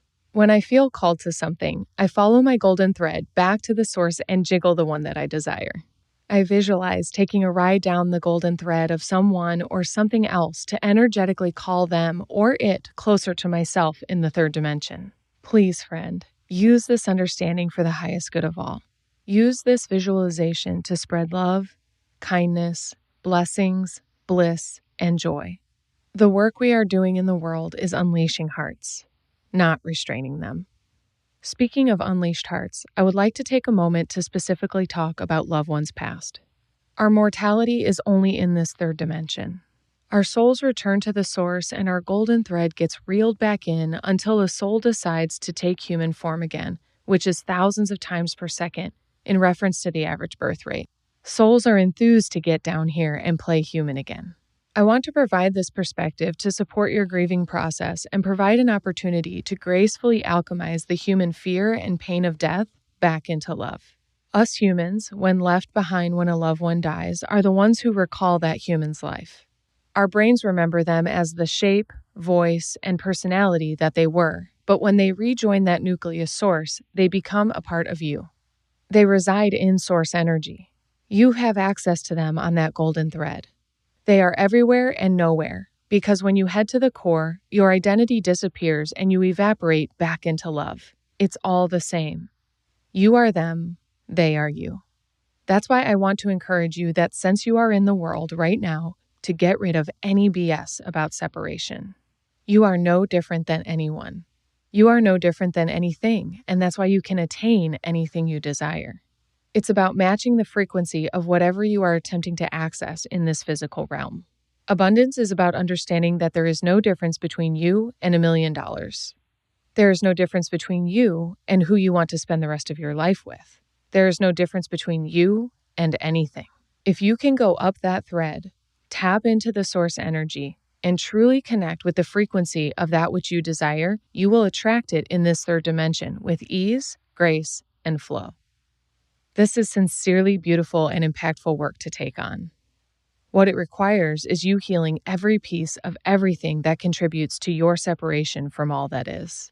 I am going to wrap up this chapter by showering you with some of my big sis love and ask you to stop believing that you are excluded from access to infinite and unconditional love. You are not that special. You are not so special that people don't get you, wouldn't understand you, or couldn't love you. Don't do that to yourself. Do not isolate yourself anymore as if you don't belong in this world or nobody wants you. You are loved. You are understood. You are provided for. Everything is available at your choice to allow yourself to be open to receiving all the blessings that these dimensions have to offer. Your duty is to get into alignment with the source of all that is and clear out any gunk blocking your flow along that golden thread. Doing so will create a flow of inspiration and abundance beyond your wildest dreams. You will be free to be, do, and have everything in alignment with your purpose and the highest good of all. I promise you, my friend, what is in alignment with the highest good of all is in your best interest as well. Just keep leaning into the guidance. I am so excited for what's in store for you. Chapter 12. Know your role. We have done a lot of work thus far to clear a path for your purpose on the planet. The integrity pillar provided the guidance to clear the gunk, this alignment pillar is raising you up, and this chapter is all about identifying your divine role in this lifetime. Too many beautiful humans with limitless potential get confused about their purpose or role in life being about a title, identity, or position. We use careers to do this. We use our relationships to solidify this. We attach our purpose to our accolades, achievements, impact, and more.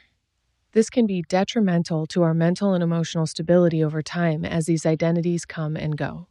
When we put all our eggs in the athlete basket, we suffer an identity crisis post-performance peak. When we lean all the way into parenting, we tip over in confusion when our babes take off and start their own lives without us. When we wear our professional title like a badge of honor, we shrink and feel naked or irrelevant without it. It is a slippery slope to identify with anything you can dress up as for Halloween. Discovering your role in this lifetime usually requires an existential crisis that causes you to start having thoughts like, there's got to be more than this. There's got to be more to life. There's got to be more to me. I am bigger than this. This can't be it. There's no way this is all there is to life. I know there is more out there for me. I am not fulfilling my potential. I am wasting away. This isn't what I am supposed to be doing. This isn't how I'm supposed to be living. And so many more. When we start having these thoughts, feelings, and concerns, it is a sign that we are out of alignment. Whether we understand alignment or not, we naturally set out on a quest to discover the answers to these questions. We crave to resolve these internal issues and begin the journey of transformation. This is great and exciting, but without some genuine guidance, you may get taken advantage of by a few people looking to make a quick buck off your confusion. I feel incredibly passionate about explaining this situation because of the subtle and predatory way that consumerism thrives on your fears and insecurities. There are entire businesses and corporations designed to capitalize on a weak human psyche or emotionally underdeveloped person. Embarrassed about your skin, weight, or body? Buy our miracle oil. Are you sick and tired of your dead-end job? Buy my 3-step system to build a 6-figure business. Feeling anxious and depressed? Try this drug and feel better instantly without any effort whatsoever. Feeling like an unaccomplished loser? Take my course and you will appear smart and qualified. We buy up quick fixes like there's a shortage of them. We are sold on so much garbage that puts us into debt, which sends us deeper into a spiral of misery. This vicious cycle of consumerism to resolve our issues takes us 100 miles in the wrong direction and causes us to take longer to get back on track. Of course, some of you will read this before making this mistake and still make this mistake. Quite frankly, many people don't learn by hearing or reading or seeing. They learn strictly through the sting of their own experience. In fact, this is how most of us learn our life lessons. We have to screw things up pretty badly to realize we don't like the position we put ourselves in. Better yet, some people spend a lot of time blaming others for the position they are in before they ever come around to accepting responsibility for the quality and direction of their life. Don't be that person. You are only extending your suffering and misery. Instead, let's explore the idea of accelerating this whole quest for meaning and get to the good stuff. I will tell you, you will still wander off track once or twice, but I would like to help you not get taken advantage of by snake oil salesmen along the way. So while there are no true shortcuts through certain initiations in life, you don't have to take the super scenic route to your divine destiny. I would like to teach you in this chapter to recognize for yourself what it looks and feels like to be in and out of alignment on a moment-to-moment basis. I will teach you a few concepts that you will want to journal, use in mirror work, and meditate on if you are serious about harnessing this skill. Taking this work on in your own life and not just glazing over the words in this book will make the true difference. This awareness doesn't work like osmosis. You must dive into your own consciousness to access your personal answers to these concepts. In order to recognize when you are off track, you must know what it is on track. This means knowing what is most important to you in life. This looks like identifying your core values. I usually suggest anywhere from 3 to 7 if you're feeling really passionate. My top core values are authentic connection, hilarious joy, and hearts unleashed. It's that simple. But Abigail, you are a coach. Of course you know your core values. You have probably worked on them for ages. I have no idea where to start. It's okay, friend. Just breathe. You know your core values. You really do.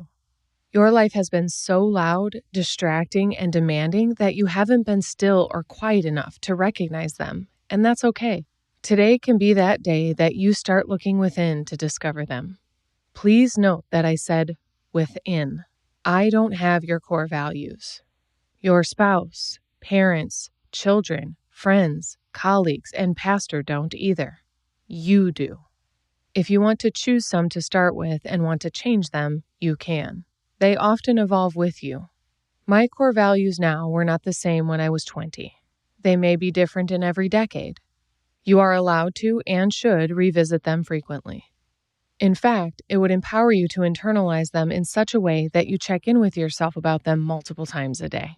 Each choice you make, you have the opportunity to ask yourself, is this choice in alignment with my core values? If you do this, you will develop a quite natural decision-making ability that will eliminate a lot of stress and deliberation in your life. Can you imagine what you would do with all that energy you gain back from no longer rocking back and forth on the nauseating teeter-totter of indecision? Phew! You will literally gain hours back per day. Yippee for you. Exploring the idea of establishing core values is super important, valuable, and rewarding, and so is identifying your sense of self. I am loosely referring to the you that is you, your human identity. I say this because we start off with less self-awareness than we think. We are often too critical with ourselves to clearly see and accept ourselves for all of our power, brilliance, beauty, and contribution we have to offer.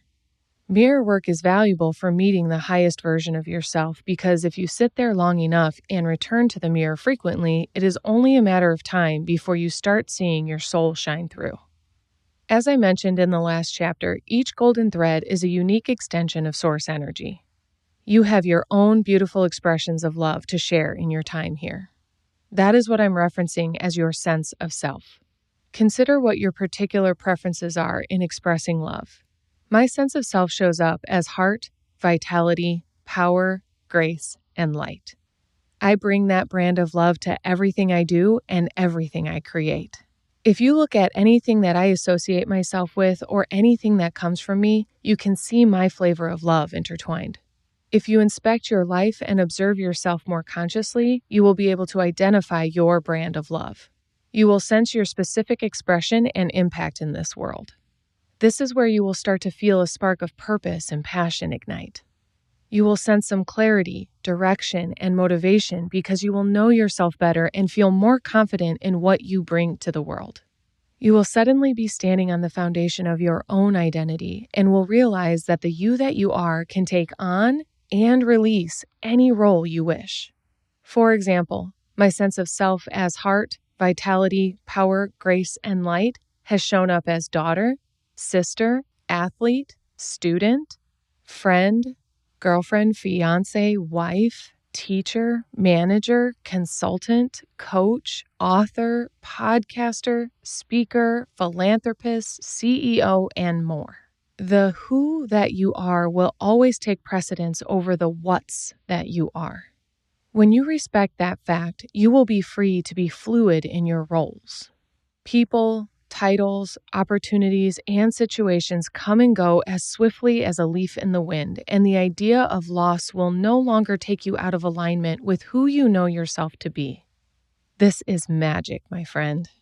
This is such a powerful head and heart space to exist from because the next concept I would like to introduce to you is fulfilling your role as a cell in the body of humanity.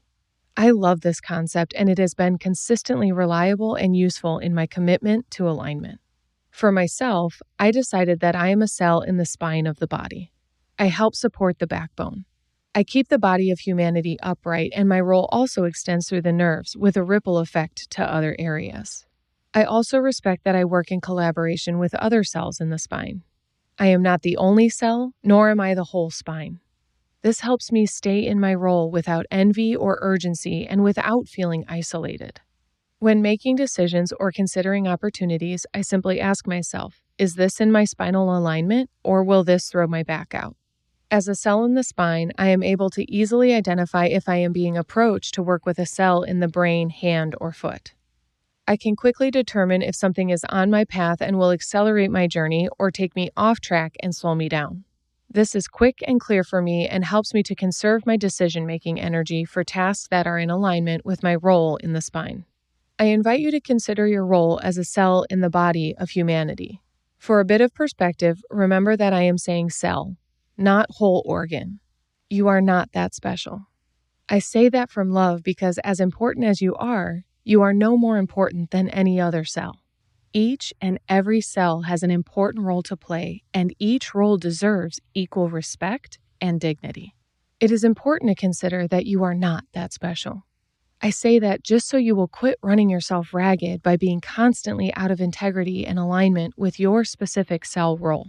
I like to remind folks, you doing too much when they come to me complaining about being exhausted by all the responsibilities they take on from not simply holding people accountable to their cell roles. Your need to be needed is killing you. Your insatiable need for validation will never be satisfied with your attempts at being important. Your desire to feel relevant is a desperate attempt to prove your worth when there is nothing to prove. Your self-sacrificial martyrdom does not make you noble. It deteriorates you. It weakens you as a cell and diminishes your ability to play your singular role to the best of your ability. It is when we try to be and do it all that we inhibit ourselves and others from fulfilling each unique role. When you relate to others as incapable, you are limiting their range of motion. You are capping their greatness and potential, and that is just not nice. Let all the cells shine so that the human body can function fully and thrive completely. This will be a relief because you will actually be able to relax like you have been hoping, wishing, and praying for. This might be uncomfortable in the beginning because you have been actively doing the most for so long, but I promise you, practice makes perfect. The more you relax, the more you get to relax. The relief comes when recognizing that your role in life is super simple. And it is our funny human brains that complicate things. Your purpose here is super simple. Live and let live. Love and let love. Be and let be. And be a walking, talking, living, breathing example of love in the world. You can do it, my dear. I know you can. So since you are all clear and inspired about who you are and what you are up to, let's talk about having compassion for those who don't. Before this chapter, you were one of them. Since we are learning to alchemize judgment and all, this seems appropriate. There are so many people running around this planet trying everything under the sun to feel a sense of purpose. They chase carrots left, right, up, and down to no avail. Struggling with a sense of failure, they are also wrapped up in self-hate and judgment for feeling like they don't have a clue about life or happiness. Sprinkle in a little envy over seeing people thriving in their cellular role, and it is a recipe for despair. Lack of clarity is frustrating, confusing, and discouraging. Try as they might not have the resources like this book to guide them back to love and light. As a newly trained alchemist, it is your job to now practice compassion for the folks spinning their wheels in self-doubt. It is your time to be a shining example of what is available in transformation. This doesn't mean we turn transformation into a new religion where we have it right and others are doing it wrong. It is our turn to display the benefits of establishing your own core values, sense of self, and doing the work of introspection. It is your job to model alignment and all the freedom that comes with it. As you do this, you will experience yourself as a unique expression of love in the world. You will witness your own maturity blossoming in the moment. You will be modeling what you are teaching them, and they will not only hear what you are saying, they will get to experience it at the same time, through your example. I will never forget a time a client told me, "I practiced listening to my husband the way you listen to me, and it caused one of the best conversations we've ever had. I listened without judgment and didn't add anything to what he said. I reflected what I heard, and it kept us in a constructive conversation that helped us reach a new level in our relationship." My big coachy heart was bursting with every word. I felt astonished about the subtle yet powerful ripple effect of this work. Who you are makes a massive difference in this world. How you are in this world contributes to the cycle of hurt or love at all times. Constantly check in about which you prefer to be in alignment with. Constantly realign with your cell role and show up for it fully. You are so important. It is time you get to experience and appreciate your authentic impact as much as everyone else does. Keep being the gift that you are by choosing it more intentionally, and don't forget to have a lot of fun while you're at it. Chapter 13. Only the Highest Good. I have been mentioning the highest good of all frequently throughout this book, and it is time to shine a spotlight on this concept. This is the alignment pillar. This is about being in impeccable alignment with what serves the collective, and I don't just mean humanity. This includes Mama Earth, the plants and animals, the atmosphere and sky, the stars and galaxies, and everything in between. This is relevant on a physical and energetic level. Physically, we must take responsibility for sharing this planet. We have a massive impact, individually and collectively. As a species, we have been generally reckless about our use of resources, and many generations haven't considered the planet that their lineage will inherit. The well-being of the planet and all its inhabitants has been put in danger as a result of the negative environmental impact of each generation, combined with an increasing population. Western consciousness in this area has only become important in the last few decades. I bring this up because it is pretty clear that each generation born is a more evolved generation. This seems like quite the opposite of what we hear in living rooms at family parties when Great Aunt Janice starts storytelling about back in my day. However, each generation born comes to Earth and raises the frequency of humanity in their own right. When zoomed into a micro level, it seems easy to criticize a generation. When zoomed out, it is clear the ways a generation has innovated and straight up trailblazed new paths from the point that the last generation stopped. This is moving us down the path of total enlightenment. I like to think of each human life as a brick in the road of the evolution of humanity. We all come here to be a contribution. The extent to which we fulfill that role is not to be determined on an individual basis. We all came to lay our brick in the road, but if we are not actively aligning ourselves with the highest good of all, or HGA, we could be laying our brick on a road that takes us off the path of collective enlightenment. When I think of my own brick, I often think of my company, Hearts Unleashed. I know that I will be, do, and have a lot of things in this lifetime, and that my biggest contribution will be my willingness to allow infinite intelligence to move to and through me with as little ego interference as possible. This has allowed me to write my books, record my podcasts, coach and guide other leaders, and more. Blocking ego interference is challenging and a lifelong process if you are committed to alignment, but it is necessary. It is also always worth it. I take a lot of pride in Hearts Unleashed, and I feel confident in saying that we have made a massive impact with our work of translating transformation for the collective. We are committed to unleashing the true and authentic hearts of all, which also contributes to our species' positive shift. We all need to be operating with emotional intelligence so that we are consciously contributing to our cooperation and collaboration. It is a contribution to humanity to align with the HGA. What I know about the work that I have done is that it is for the highest good of all. My work impacts individuals and groups directly, and that is fun to witness on a day-to-day basis, but the ripple effect is incomprehensible. I love to share that I cannot clothe all the naked. I cannot feed all the hungry. I cannot shelter all the homeless, but what I can do is unleash every heart that I encounter, knowing that their passions will be unleashed to begin transforming parts of this world that my 2 hands, 2 eyes, 1 mouth, and 1 heart cannot possibly do alone. Each of us subscribing to a more harmonious coexistence is what will bring it about. We are not meant to do this alone.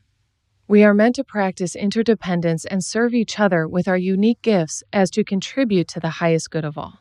Using HGA as a reference for yourself in your decision-making process is the perfect tool and opportunity to practice and gauge mastery-level alignment.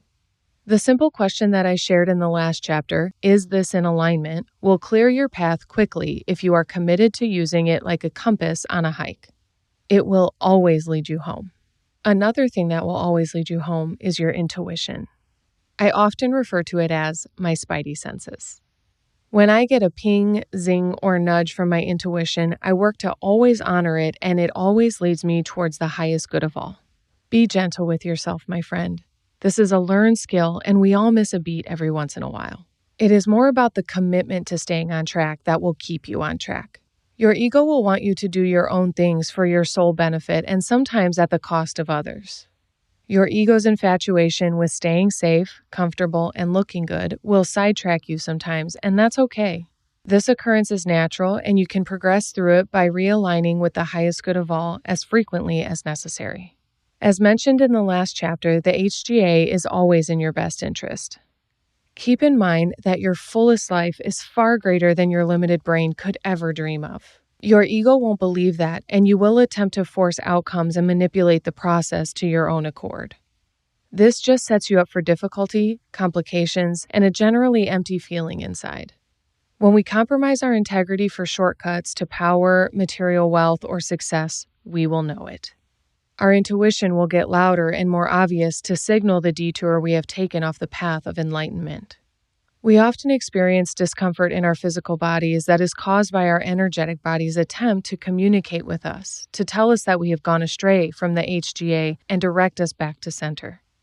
This is a great and powerful internal guidance system, and if we would just surrender to it, we would be living greater and longer lives while still being a contribution. Whenever you are struggling with hearing and following your intuition, remind yourself that your higher power has more in store for you than you could ever imagine. Your personal task is about learning to listen, align, trust, allow, and receive. Your intuition will guide you on this. It will send signals as thoughts, feelings, and body sensations to get your attention. This can be tricky because your ego does this too. If you are feeling some type of internal battle, it is because you are having a hard time identifying which version of you is speaking up. Do not fret, my friend. There is a way to know the difference.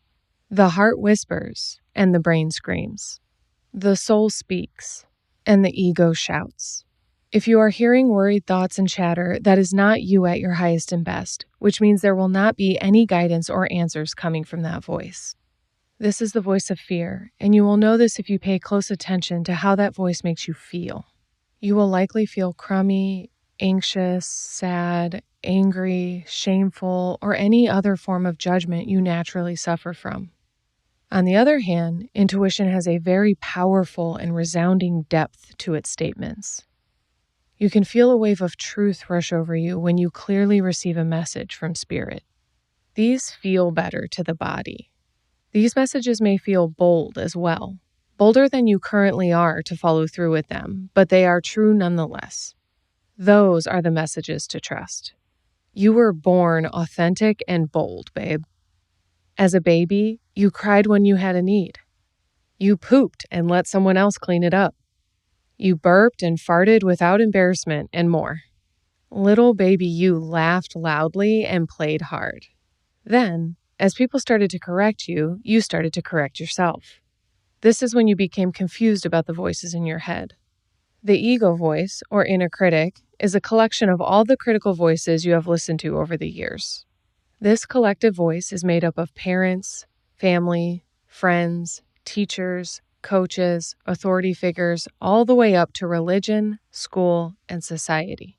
There are some loud statements made by these factors, and you adopt them as your own, when likely they are not. To understand this and begin to disassociate from this voice will free you up to step into alignment with your intuition. Trusting the communications of the soul takes courage as well. In reference to alignment, being able to ask, is this in alignment, and to actually honor the answer you hear from deep within is the real alignment. We hear our guidance all the time and ignore it. We see red flags in relationships and justify them. We know we aren't happy in our work or environment and stay anyways. We hear a perfectly clear instruction about our health and keep smoking, drinking, and eating. We see all the signs we ask for from the universe and look the other way or pretend to be distracted. I like to consider this selective blindness. We selectively overlook the things that make us uncomfortable so that we don't have to be uncomfortably bold. Unfortunately, this puts us out of alignment and even out of integrity in many areas of life. As a result of avoidance, things start to pile up and unravel. We start to have anxiety and slip right into judgment, flinging it in every direction. My guess is that if you believed you had a choice in the matter, you wouldn't want to be and live that way. If you think about the pillars of this book, with 2 of 3 knocked out of balance, you would certainly not feel like you are winning the game of life. I choose to believe that you would rather feel authentically great and that shortcuts won't cut it for you anymore. For the sake of your highest and best, it is your duty to always align yourself with the HGA and then get to work on the integrity it takes to choose it again and again. I say it takes integrity because failure to be courageous and boldly authentic has a lot to do with unresolved trauma, incompletion, and projection. If you have fear about following the guidance of your intuition, it is likely that somewhere along the line you collected evidence that it is unsafe to be your authentic, bold self. If you find this to be true, reference the integrity pillar to clean up the messy areas in your life preventing you from getting into alignment. Because if you practice the due diligence of integrity, you will pretty naturally evolve into alignment. Alignment in this way will create more alignment. It feels good to be in alignment, and it feels good to feel good. The biggest challenge of this is the training that leads to consistent awareness and more automatic recalibration. Once you've got it, you get clear about how valuable it is. When you are experiencing alignment frequently, anything else becomes naturally intolerable and your ability to detect being out of whack becomes elevated. Over time, it simply becomes second nature to stop compromising your integrity and alignment. The realest skill of alignment is being able to tap into your intuition at a moment's notice and use it as the compass in your minute-to-minute existence. This skill is about sharpening the senses by releasing any and all habits, patterns, and addictions of the body and mind that can cloud your discernment. What that might mean is that you finally quit smoking, leave that toxic relationship, or quit harming yourself in the million ways we humans do. Again, integrity requires your boldness because although disempowering patterns are widely accepted, they are not in alignment with the highest good of all. It is one thing to know what to do. It is an entirely other thing to do it. What stops us from utilizing our internal guidance systems is the lifelong conditioning to doubt our inner authority. You hear your body talking to you and you ignore it. 1, out of personal craving, and 2, out of conditioning to take the easy route. When partying is normalized and sex is glamorized, it is hard to say no for the mentally and emotionally underdeveloped individual. Prioritizing alignment will come after exhausting a lifestyle that depletes you. You will know very clearly from within that it is time to shed addictions that no longer serve you. Then, there will come a very important point in your life when you return to your most true nature, and from that point, nothing can stop you from reaching your highest and best. This is when we get to fully explore the concept of the integrity rampage. Yay! I have been eagerly awaiting our arrival to this point because it is one of my favorite aspects of evolution, and it is often the most memorable as well. It is my favorite ritual of transformation to suddenly become serious about cleaning up the areas of your life that are out of order. I briefly explain this in the integrity pillar because, integrity, but it is really an application of alignment. Over the course of your graduation from self-discovery to development to mastery, it will become crystal clear what no longer serves you. At different stages, this awareness will hit new levels of intolerable. My most dramatic integrity rampage was a year after my divorce when I discovered that I was quite a pack rat, hoarding memorabilia as proof of a life once lived. At that time, I had a deep subconscious belief that your value was based on the sum of your life, so I had proof of my value on display in picture frames, trophies, trinkets, and collections. The exact instant I realized my value exists solely from within, my apartment suddenly felt like the most extreme hoarding situation ever. In reality, I was clean, tidy, and organized, but I had so much physical stuff that it suddenly felt claustrophobic. Over the next month, I sold, donated, tossed out, and burned about 70% of my possessions. When it was all said and done, I felt like I had lost 100 pounds of emotional weight. It was crazy how new I felt. I felt restored and lighter. I felt free. I felt so free that I packed what fit in my Jeep and moved to California the next month. With all of that stuff gone, my mind and heart reached complete clarity about my next aligned step to take in life.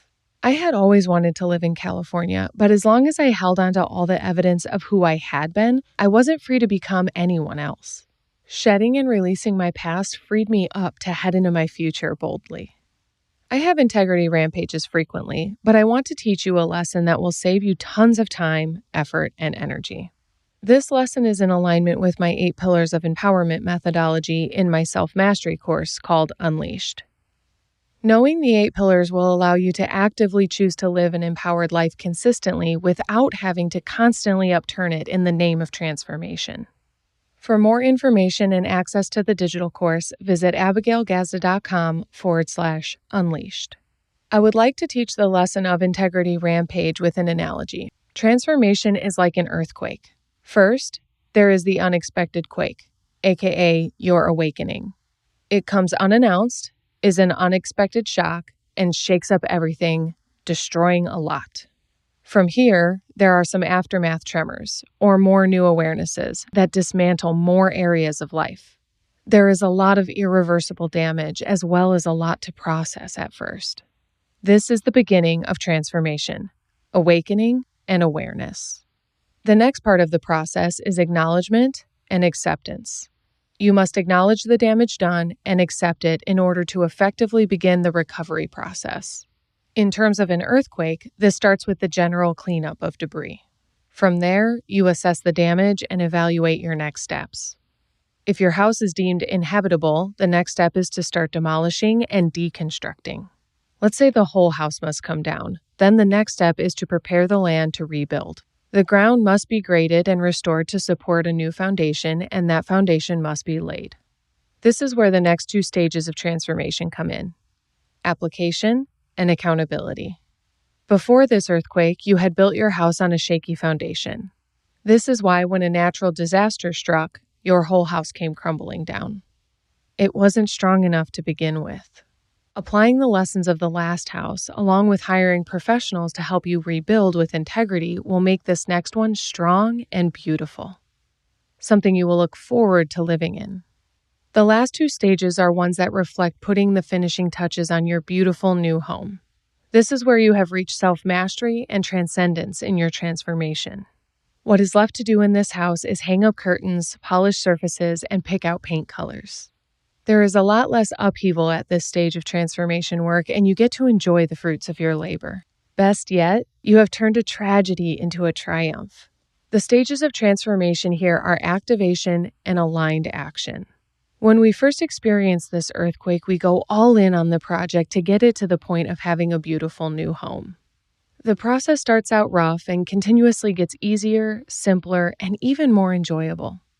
Red alert, this point is so important that I feel inclined to repeat it. The process of transformation starts out rough and continuously gets easier, simpler, and even more enjoyable. Do not unconsciously make it hard on yourself as time goes on.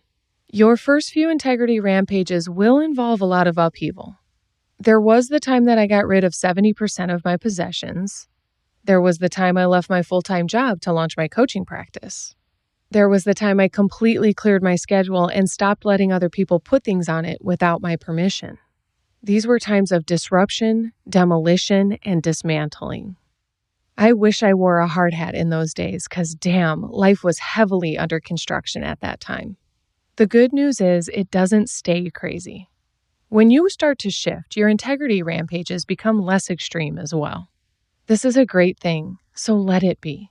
We can unconsciously become so accustomed to the upheaval that we cause more problems than we solve. Pump the brakes on that and realize that integrity in the stages of self-mastery and transcendence is not as extreme. This is the point of running through your life with a fine-tooth comb.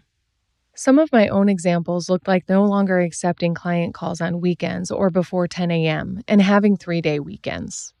It looked like getting a bookkeeper and making a plan to get out of debt. It looked like moving from Arizona to California because I knew that was where my soul wanted to be. It looked like giving up alcohol, cannabis, coffee, and sugar.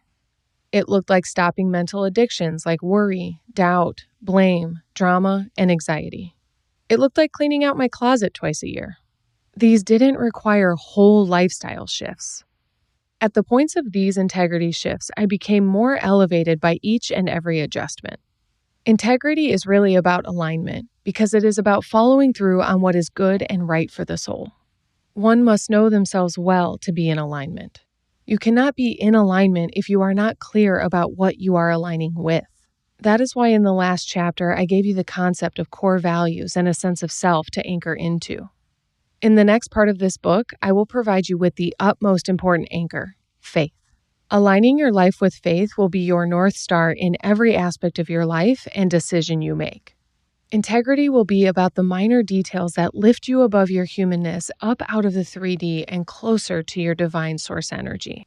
This shift is the greatest gift because you are liberated to unleash your heart and soul onto the world, and it actually feels exhilarating. At these levels, your leadership and mission feels like second nature and the only lifestyle you would ever want to live. Your higher power and spirit rejoices to have another human laying a brick in the direction of enlightenment and conspires to flood you with the abundance necessary to help you along your path. This is where co-creation becomes natural, fluid, and fun. This is where the truest identity of your soul will begin to reveal itself, and you will start permitting yourself to embody your own inner authority fully. The world will get to witness it too. I look forward to witnessing you in all of your glory. Chapter 14. Power Tools of Transformation. Okay, my friend. As we begin to wrap up this alignment pillar, I want to provide you with a handful of power tools to add to your toolbox of transformation. I am going to rattle off some methods for awareness and how you can use them in your daily life to keep yourself empowered along your path. As an energetic being, you are a sponge. As a human being, you are quite literally a sponge. In both senses, you absorb the world around you. You take on others' energy and emotions. You take in pollution from the air. You pick up the light and darkness of others. You drink up moisture and pick up germs. We are naturally spongy, folks. This is not the worst problem to have, but it can really mess with you if you are not aware or intentional about this truth. As a sponge, you are constantly being wrung out as well. Some prefer to use the "you can't serve from an empty cup" adage, and while that is true, I think it is too overused to have the same impact. People's automatic response to the empty cup is, yeah, I know, I just don't insert some BS excuses. As a sponge, you are walking around your entire day absorbing everything around you, and then other spongy folk walk up and soak up some of your energy. If all day long people are wringing you dry and you are out there soaking up coffee, gasoline, and bacon grease, eventually you are going to start running on fumes or be malnourished. I am having a lot of fun with this analogy, but it can become a real problem when we are not taking great care of ourselves on a daily basis. It is completely and utterly your responsibility for how you show up and what you get out of the world. I spent most of the integrity pillar talking about that idea, so I'll refer you back to it to keep clearing and accepting your responsibility in order to make the most of this life. What I want to make clear in this chapter is that when you are out in the world, you have a choice about what you absorb. To be at a personal peak performance level and showing up for an extraordinary life, you will need to know a few things about how to protect yourself to stay in integrity, alignment, and faith. These skills are still meant to help you show up as a leader in life, not walk around the world protecting yourself from social and environmental dangers. This is about transcending humanness so that you are impenetrable while also being positively impactful. This is a chapter to practice discernment. By being spongy and taking on a lot, we must become more aware of what we are taking on. Similarly, we must educate and empower ourselves not to take on what doesn't serve us. We generally live in an obnoxiously loud and busy world. In this information age, we have things beeping at us, people talking loudly, and influences flying at us from every angle. It can get pretty intense. If you are not clear and sure about it, it can cause you to shrink to avoid it, and this can be detrimental to your unleashing. This can also quickly deteriorate your emotional endurance or emotional immunity. These ideas work exactly like athleticism or health. Having great stamina empowers one to run far for long periods of time. Great health keeps you upbeat, active, and alert. Both contribute to well-being and longevity. If you meet someone who fits this description, you can probably count on meeting them with a smile on their face and a light in their eyes. On the other hand, unfit, unhealthy people are usually low energy, low vibe, and struggling with something. They likely lean towards pessimism and deal with exhaustion. Usually they are pretty exhausting to be around because their sponge is saturated with gunk and they are trying to look for a shot of something to feel better. They have no endurance, stamina, or vitality. Life seems to be a drag for these folks. Bless them. We can all probably think of a few, and it doesn't make them any less of a person. This may have been you at one point or another. It may be how you're feeling right now. Either way, we are alchemizing judgment and practicing being understanding of all frequency levels. I want to teach you about emotional endurance and immunity because when you are in tip-top physical shape, you don't tire climbing up the stairs. If you have a great health regimen, illness doesn't exactly take you out. If you have emotional endurance, holding a vision of a long-term goal won't tire you out before attaining it. If you have a strong emotional immune system, negative feedback won't send you into a spiral of self-doubt. This is everything when it comes to alignment because there are infinite factors that can get in your way, slow you down, or stop you from staying committed to your highest and best. I like to keep the concept of emotional intelligence and immunity as simple as it is. The same rules of health and well-being of the body apply to health and well-being of the heart, mind, and soul. Adequate sleep, allowing appropriate rest and rejuvenation, hydration, proper nutrition, positive activity, learning and appropriate challenges, restorative activities, healthy hobbies, spiritual practices such as journaling, meditation, and prayer, empowering relationships, introspection, and personal development practices. There may be a few more that suit you more personally, but I want to display how simple it is to stay empowered in your life. If all of these are not part of your daily or at the very least weekly routine, you are denying yourself your own health and wellness. It is that straightforward, and there really are no excuses about why you cannot incorporate these. If you are blessed enough to afford listening to this book, I am certain you have the resources and options to make your life a powerful one. I have spent a lot of this book highlighting patterns, habits, and behaviors that disempower us, so I am not going to use this chapter to share what they are. What I would like to do is share a distinction for you to check in with yourself when you are faced with a decision that may take you out of alignment. When something unexpected flies up in your face, before absorbing it, ask yourself, is this an invitation or a temptation? Consider an invitation something positive and empowering, and a temptation the opposite. Our ego loves to tempt us to slip back into our old ways and make a mess of our lives. You will always have opportunities to slip up, and that is why you must be able to recognize temptation coming a mile down the track.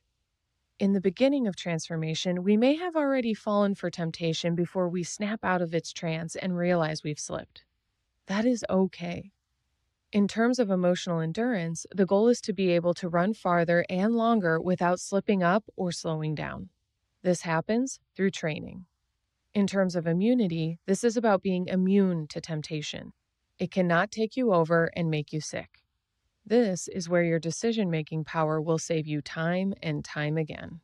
Alignment plays its most important role with temptation because it requires recognition and a conscious choice to stay in alignment with HGA. This also works with invitations. As you grow, so will your opportunities.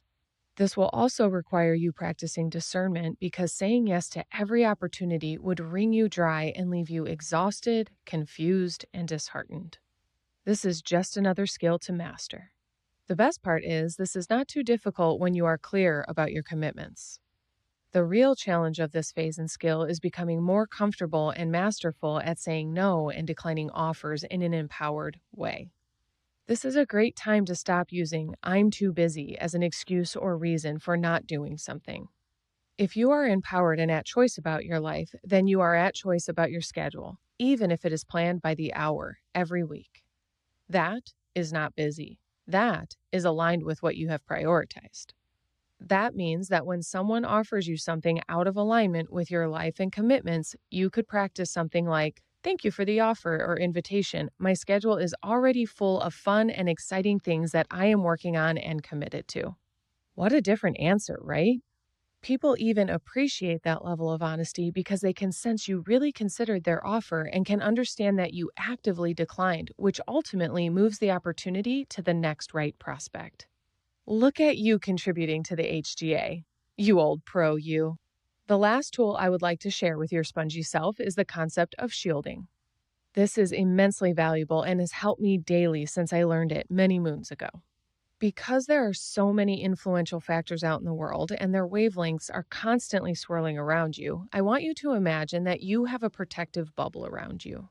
This invisible force field is, as always, meant for you to do this work in the world, not separate yourself from others. As we go about our day-to-day lives, I have shared how many people are irresponsible about their impact. They are running around spewing their shit all over others because they are not doing their own inner work. While their inner work is not your responsibility, being an example of love, peace, light, acceptance, and joy is. If you absorb someone else's stuff and do not know how to effectively alchemize it quickly, it can take you out too and have you both out there recklessly contributing to the cycle of hurt. So to play it safe, I want to empower you to use shielding when necessary. You simply imagine this invisible orb around your body that darkness cannot penetrate. Judgment cannot make its way through to you. This is a valuable tool while learning alchemy because, like endurance, you must be able to run 3 miles straight before you can run 6 miles without stopping. Some people have darker, more aggressive energy than a developing alchemist is prepared for, and that's okay. What your new shield helps you do is actually stand in a situation safely observing someone spewing or lashing out without impacting you negatively. This is a fascinating experience, much like watching a scene in slow motion. You are able to witness someone's anger without making it about you, and that gives you a chance to see that person's pain. It helps you shift out of reaction and into compassion. This is where we get to start bringing the magic and mysticism back into this work because your heart will start transmuting what you are witnessing back into love. Granted, this may not happen overnight, but the more you shield and witness, the more familiar you will become with seeing the source of others' pain. When you don't listen from your own filters, you can suddenly hear the messages they are actually communicating without them saying out loud. I'm scared. I'm lonely. I'm hurt. I feel misunderstood. No one is listening to me, and I have something to say. I feel unheard. I feel unseen. I feel worthless and unworthy. I hate myself. I don't feel safe. I can't trust anyone or myself. And the list goes on and on. My dear, I hope your heart feels as wide open as mine does right now, because I know that you know we are all good at our core. One of my favorite reminders of this is that even Lucifer was a fallen angel. Our darkness, meanness, or nastiness is an indication of how disconnected we are from our source energy. It displays how separate we are and feel. I am well aware of some of the most terrible, incomprehensible atrocities that humans can manage to do to one another, but life has done that to us. We were born pure. We were born with that golden umbilical, and some of us never found the thread in our later years. It is an unfortunate occurrence, and if you are committed to being an alchemist, you are committed to opening up your heart to all. I am clear about the level of love required for that, and it may take time. I am simply making the invitation to arrive there when you feel ready, willing, and able. When it comes to shielding, we have the opportunity to love the ones who seem the toughest, because what there is to know is that we do not need to change or fix anyone on this planet. We need to love ourselves so fully that we allow our own light to shine. The coolest part about shielding is that although darkness cannot come in, our light can certainly shine out. As an alchemist in training, this gives you the opportunity to witness others' pain, yes. It also grants you front row access to watch the result of you radiating in this world. Keep shining, my dear. The world needs more light. Chapter 15. Clarity. Would you look at that? We've arrived at the end of the alignment pillar. Clarity. Are you feeling clear, my dear? Let's review this pillar to really check in on your current state of alignment. Alignment is where integrity and faith intersect. This part of the book has provided clear detail about how you, as the human you are, can make the connection between these two pillars. You are a conduit for love energy making the leap from the fifth dimension and landing right on your heart here in the 3D. Being a clear channel for that love energy to leap is what brings it into form on the planet and makes your life rich with abundance. Clarity is alignment in full operation. Clarity is what leads to transcendence, which I will discuss fully in the upcoming faith pillar. Clarity establishes a certainty within us that supports our alignment, empowerment, and enlightenment. People with clarity are operating at full capacity, or are at least operating in the process of arriving at that wholeness. If we take a look back at the various aspects of this pillar as a checklist, we can more quickly identify where we are out of alignment when we are feeling funky on any given day. Understanding frequencies and accessing the different dimensions. Connecting frequently with your source energy and higher power frequently. Knowing and represencing your core values. Maintaining and evolving your sense of self. Knowing and accepting your role as a cell in the body of humanity. Having clarity of commitments. Blessing and releasing anything not for the HGA. Activating integrity rampages. Utilizing the 8 pillars of empowerment methodology to stay empowered. Protecting, sourcing, and shielding your energy. Honoring yourself as a developing alchemist. Practicing the commitment of accepting and loving all beings and things. Hearing and honoring your guidance as a vehicle for abundance and love. What a powerful checklist, eh? Internalizing this checklist as a personal commitment to being your highest and best will train you so well as an alchemist that I promise there will be a day that you no longer need to reference it. That being said, it is always good to review it at least once a year, even if just to reminisce on your times of growth and development. Functioning by this list will have you in full alignment, and as soon as we add the information packed into the faith pillar, you are going to be a beaming, radiant being whose light could guide the darkest of souls home. I've saved one of the bullet points on that list for this chapter because I want it to be the last point I make about alignment before moving on to the faith conversation. Clarity of commitments. On the most basic human level, each of our souls took a body to fulfill these baseline commitments on planet Earth. To love and be loved, to be a contribution, to serve, to evolve, to guide, to experience this 3D reality to our fullest potential. If each and every human were to be fully honest with themselves, they could sense these basic human commitments within. If we cannot identify with them, we are not fully tapped into our soul and source. This simply takes more deconditioning of the humanness that blocks this awareness, as well as the personal discovery and development of the soul self. We all came here to fulfill these commitments on different scales and capacities, and yet there is room for all of us to do so. In fact, consider how well we would be functioning interdependently if everyone were honoring these basic human commitments. Abundance in its truest nature would be blossoming and humanity would be thriving. We would find and create functional means of coexistence that serve the highest good of all, and that is what we are striving to arrive at. Now that you are clear about the commitments of your soul, you may align yourself with all that feels good and right and experience the fullest version of yourself and your life. It is by the function of your internal guidance system that you will have the pleasure of adding your unique flavors to the recipe of these basic human commitments. We all show up for them. How we show up for them is what makes us unique, divine, and important. My friend, my loving request is that you use all of the content, information, and tools in this book to lay your brick in the road of humanity in the direction that leads us back to the garden state. Share this knowledge. It is not exclusive. Share this wisdom. It belongs to each of us. Connect people back to the source. It is home for every one of us, and we all deserve to feel at home. Part 3, Faith Pillar. Chapter 16, Trust and Transcendence. We have arrived at the third and final pillar, faith. My ego has slowed me down many times to prevent getting to this point, yet here we are, together. I am telling myself that if I haven't lost you by now, I must put my own fear aside and trust that you are ready, willing, and open to receive what I have to share in this pillar. I am currently exercising faith in order to teach it.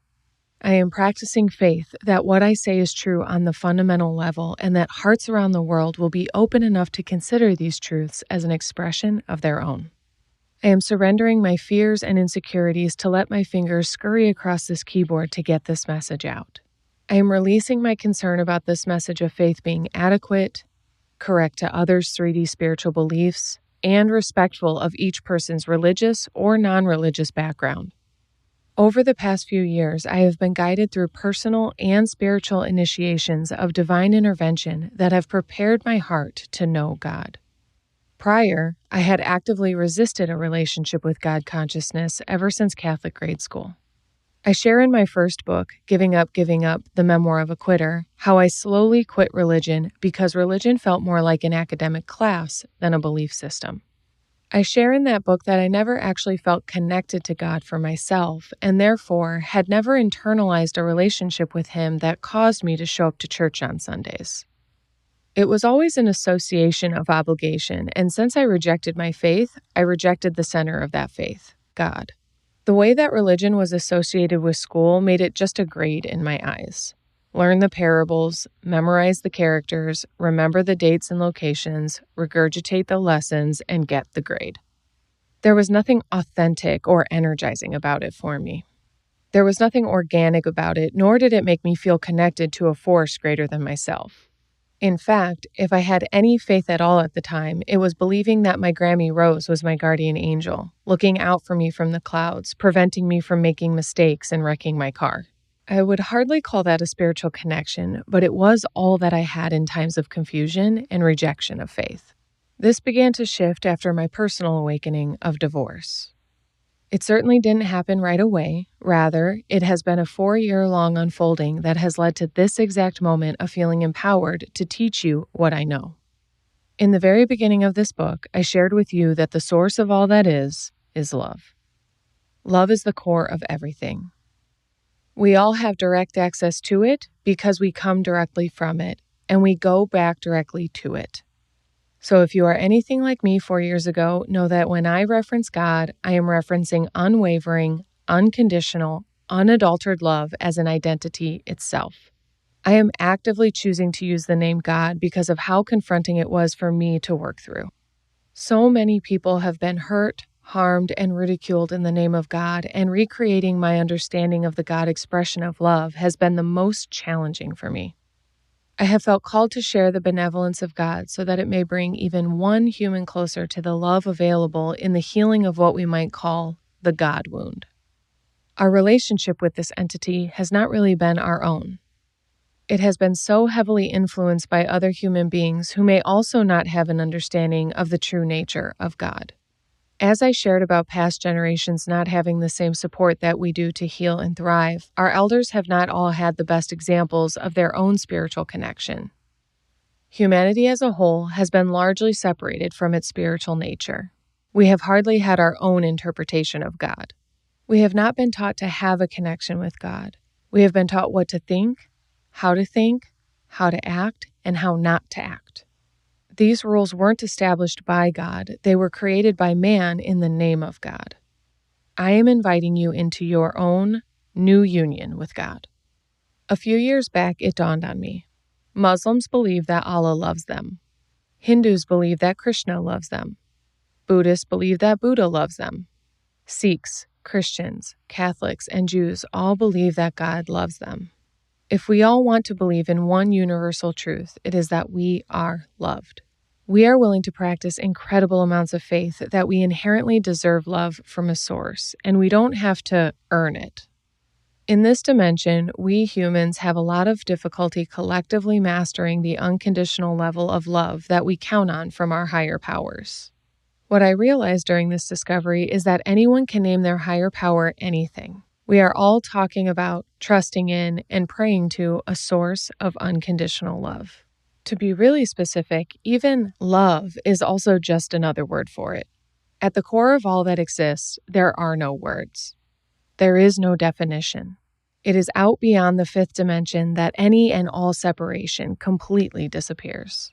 In order to help explain it, we must define it and shape it for comprehension. But the more you come to know it for yourself, the more you understand there really are no words for it. When you know this, you also know it doesn't matter what you call it. It is all that is. It is the truth and the light. It is everything and nothing. You just know or you don't. It is my commitment in this pillar that you gain access to it. So while I will reference God in this pillar most frequently, you are welcome to swap out your favorite 3D human mind constructed representation of love. I will be using his holy name because it has caused me the most turmoil and growth over the course of my life, and if I can help even one heart heal their relationship with him, I will have done the job I hoped to. I will never forget how pissed off I was in my coach training program during the month we covered spirituality for our training. Why does this even have to be about God? I scowled. I actually skipped some of the journaling prompts that asked directly about God and jumped to the ones about spirituality because I did not relate to them as one and the same. I could tell the leaders were producing their desired results of triggering us with the use of God, and it pissed me off even more. It was proving some point that I didn't even know it was proving, and I could not recognize the lesson at the time. Instead, I struggled most of my way through that month and held my breath until it was over. This training situation didn't bring me any closer to God at the time, but it certainly revealed some serious completion work I wasn't aware of needing. I thought that because I was vaguely spiritual and believed in my Grammy Rose guardian angel, that I was doing okay in the spiritual realm. It had not seemed important to heal my broken relationship with God. I believed that so fully that I worked on integrity and alignment in every other area of my entire life before arriving to the conclusion that the necessity of healing my relationship with God was never going to fade away. You guys, when I say every other area, I mean it. relationships, health, career, well-being, relocation, past traumas, business, finances, current events, world issues, others' transformations, underwater basket weaving, you name it. I did every single thing possible to get away with just never having a relationship with God.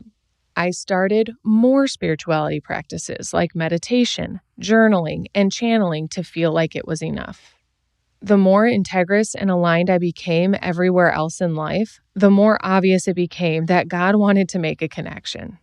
What I knew about my behavior was that the way I was now avoiding it meant it was going to be the most important breakthrough I could have to access my next level of life, self, and purpose. It took one of the most incredible coaches I've had to bring me home to God.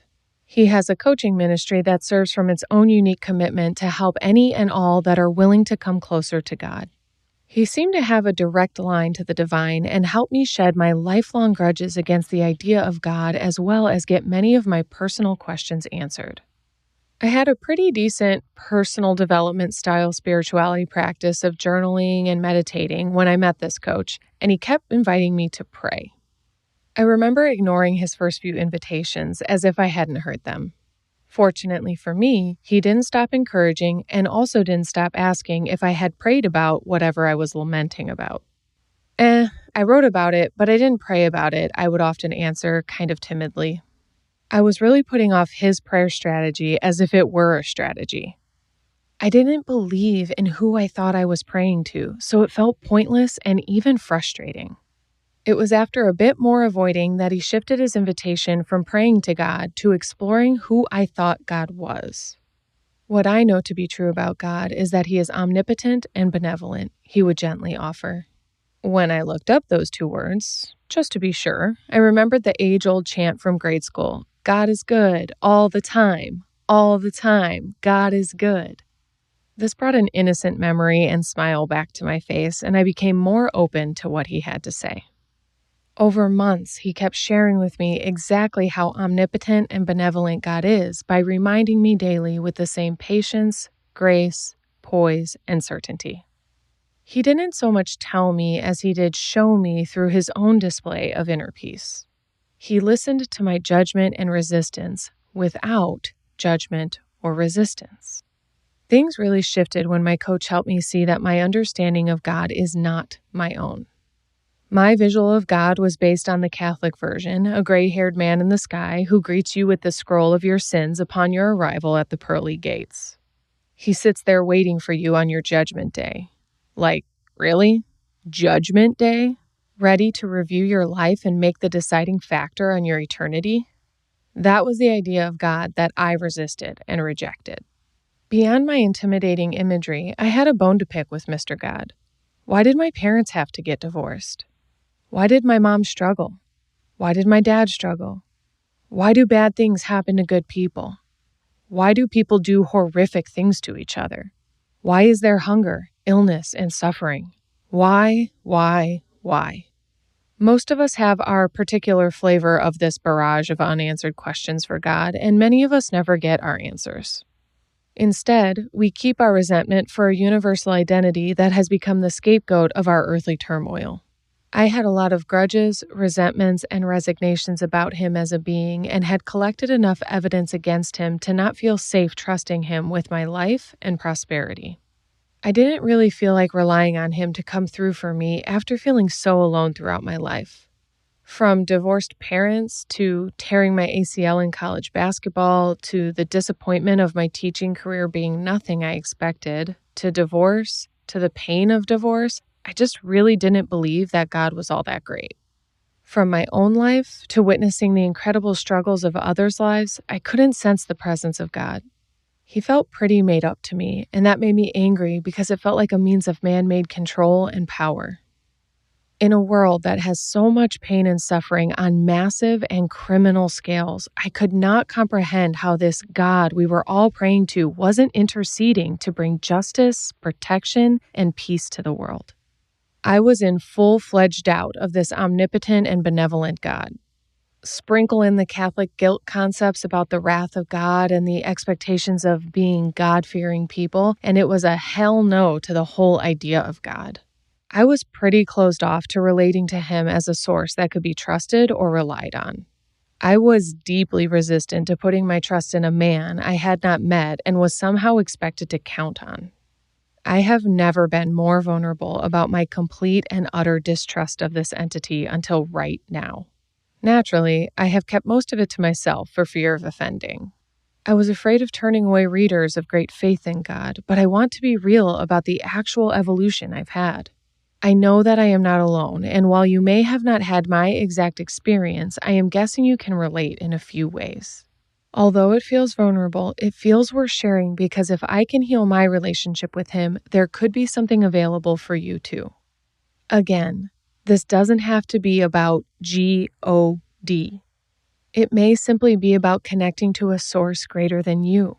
Here on this plane, even connecting with the breath and life of nature is a force greater than you. Whatever or whoever your higher power is, I can tell you that it will become important somewhere down the line if you are truly committed to HGA. Having a personal connection to the source is the only way to access the HGA. It was in a single conversation with my coach that my whole barrier blocking God's infinite love came crumbling down. I was going on and on about all of my valid justifications for not counting on God, and he reflected to me that I was not talking about my relationship with God, but actually my relationship with men on this planet. Mind blown. Immediately, everything shifted. I let that wall come down with a deep exhale and a drop of my shoulders. Decades of emotional weight slid off my back, and I felt held. Not by my coach at that moment, by God himself. All that time, my coach had reminded me that God was omnipotent and benevolent. Upon my individual acceptance of that truth, I felt lifted up in a hug of homecoming celebration. Love never goes away. It just patiently waits for your permission to bless you. God waits ever so patiently to wrap you up in his love, abundance, grace, and guidance. Immediately following that breakthrough, I came back down to earth where my coach was now waiting for me, and we began to heal my relationship with human men on this 3D plane. In my own experience, I had concluded that men were unreliable and couldn't be trusted. I projected this belief everywhere, especially toward God. Like a fog lifting on a dewy morning, when my internal state shifted, my projection did too. I saw everything for what it was, and I got to work on cleaning up my head and heart quickly. I dissected my dad's stuff. I resolved issues about exes. I explored my resentment for the patriarchy. I voiced my disappointment with the government, DMV, and the post office. Y'all, I got thorough about my unhealed wounds around the masculine energy that exists in the third dimension. I left no stone unturned. I dug up everything I could and discovered gunk I didn't know existed in me, and it was such a relief to clear it all out.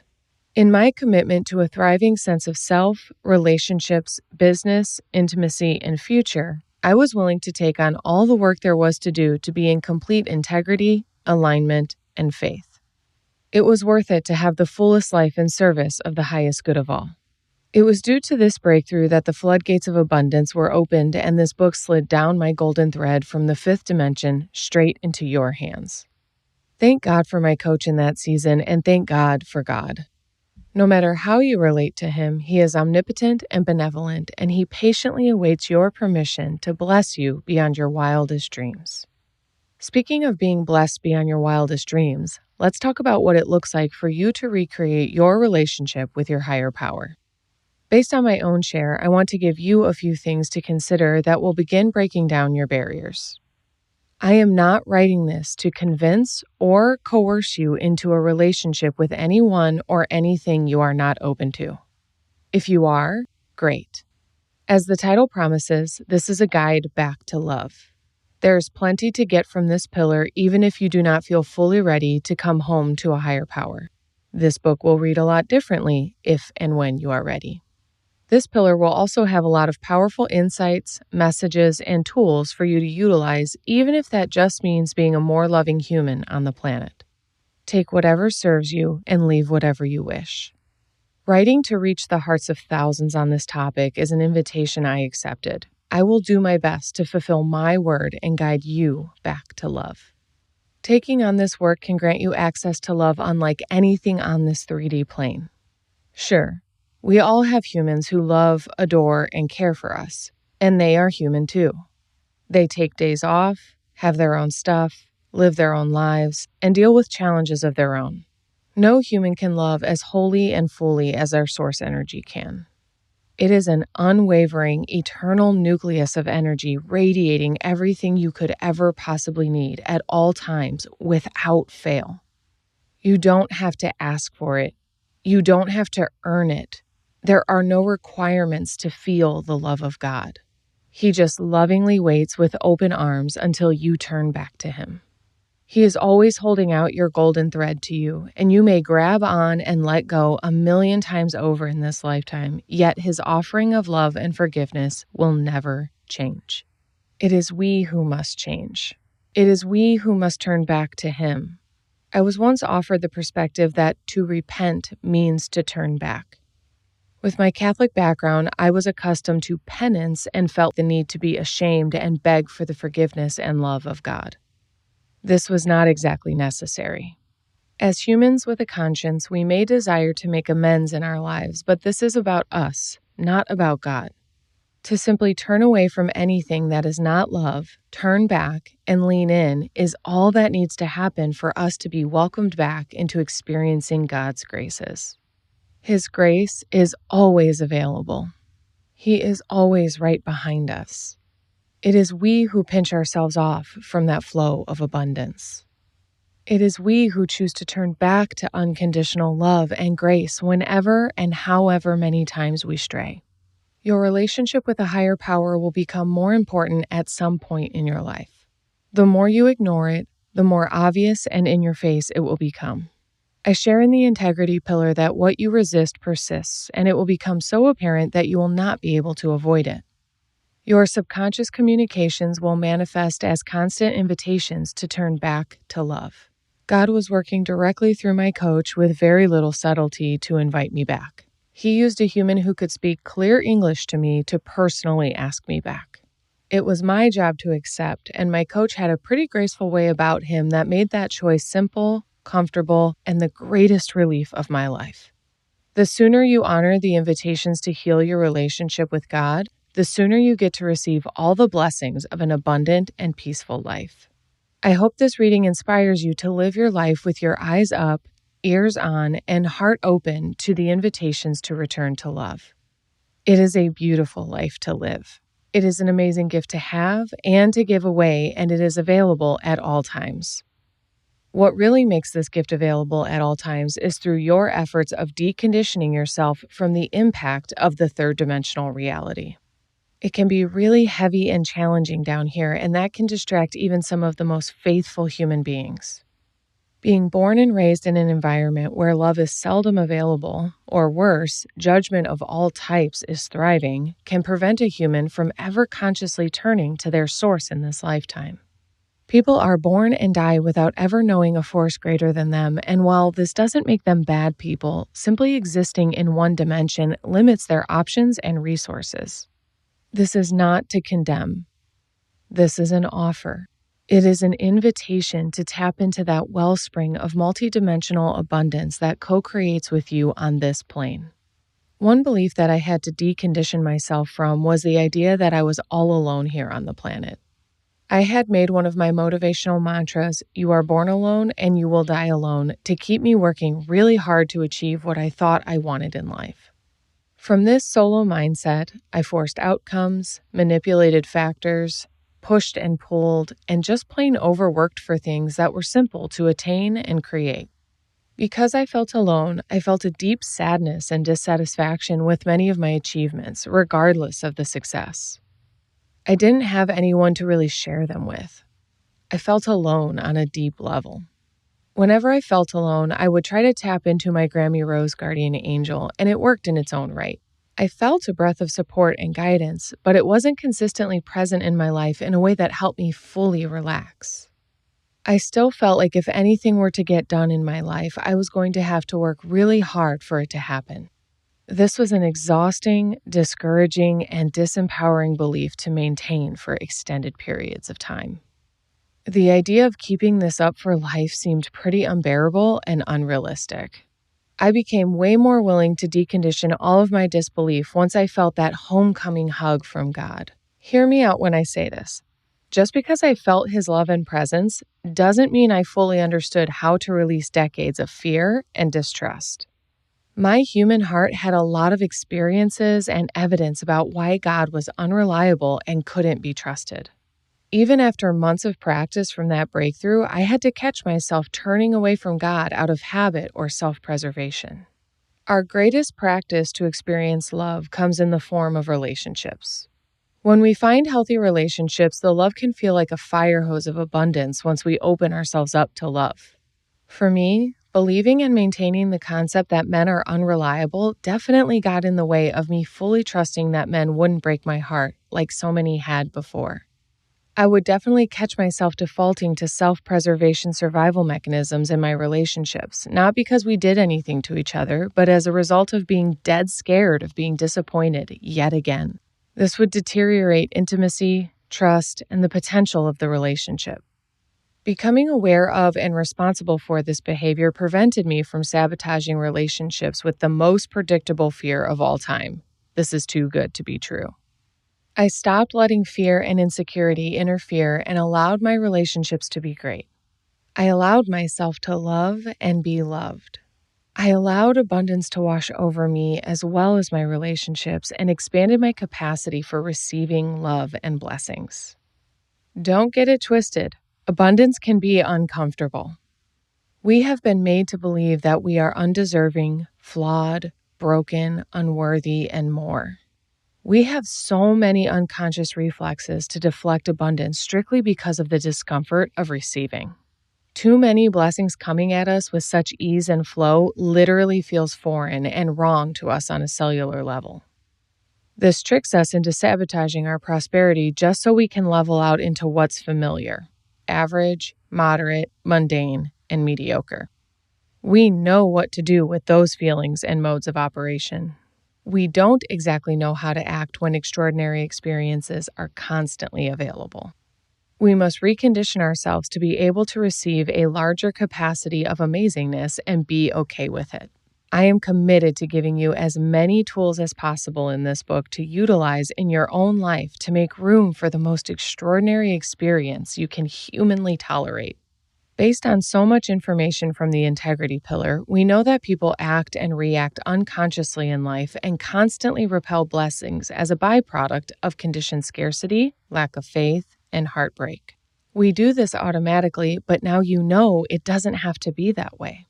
You do not have to subscribe to the beliefs that life is hard, people are awful, and everything is hopeless just to condition your heart not to experience hurt.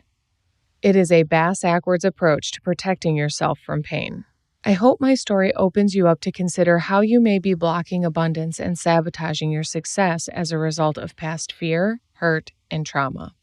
I wanted to begin this chapter by telling my spiritual story in full detail because I believe it will make many lessons of the faith pillar fluid from this point. I learn and teach best through examples, and I think these rather intangible concepts are most easily understood in the third dimension with 3D examples, so let's give this a go. I want to dive face first into faith by explaining the mythical wonders of trust and surrender. As per usual, I will be taking the magic and mysticism out of these two concepts because I think these important aspects of faith are often lost upon us even if we are committed to practicing them. Before I begin sharing a few invitations, I want to lay a thick foundation of belief that I implore you to live by. You can have it all. If I had a nickel for how many times people tried to convince me that I would have to compromise the fullest version of my life, I'd be a millionaire solely through that. And at some points, I have compromised it. Early in my life, I did not truly believe that I could live in Southern California, work for myself when, how, and where I want, much less with whom I want, and make as much as I want. I especially did not think I'd be able to do this while also traveling, writing books, having the relationship of my dreams, and building a global company that positively impacts people and supports them living their absolute best life. That was not a reality for me. That was a movie scene. I had been coming to California since childhood and always assumed that if I ever let myself move there, I would be a broke beach bum because I would never want to work or take life seriously. I stopped myself from chasing my dreams because I didn't trust myself to have them. You too have dreams that you don't trust yourself with. I even settled for a different dream when I married my college sweetheart and planned to settle down in the Midwest to have a family and live a corporate employee suburban lifestyle.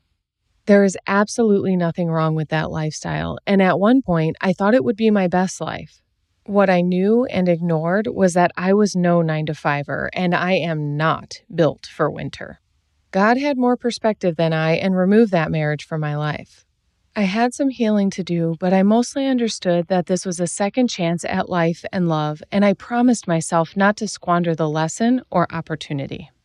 After a year of recovery work, I had that integrity rampage, packed my Jeep, and drove off to the the West Coast.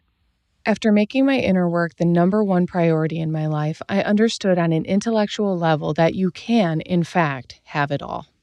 I want to be careful about this statement because so many people confuse this for greed, selfishness, or material obsession, and that is the furthest from what I am talking about. The having it all I am referring to is in the realm of peace, bliss, love, abundance, connection, joy, gratitude, faith, guidance, trust, communication, and limitlessness. To better understand how that looks in the real world, your all doesn't have to look like anyone else's. Even the having it all of your past isn't the same as the all of your future. By nature of the law of attraction, once you attain certain things, you will notice a contrast and upgrade your desires, naturally leaving some things behind and refining your vision. Having it all may look like material things, of course. We don't have to make that bad or wrong. We came here to fully experience this life. But we also came here to fully engage with our existence, meaning that having it all may look like having very little and enjoying every minute you are here. You will have your own definition of having it all, and your heart will tell you when it is full or help you identify what is missing. This definition will require you doing the inner work of knowing your own version of satisfaction and success. If you learn how to listen within, this having it all will be in alignment with the highest good of all and will also be a contribution to the collective. This is about fulfilling our roles as cells in the body of humanity and purpose. Some even consider this honoring God's will. However you think of it, you will feel divinely led down this path.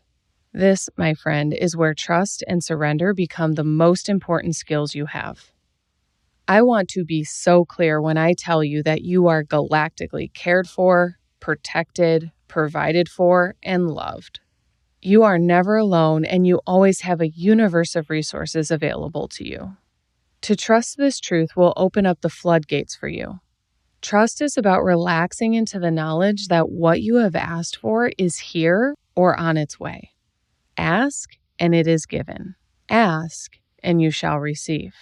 From here, your responsibility is to surrender how it will show up in physical form and live with those eyes up, ears on, and heart open, ready to receive. There is a bit of a trick here because when you ask for patience, you are given opportunities to practice patience. This means that those opportunities will test your patience and feel like the opposite of what you asked for. This trains and conditions you to be patient. Another example is praying for the gift of being calm. You will be put into situations to practice being calm, cool, and collected. This means those opportunities will test your balance and feel like the opposite of what you asked for. This trains and conditions you to be calm in any situation because you have a new point of reference. One more, because this is fun.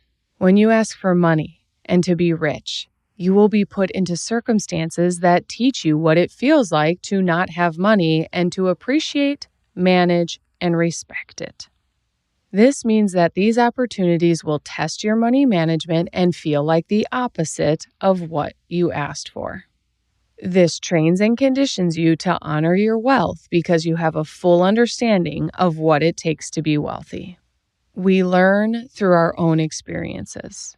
Even now, as I share all of this information that you may understand intellectually, you will not internalize these lessons until you walk through them yourself.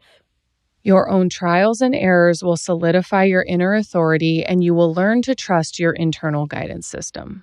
Your internal guidance system is your intuition, and that is in union with the source. Gut feelings, intuitive hits, and pings of inspiration are all tugs on your golden thread from the divine. Your skill in trust and surrender lies in quieting the outside world to listen to the inner one. You must trust that what you hear from within is perfect for you, and you must constantly give up that your ego self, your thinking brain, knows better than the whispers of your heart. Surrender is about giving up your self-identity to trust and honor what you hear. This can be a bit scary and uncertain as you get started. It takes courage, but as discussed in the alignment pillar, there are ways to strengthen this skill and even master it. Something you will have to do on a conscious level is practice patience, acceptance, and forgiveness of your own humanness. This is where transcendence joins the show. When you are operating with full levels of trust, constantly surrendering to divine guidance, and forgiving the human self for its humanness, you will practically be levitating through life. This is not in a better than kind of way. This is in a full-blown leadership kind of way. This as in a purely inspired kind of way. This is the complete embodiment of being an alchemist, and people will be able to witness the source of love in your presence. If you commit to trusting and surrendering on a moment-to-moment basis, you will transcend and lead people home effortlessly. You will be living an extraordinary life filled with and fueled by love. You will be thriving in service of the highest good of all, and I can promise you that whatever definition of abundance lies in your heart of hearts, you will certainly be having it all. Chapter 17. Love, Acceptance, and Self-Expression. You may find yourself kind of surprised by the foundation of faith that I lay out in this pillar because it is primarily based upon faith in oneself. I have spent large portions of this book explaining that the source is love and that every single thing in existence is an extension of that love energy. That includes you. You are an extension of all that is. You are God. You are the universe. You are the source. You have that level of potential power. As you can probably imagine, I am not referencing power in general.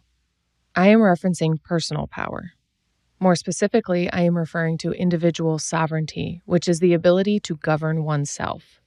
In relation to faith, this means fully accepting the unlimited access to power from within and honing, harnessing, and directing that energy effectively for the highest good of all.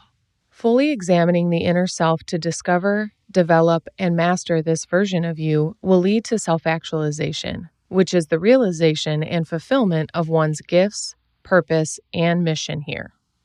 What you are tasked with is fully comprehending your particular challenges in this lifetime, as well as how to shift them into your personal brand of leadership. Self-actualization is about releasing everything that you are not in order to fully embody all that you came here to be. Becoming the fullest version of yourself is a natural evolution, and in some ways it is a linear process of aging and a quantum process of maturation. I'm sure we can all agree that age does not equal maturity. We all have vastly different timelines in life that expose us to different things at different times. Keep in mind, you came here for this. Your soul agreed to this round before taking a body, and although you may not remember that, trying that theory on for size doesn't hurt either. Accepting what has happened to you in your life can shift you into gratitude for those experiences. This is a secret key that unlocks your freedom to use your life lessons to step up as the unique leader that you are. It is here that you can mature into the fullest expression of your divine leadership. To understand that what you have faced has specifically chiseled and polished you to govern yourself is a great tool of inner authority and helps you develop the skills needed to be here for the highest good of all. It takes incredible faith to embody every part of you. Many things have occurred in our lives that we would rather not share. There are parts of us that we may feel ashamed of. It takes meeting every part of you to embody every part of you. As shared in depth in the integration pillar, we must fully see, know, accept, love, and share every facet of us to truly appreciate the multi-dimensional gem that we are and deliver our gifts to this world.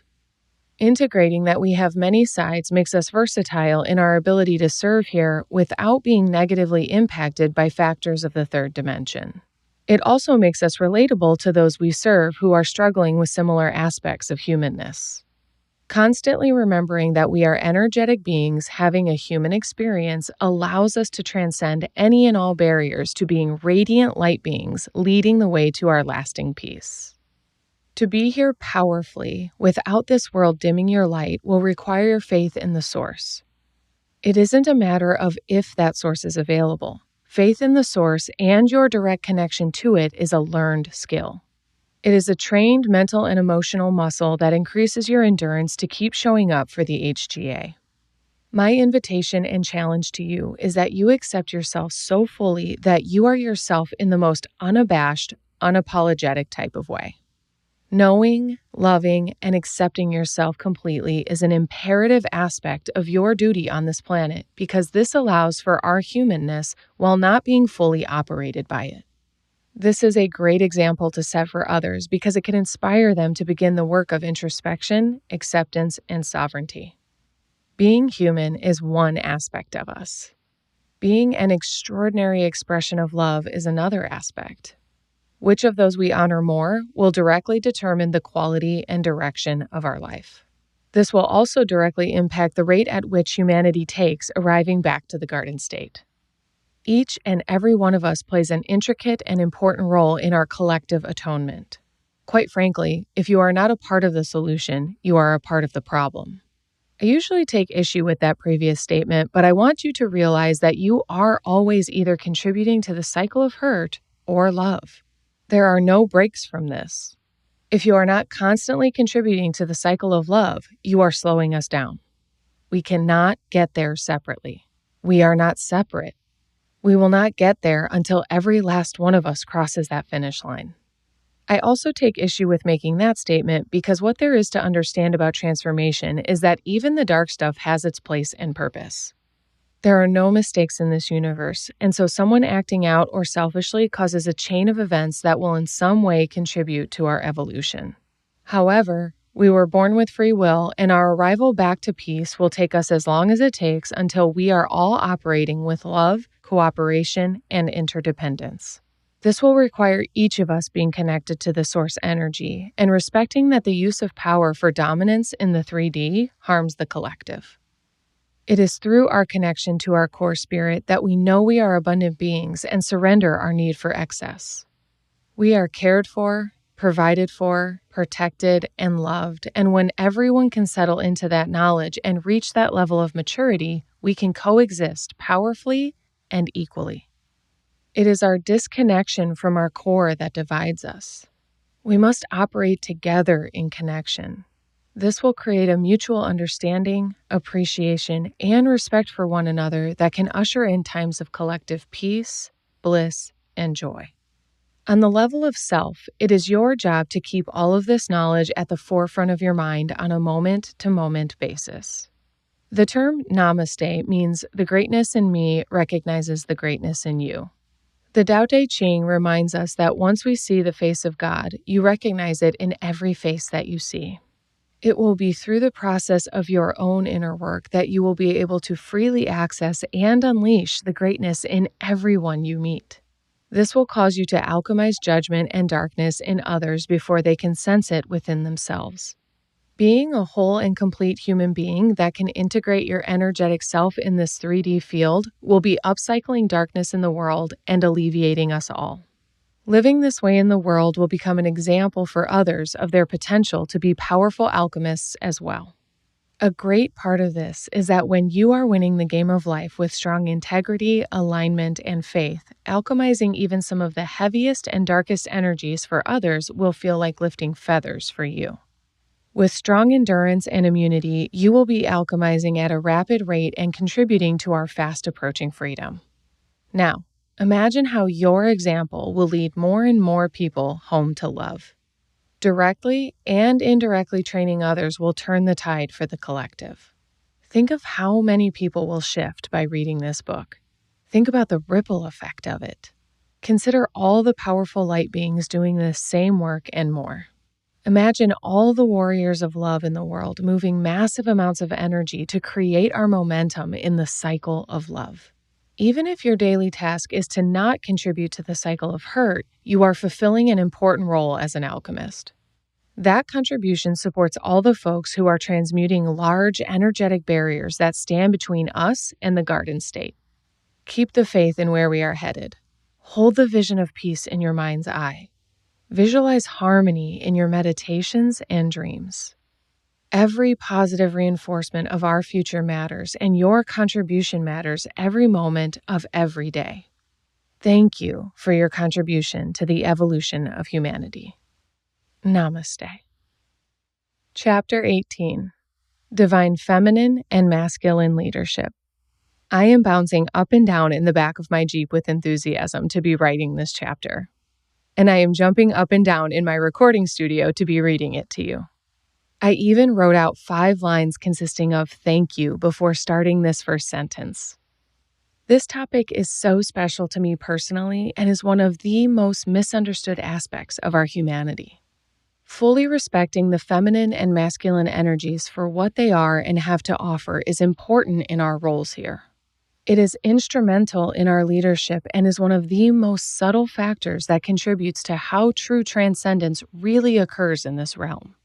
Understanding the divine feminine and masculine, aka DFM, is as important as being a mechanic and understanding how a car engine works.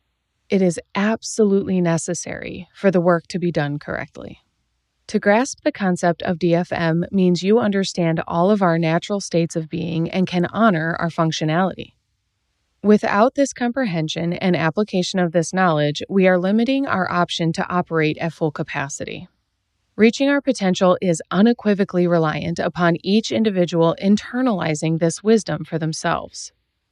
We can afford to and would be greatly served to be teaching this information to our people at a much younger age, and I have faith that over time it will be integrated into developmental education. Too early, we are reinforcing the pink is for girls and blue is for boys types of gender identities that limit any human's potential to tap into their wellspring of infinite intelligence. We nearly start a child's life eliminating 50% of their access to expression. To teach gender roles over the aspects of masculinity and femininity brings this concept crashing face first into the third dimension, where there is no magic or possibility, only concrete and definitive reality. As we have evolved, we have created a sliding scale of gender fluidity, and while it is progress, it is still pretty limited to the 3D. We are still only discussing the physiological makeup of a human being and in many cases overstepping what is occurring energetically for people. This is a conversation that must be refined if we are going to evolve into reaching the highest good of all. In a few cultures, especially that of Native Americans, there is considered to be 5 main genders: masculine men, feminine men, masculine women, feminine women, and 2 spirits. It is likely that you can imagine people you know who fit all of these gender identities. You also probably know immediately which one you identify with. Within each population, these different gender identities tend to fulfill roles in alignment with their contribution to the collective. We see the masculine men as hunters, warriors, and fathers. We see the feminine men step up as guides, philosophers, spiritual leaders, and townsmen. We see the masculine women as gatherers and warriors in their own right, taking roles in the workforce. We see feminine women as mothers, caregivers, and other supportive roles. 2-spirited individuals have an ambiguity about them that keeps them actively on the middle ground between male and female. They have a wider range of options and wider gaps between limitations. They are versatile in the application of one or both identities, and this can be both accepted and rejected by themselves and others. Specifically in Western culture, this identity has been confusing for people in the past. Due to the innovation of the information age, ambiguity has been normalized and is more widely understood. To begin integrating our DFM, we must make a shift from prioritizing gender to focusing on the energetic presence of a human being. In the 3D reality, I am an advocate for the whole spectrum of this experience. For example, I am in full support of someone transitioning to the opposite gender, and I believe there is much inner work to be done before drawing the conclusion that adjusting the physical makeup of the body will be the best expression of the inner state of being. For example, not every masculine female needs to transition physically in order to embody and celebrate their masculinity, and the same goes for feminine men.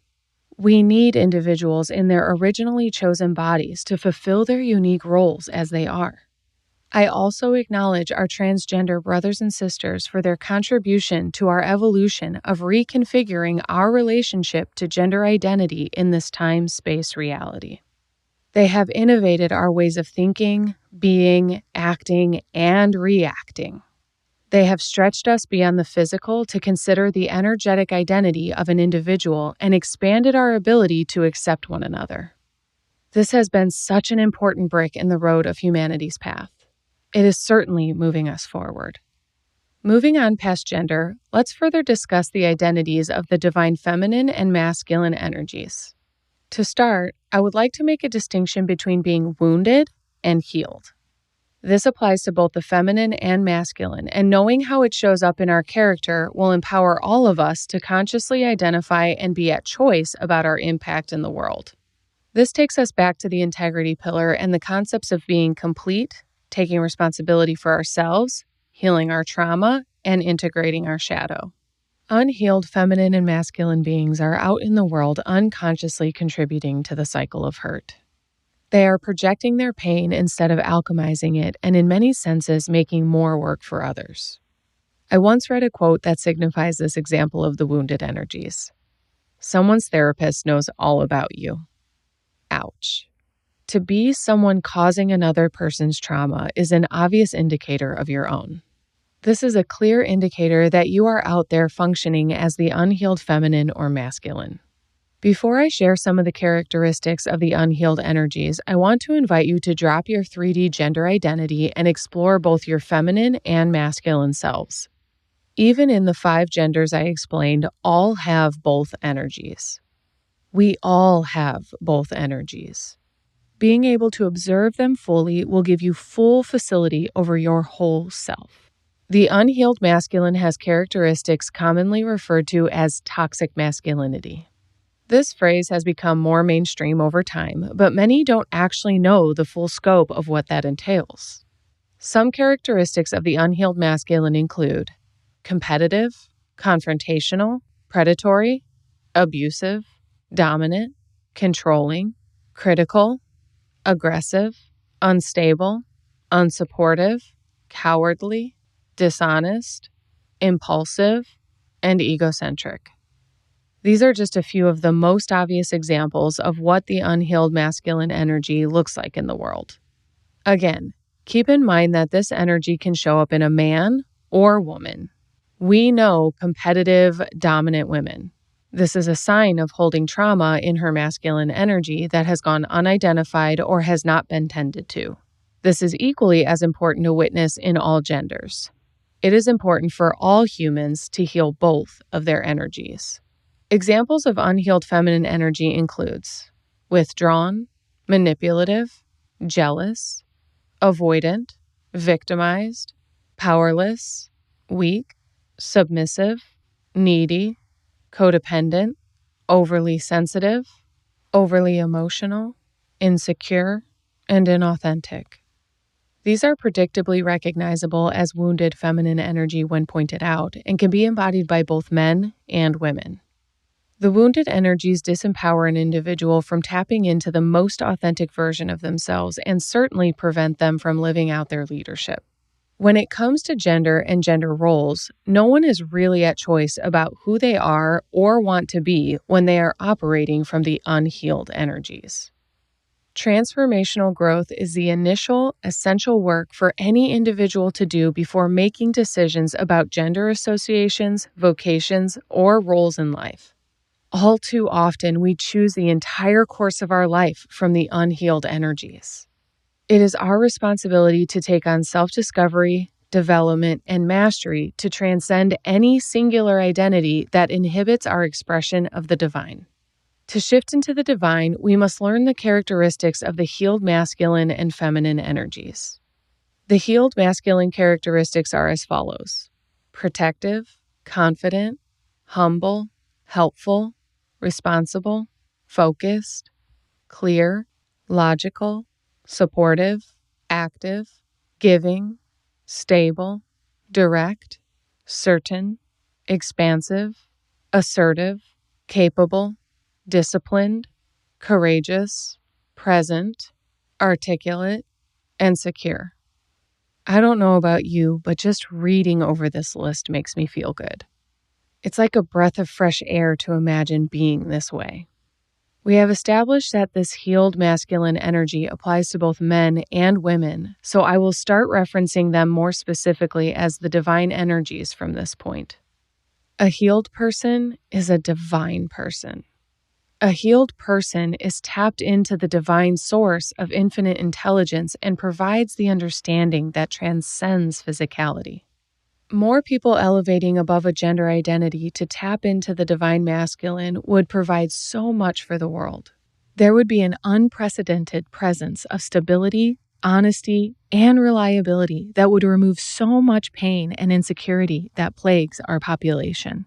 People would feel held and supported to thrive interdependently with the divine masculine functioning at full force. Healing our own masculine energy is an important task to take on as an alchemist. Imagine clearing your head and heart space of all trauma, fear, and judgment to represent this list above. You would be unbelievably powerful and unstoppable in your purpose for the highest good of all. You would certainly have access to your greatest life and your greatest self. The different identities of God and the example of Jesus are the most reliable representations of the divine masculine incarnate to be models for you to fulfill this role. To embody the everlasting love of God will empower you to hold space for so much on this plane. You will occur like a cornerstone for many to center themselves on your stabilizing energy. You will serve the world as a foundational being and a house of protection. To make sure we incorporate every facet of our greatest self to manifest our greatest life, let's explore the aspects of the healed divine feminine. Receptive, tender, passive, kind, sensitive, still, intuitive, loving, understanding, nurturing, flowing, radiant, surrendered, emotional, full of ease, graceful, allowing, and forgiving. Again, what a breath of fresh air to imagine such a fully feminine being in your presence. This is the type of being who can heal the planet. The alchemy that can be performed by this type of person can alleviate humanity from some of its most painful suffering. In the beginning of this book, I've referenced my guardian angel energy. For me, this is cognitively the highest state of being I have access to. It allows me to tap into my divine femininity, which in turn grants me access to my sovereignty. This supports my ability to show up faithfully in the world to make an impact in alignment with the highest good of all. It is my guardian angel identity that I personally identify with to embody this list above. Another divine feminine identity to tap into is Mother Nature. When holding space for the weather of this world, Mother Nature is unshakable to her core. She is ever adaptive, passive, forgiving, and expansive. Her flexibility keeps her nimble in the ever-evolving world, and yet it is her firmly planted roots that keep her grounded. To embody both energies of DFM, a human has limitless potential to alchemize anything in this world. This kind of elevation moves mountains. This stage of transcendence accounts for the unshakable faith in the divine. In this energetic space, anything is possible, including humanity's arrival back to peace. Recognition and reverence for both energies within each human being is what will unlock our potential to access harmony amongst each other. It will take healing each person and then elevating into his or her own leadership to fulfill their role as a cell in the body of humanity and lay their brick in the forward direction. This is all possible. It will take our interdependence to reach this garden state, and I just want to keep repeating, it is possible. I would like to bring in one final aspect of how we can attain such bliss. Understanding how to co-create with each other and our higher powers is what will bring these visions to fruition. In reference to the DFM, I am going to bring the two energies apart again into gender identities as to bring them back into the 3D. I have been repeating it this whole book. This knowledge is for you to apply in your day-to-day, not tuck it away on your bookshelf when you finish this final page. I did not type my fingers numb because I think this is just a good idea. I wrote a guidebook to guide for it to be applied. I want to take a moment to share what this looks like from the perspective of gender roles. My favorite analogy for this is women are water and men are the container. Let's use a riverbed as the container for the men for this example. Women flow. We wash left and right and move up and down. Our tides shift with the push and pull of the moon, and we are very dynamic in our natural state of being. Men are sturdy and reliable. They can hold and support women as their energies sway to and fro. With the man as the riverbed, their bends lead and guide the women to her desired destination with ease, grace, and effortless flow. This is a collaboration amongst the two, a divine dance of the feminine and masculine energies. In the balance of the energies, the feminine commands and the masculine leads. Women are creative beings, and so we hold the vision while the man paves the path and leads the way. Men support and provide and thrive in their leadership along the journey. Women rest in holding the vision and intuitive insight and deeply love being led. This is the marriage and dance of the divine masculine and feminine. This is teamwork, partnership, commitment, faith, trust, and surrender to each other in service of the HGA. In alignment with interdependence, we are better together. There is absolutely no need or expectation to do this work alone. It is more fun, fluid, and faster to collaborate and cooperate in our endeavor towards the garden state. It will certainly be rewarding to arrive there together as well. So here I say unto you, my dear, take the most you can of the DFM and apply them to your identity in this physical realm.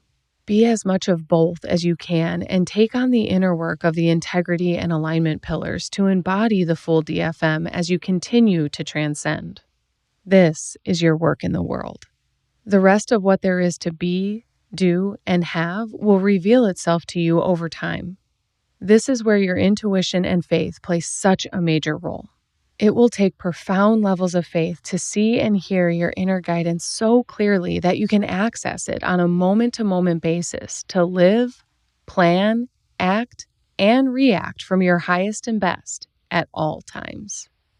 Freedom and courage to choose is a byproduct of being fully tapped into and embodying the DFM.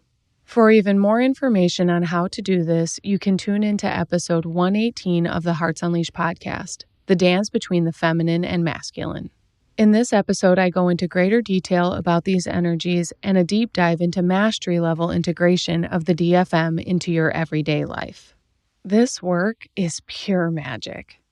How fascinating it is to witness people come to me frantic and frazzled by unhealed energies and leave their coaching experience grounded in their divinity and sovereignty. It is alchemy at its finest. You have unlimited resources and potential available to you, and what you can create with it will absolutely heal the planet. Do not hesitate any longer to start practicing faith in the infinite access to peace, bliss, joy, love, and creation. Chapter 19. Intuition. Wowzers, my people. We are arriving at the end of our journey soon, at least for now. Before we part, I'd like to help you polish your intuitive skill set so you can be one sharp alchemist out there. Faith in your senses is one of the greatest gifts you can possess, so I encourage you to check back in with this guide every once in a while to gauge your evolution and recalibrate to your next level of elevation. Being a trained alchemist in the third dimension can sometimes feel like having a certification in wizardry from Hogwarts. It's fun, it's fancy, and it's freeing. Having heightened senses and levels of awareness will have you reading energies and unspoken messages from every direction. It's fascinating and often causes blissful, out-of-body experiences. As people begin developing these skills, they begin experiencing déjà vu for a while. There is a sense of, I've been here before, or I know this, or I've seen this before. This is you being super tapped in and fluid between all of the dimensions. Enjoy the ride. This definitely takes some getting used to and can cause a little bit of a vertigo sensation I like to call an awareness hangover, much like rocking back and forth on a cruise ship headed straight for the Bermuda Triangle. Don't fret though, you will get your footing eventually, and once you do, you will be standing on the firm foundation of your intuition. Think about all the material we covered in this book. If you take on all the work offered to you, you will have such a powerful sense of self that you will truly understand that you are the same God consciousness you once didn't fully understand. You are the source energy that you came from and will go back to. You are infinite intelligence, with infinite intelligence to pull from. I highlight all of this to say you have the same magnetism of the North and South poles combined. You can stir up the energy of the galaxies for the sake of creation and manifest anything you desire. You can communicate telepathically to call in anything from anywhere on the planet. This is the law of attraction in action, and if you can stay committed to the work of this guidebook, you will become a master of transcending humanness and alchemizing energy. So, let's have a little orientation of your newly unleashed heart. Have you ever heard the quote, "With great power comes great responsibility"? It has a lot of truth to it. You have a responsibility to use all of this wisdom for good, not evil, for light, not darkness.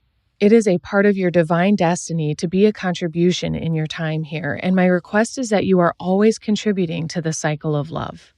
If you have listened your way through this entire book, my guess is that you fully understand that you were made for more.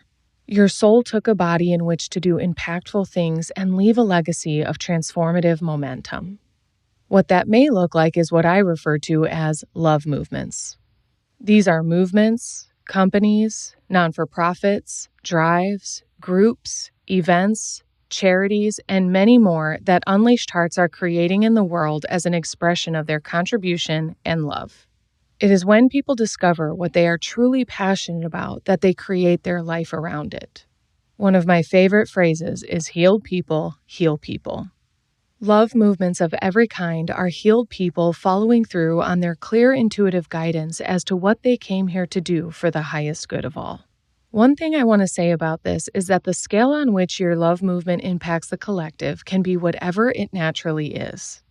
You don't have to have some $1 million idea or start an international company to launch your love movement. Your heart will communicate it to you, and my guess is that you have had the vision in your head your entire life. My other guess is that you have just never followed through on it until now. Now you have an entire guidebook to help you remove the blocks, barriers, and gunk, manifest your love movement, and create your dreams. I want to sprinkle some extra hope and excitement on your plans by explaining that once you energetically commit to following through with your vision, the universe starts celebrating with you. God gets so excited when his beings begin chasing their dreams. When you show up to answer the call of divine inspiration, there will most certainly be divine intervention. You better buckle up at this point because the blessings will begin to rain and the fire hose of abundance will blast you right in the face. Expanding your capacity to receive will be a task you must take on so that you do not sabotage your dreams out of fear or run out of emotional endurance to keep up with the pace as the universe fast-tracks your desires. The longer you have waited in life to fulfill your purpose is how multiplied your prosperity will be if you fully surrender to your calling. Your spirit will be all up in the fifth dimension doing a happy dance, maybe even an Irish jig, over you finally standing up for what you believe in. Your higher self will be jingling every golden thread of every co-creative component in this world for you to have everything you need at your disposal to create your love movement and get it off the ground. You'd better lace up your running shoes for this marathon because every guardian angel, spirit guide, ancestor, past loved one, and good God himself will be joining you in your race to the finish line. This life is meant to be so much fun, my dear reader. Shed absolutely everything that is not for you. Master yourself and unleash that big old heart on this world. We need you out here in the game of life. We've been waiting. Join in. The water's fine. Chapter 20. Winning the Game of Life. We have made it full circle in our adventure here, my love. I want to leave you with a few parting words, invitations, and congratulations for taking this journey with me. Although these pages may come to an end, your endeavors are far from over. Your quest continues, and now you have a full understanding that you are the captain of your ship. Never be afraid to be the pure, divine, incredible leader that you are. We need you out there. I need you out there. God needs you out there. You need you out there.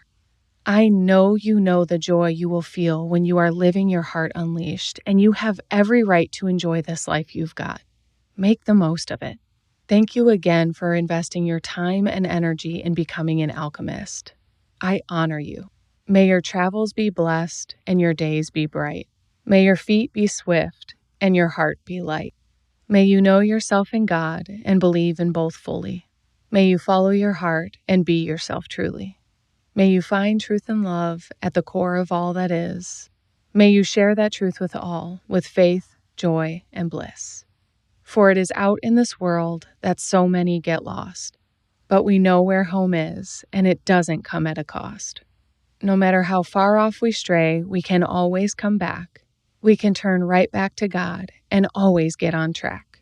Don't ever lose faith, my dear. There is always hope. Stay in integrity and alignment when you forget how to cope.